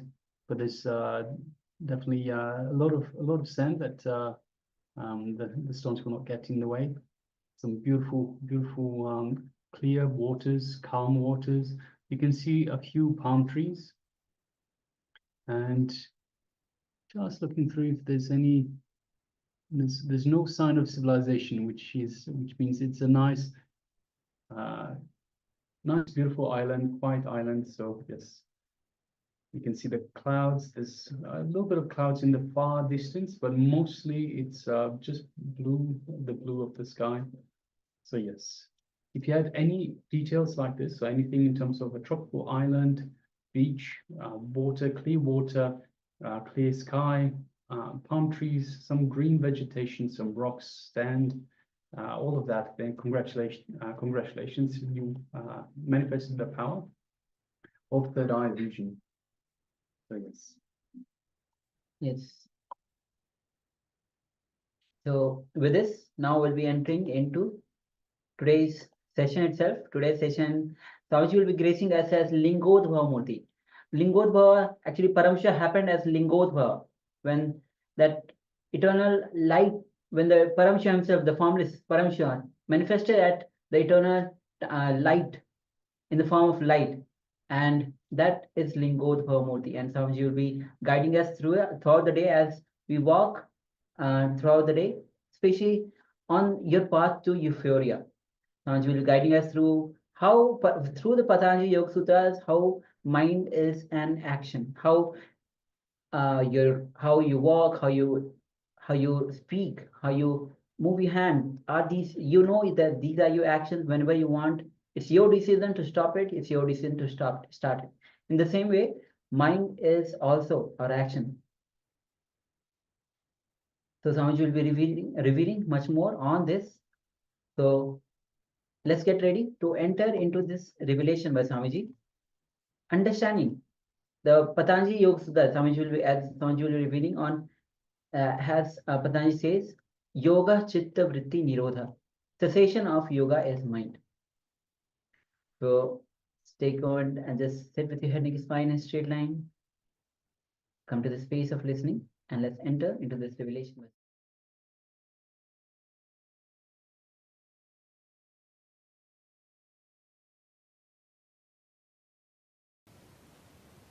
The first sutra, let us enter into the first sutra.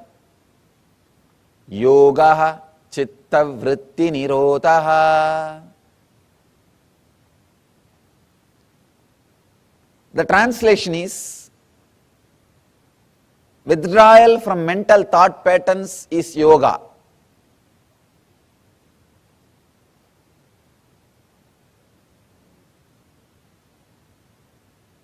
Many times,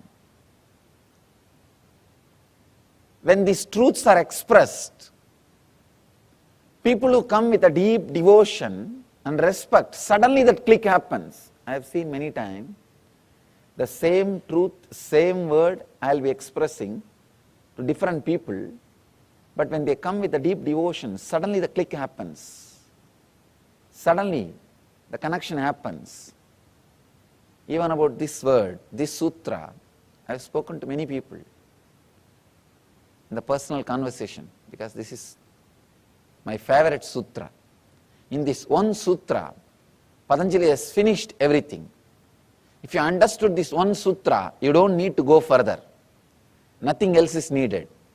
This one is enough. The simple, straight understanding is, mind is not an object, mind is not a thing, it is an action. So people ask me, how to stop mind? How to go beyond mind? Every day I am put this question. I can say this is a frequently asked question, most frequently asked question, FAQ. Wherever I go, there will be at least 10 people to put this question. I tell them, mind is not a thing to be fought with. Mind is not a thing to suppress it. Mind is not a thing to destroy it. It is an action, you know. It is an action. See, just like you are walking. If you don't want to walk, what do? You just sit. Like you are talking. If you don't want to talk, what do? You just be in silence. Same way, mind is an action. If you don't want, don't do it, that's all.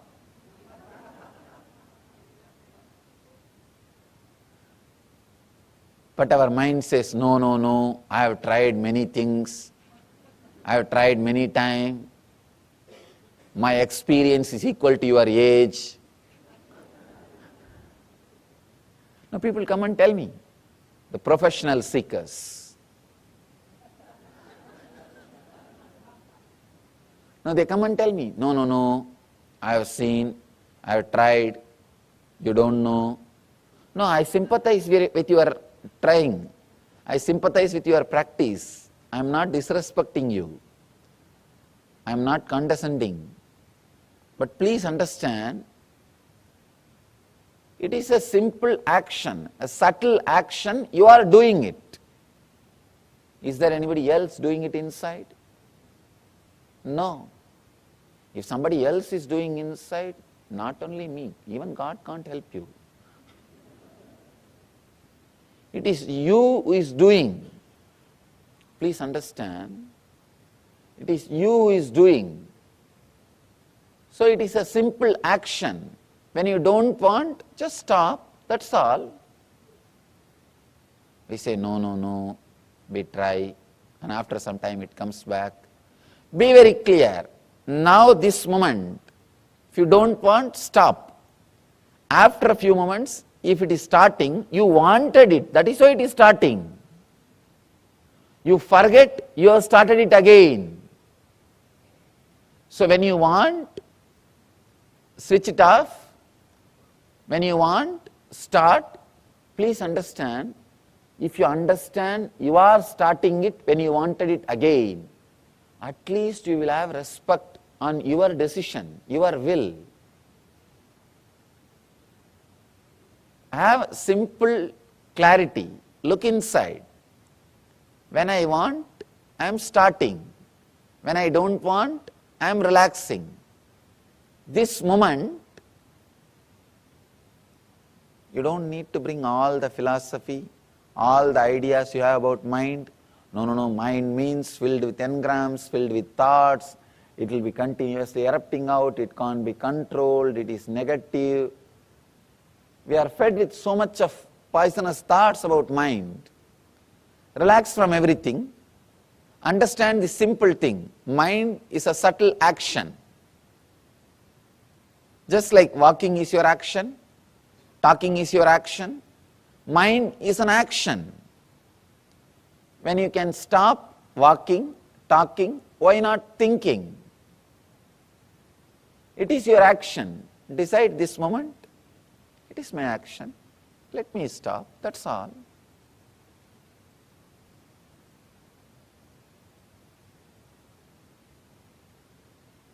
Now mind says, no, no, no.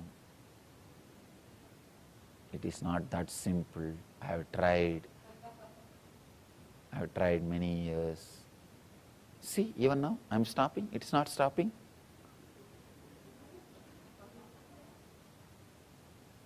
Understand, do not create that full statement. I am stopping, it is not stopping. Then you are not stopping. I am stopping. That's all. Then again, I want to tell something or I want to do something. That is why it is starting again. So look little in. With little devotion, if you approach the sutra, you will have that click. Yes, what he means is right. Just little shift in the approach, little shift in the attitude, little shift in the understanding. What he says is right. If it is getting started again, we are starting it.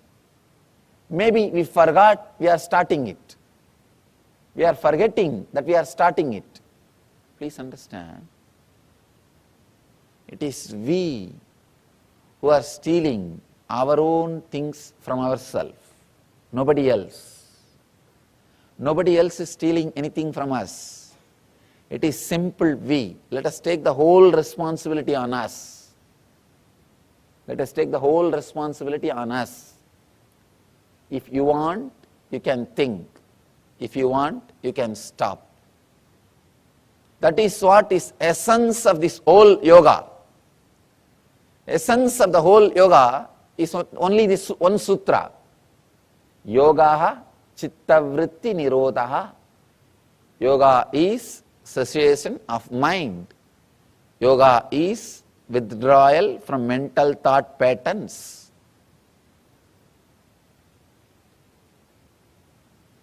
Mind is not a thing. It is an action. If you are sitting, did you ever ask, what happened to my walking? I was walking 10 minutes before. You don't ask, because you know by sitting, you stopped walking. If you are silent, you don't think, where did my talking go? I was talking 5 minutes before. You know, you were talking earlier, now you are silent. That's all.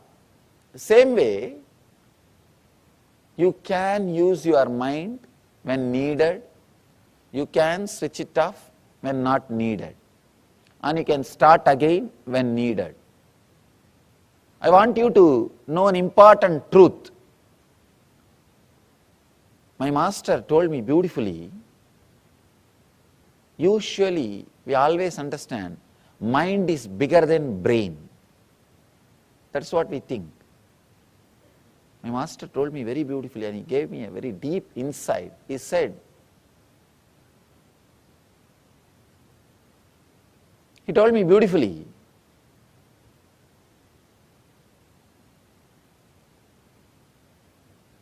one action of brain is mind.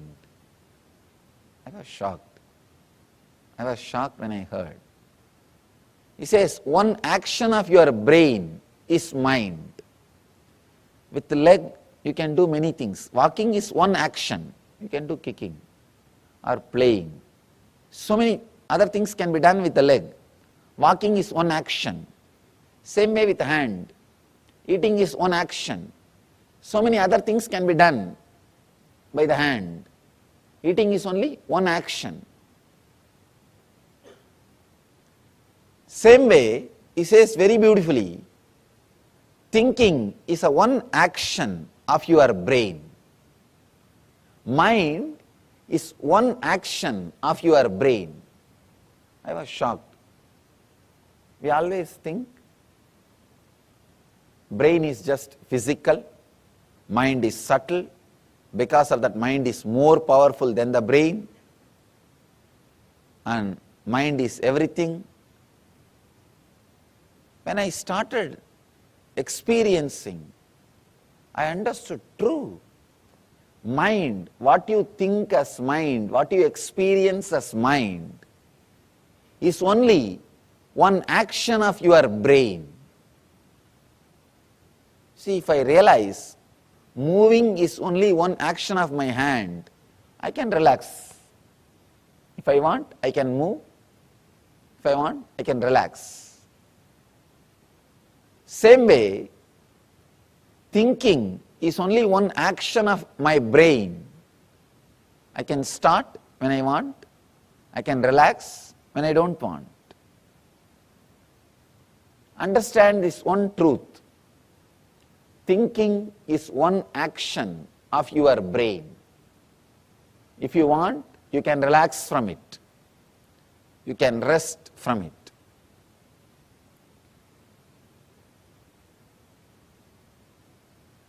With a deep respect, when I looked into this truth, started analyzing, it is true. It is true. When I learned how to be silent, I understood. Even when you are silent, your whole body is functioning. It means mind is only one part of your brain. Without the mind also, brain is able to operate your day-to-day life. Brain is able to live your life, I can say, in a much better way. In a much better way.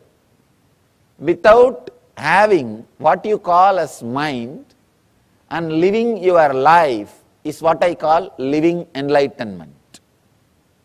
That is the essence.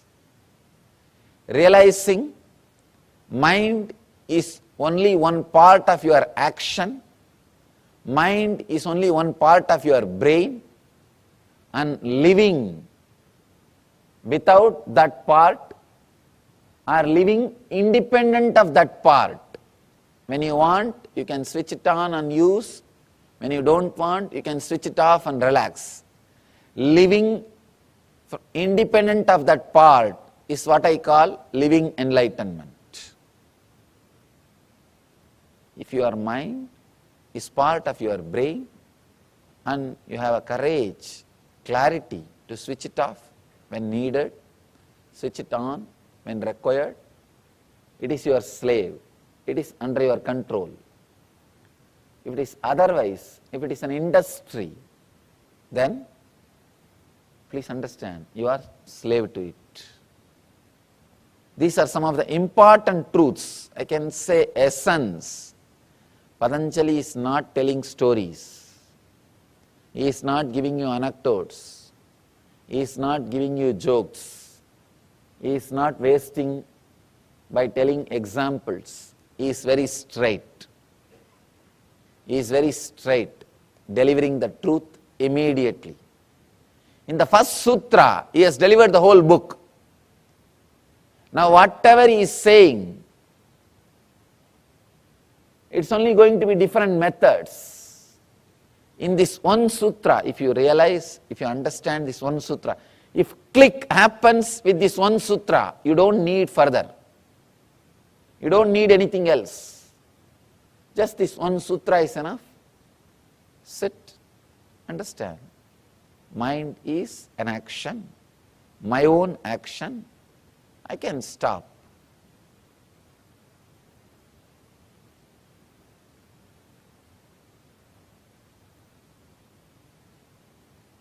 All right, let me start. I think I am done with the whole day. Let me relax. If you can have this awareness, if you can just have this one awareness, nothing else, whenever action is performed, you wanted it. Whenever you want, silence can be created. This one understanding, if it clicks, please understand, if it clicks, you don't need anything further. You are qualified for yoga. These two sutras, first sutra, Ata Yoganusasanam. Now let us enter into the experience of yoga. And second sutra, yoga is cessation of the mind. These two sutras need to be understood. If this second sutra gives you the click, you are qualified for yoga. If you are qualified for yoga, the second sutra will give you the click. If you have objections, no, I don't think it is so easy.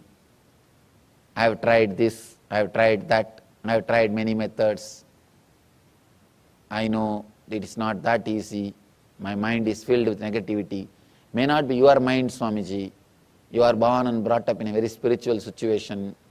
You don't know about my mind. How much of conditioning and problems I had. I had a very abusive childhood. Still I don't understand that word. Sorry to say that. Wherever I go, people say I had abusive childhood. What do you mean by that word?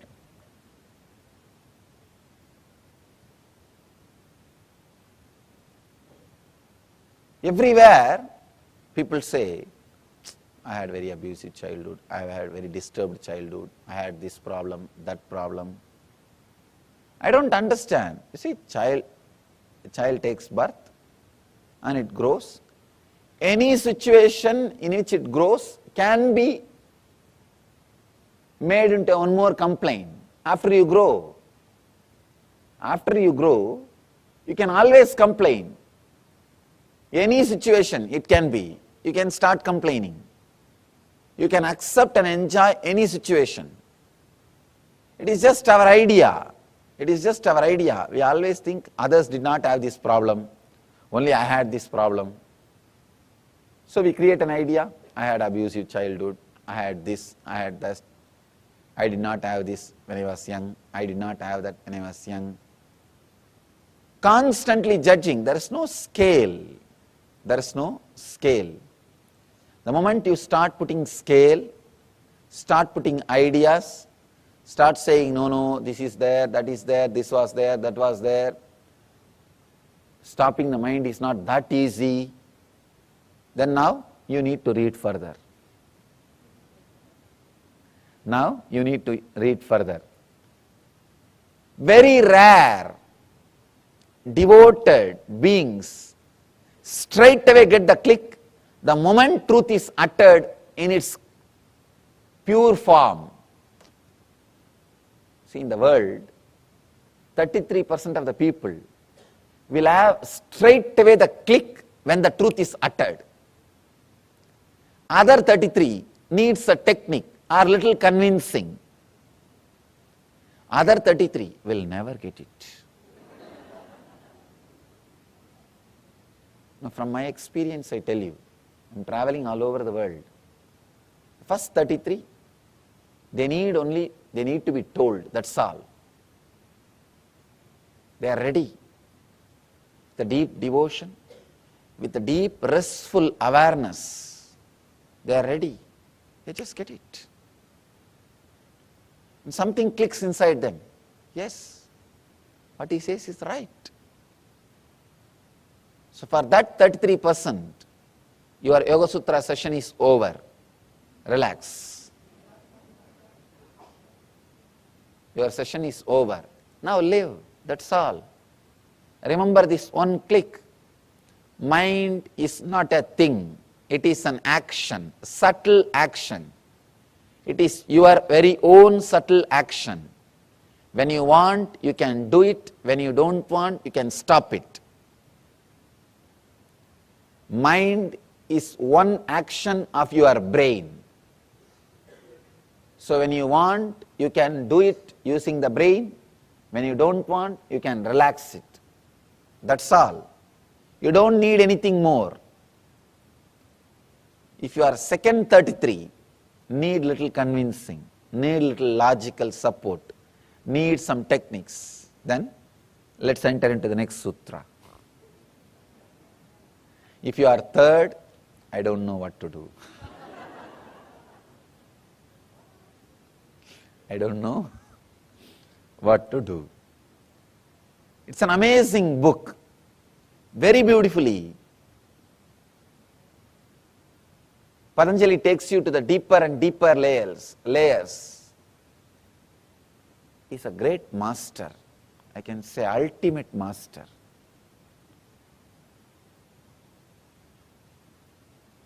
He has solution even for the third 33. When you go deeper, he has solution. There's a beautiful story. One guy was traveling, sitting on his donkey, and the tail of a donkey, a goat was tied. 3 thieves saw him. One thief said, I'll steal the goat from him. The other guy said, I'll steal the very donkey on which he is sitting and traveling. The third guy said, I'll steal the very clothes he is wearing. First guy slowly started walking behind the donkey. The donkey, in the goat's neck, there was a bell ringing continuously. So that guy who is sitting on the donkey, he knows if the bell is ringing, the goat is following. So he was walking, he was traveling. This thief slowly removed the bell from the goat's neck and tied it the donkey's tail. Donkey was continuously ringing the bell and that guy was walking. He took away the goat and ran away. Second thief was walking continuously with this guy. After some time, the guy who was sitting on the donkey, he stopped and turned back. He saw the goat is missing. He asked the second thief, what happened to the goat? Second thief said, Just now somebody took it and ran. Run, run, run. Go and catch. This guy said, all right, take care of my donkey. I'll go and bring my goat. He ran to get the goat. This fellow ran with the donkey. The third thief was following him. When this guy was completely tired and understood, he lost his donkey also. He came near a well. This third thief was sitting near the well with a long face. This guy asked, what happened to you? Why are you sitting with a long face? Third thief said, no, my treasure is lost in this well. It is inside this well. I don't know how to swim. If you can get in and take this out, 50-50. And this guy said, all right, I'll now make it up. I lost my goat and donkey. Now I'll make up in this one situation. Please have my clothes. I'll jump and bring the treasure out. When he jumped, this third guy ran away with the clothes. Patanjali is the third guy. He can really do his job. He can really do his job. He can teach even for the third level people. Step by step he is teaching, that's all. Step by step he is teaching. He can take away everything from you. Actually, if you lose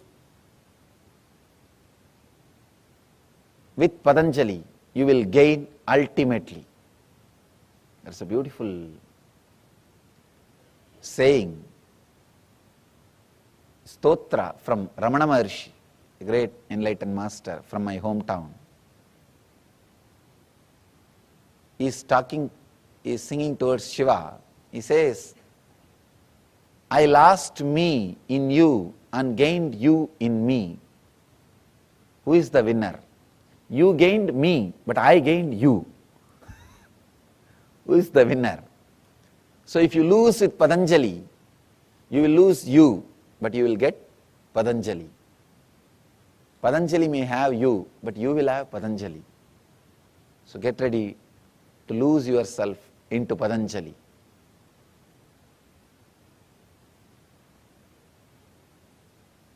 The ultimate master is not just a scholar. He's a great master. Straight away gives you the techniques. I can say this book is Science of Miracles. Manual for miracles. There are some books which creates philosophers. There are some books which creates kings. There are some books which creates business people. This is the book which can create masters who will create religions. This is a book which can create masters who will create religions.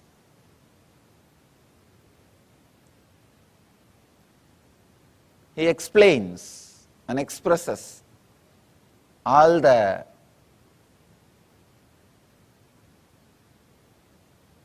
inner science or secrets of the miracles and spiritual experiences. This sutra, withdrawal from mental thought patterns, is yoga. Yogaha chitta vritti nirodhaha, needs to be understood from another dimension. Let me try to explain this, the another dimension. Actually, when the chitta vrittis, when the mental patterns are stopped, suddenly you enter into a different zone. It's like if all the threads which are tying the balloon, if it is cut, suddenly balloon flies to a different space. Same way, for all the thoughts which are pulling you down, if it is cut, your consciousness soars to a different height. It reaches a different zone. It stays in a different zone.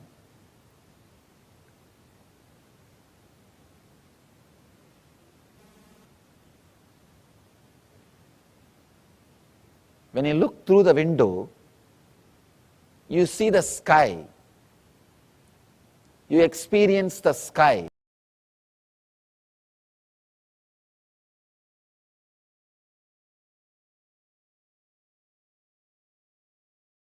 Around 5,000 years ago, at the end of Mahabharat War, the ancient enlightened Hindu civilization consisted of 10,000 Hindu traditions, or sampradayas, that existed in 56 Hindu nations, 200 Hindu kingdoms, 1,700 Hindu provinces that covered more than 6 million kilometers square of Asia.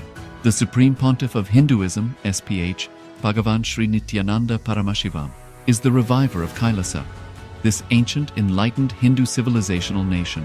Kailasa is an unbroken cultural, religious, historical, civilizational, and sovereign continuation and revival of multiple of these historical Hindu sovereign states and Hindu ecclesiastical entities.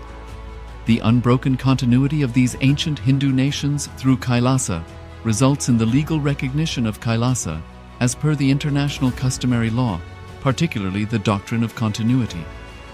The international law, the doctrine of continuity, implies that upheavals and revolutions within a country, changes in government, territorial adjustments, measures taken during military occupation, or other internal transformations do not negate the existence of the country, do not affect the legal personality and international obligations of the country or state.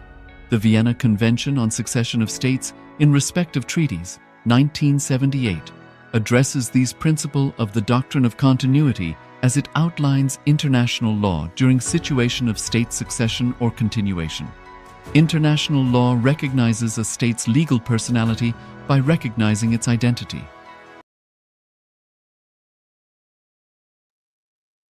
Yes. So a powerful revelation by Swamiji on mind is an action. Yoga Chitta Vritti Nirodha. Mind is an action, you can stop it as other actions. And mind is just one part of the brain, one action of the brain. Yes, we see now there's my young Yan Hong that shared from the power manifestation, white and black light, blue sea water, circular object in the sea, golden light, green plants. So yes, Ma, we had the green plants, we definitely had the sea.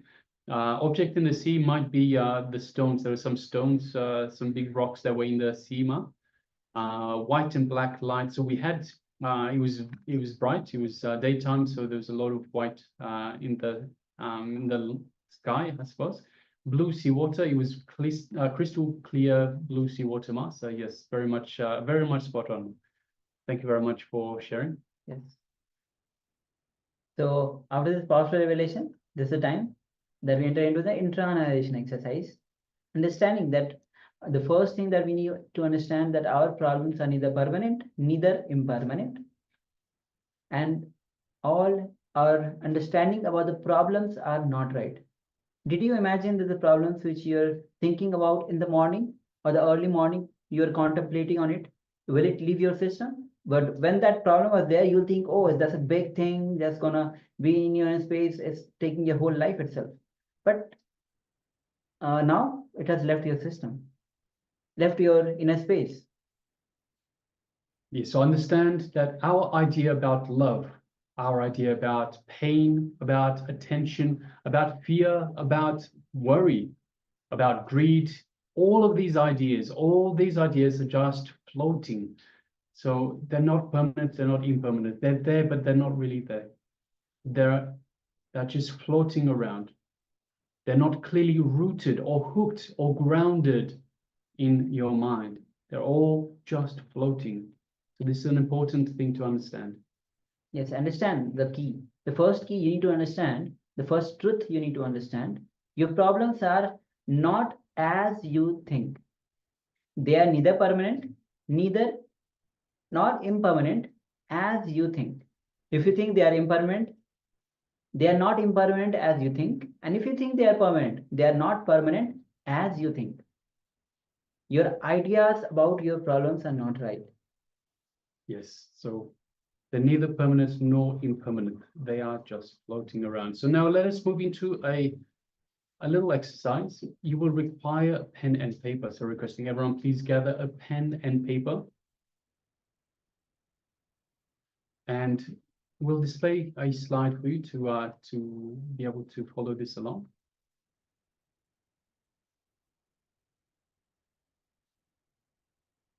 So requesting everyone, please gather a pen and paper. And let us have a look. The slide is being displayed for you. Let's go ahead with the first step for now. Pen down, so write down at least 5 incidents from your own life where you focused on very simple problems and you forgot the important problems. So you focused on very simple problems took your mind, took your focus, and you completely forgot about the important problems. So your mind was taken away. And understand, Swamiji beautifully tells us that we can only have one thought at a time. So we can focus on one thing. We can't focus on the very simple problems and the important problems all at the same time. So once again, write down at least 5 incidents from your own life where you focus on a very simple problem and forgot the important problem. Let's begin.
Now look back into these incidents and analyze how you got caught in the small things and totally forgot the big things happening in the life. Let's enter into the second.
Yes.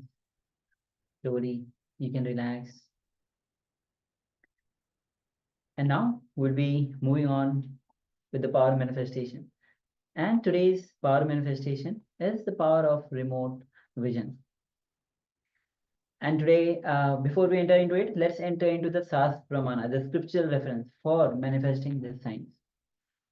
The verse goes as Vyomakaram Swayam Atmanam Dhyaye Digbhir Anavratam Nirashaya Chit Shakti Sarupam Darshaye Tada. Parameshwar says, concentrate and cognize with restful awareness on oneself in the form of a vast etheric space or sky, Vyomakaram, which is limitless in any direction whatsoever.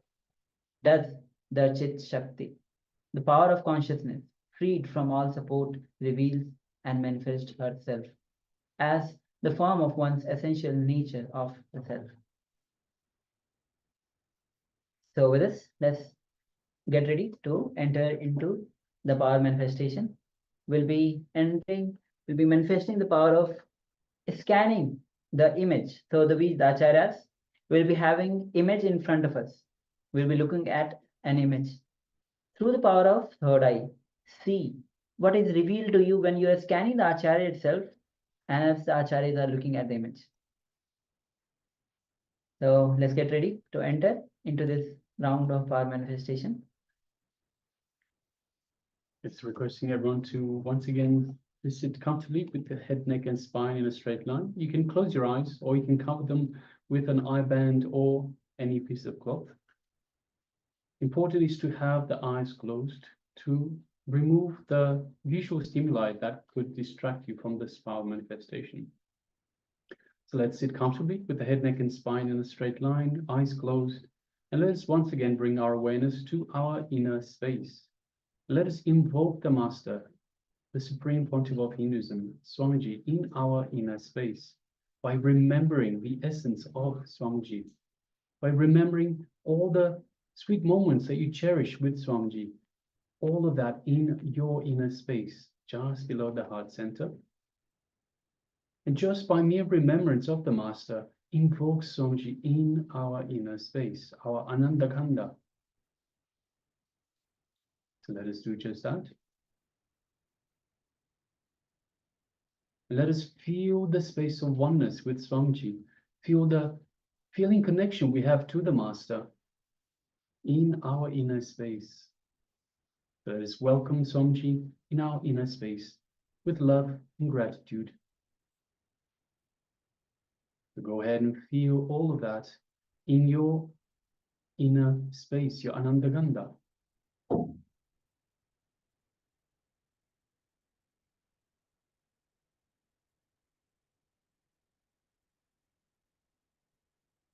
Now take a moment and let us shift our awareness to the third eye, just between the eyebrows. And let us visualize Swamiji in our third eye. Let us gaze gently through our third eye alone, so keeping the two physical eyes closed, gazing through the third eye into Swamiji's third eye. As we do so, we feel an energetic connection from the Master's third eye into our third eye.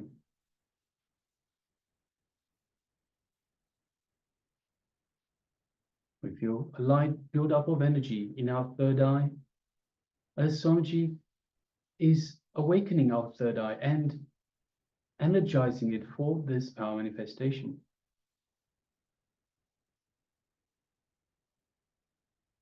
Now let us connect further to Swamiji by chanting the Mahavakya. Om Nithyananda Paramashivoham. Om Nithyananda Paramashivoham. Om Nithyananda Paramashivoham. Let's continue chanting the Mahavakya throughout this power manifestation and ask Swamiji to reveal to you the details of the image that the acharyas are looking at. Let us begin. Shivoham.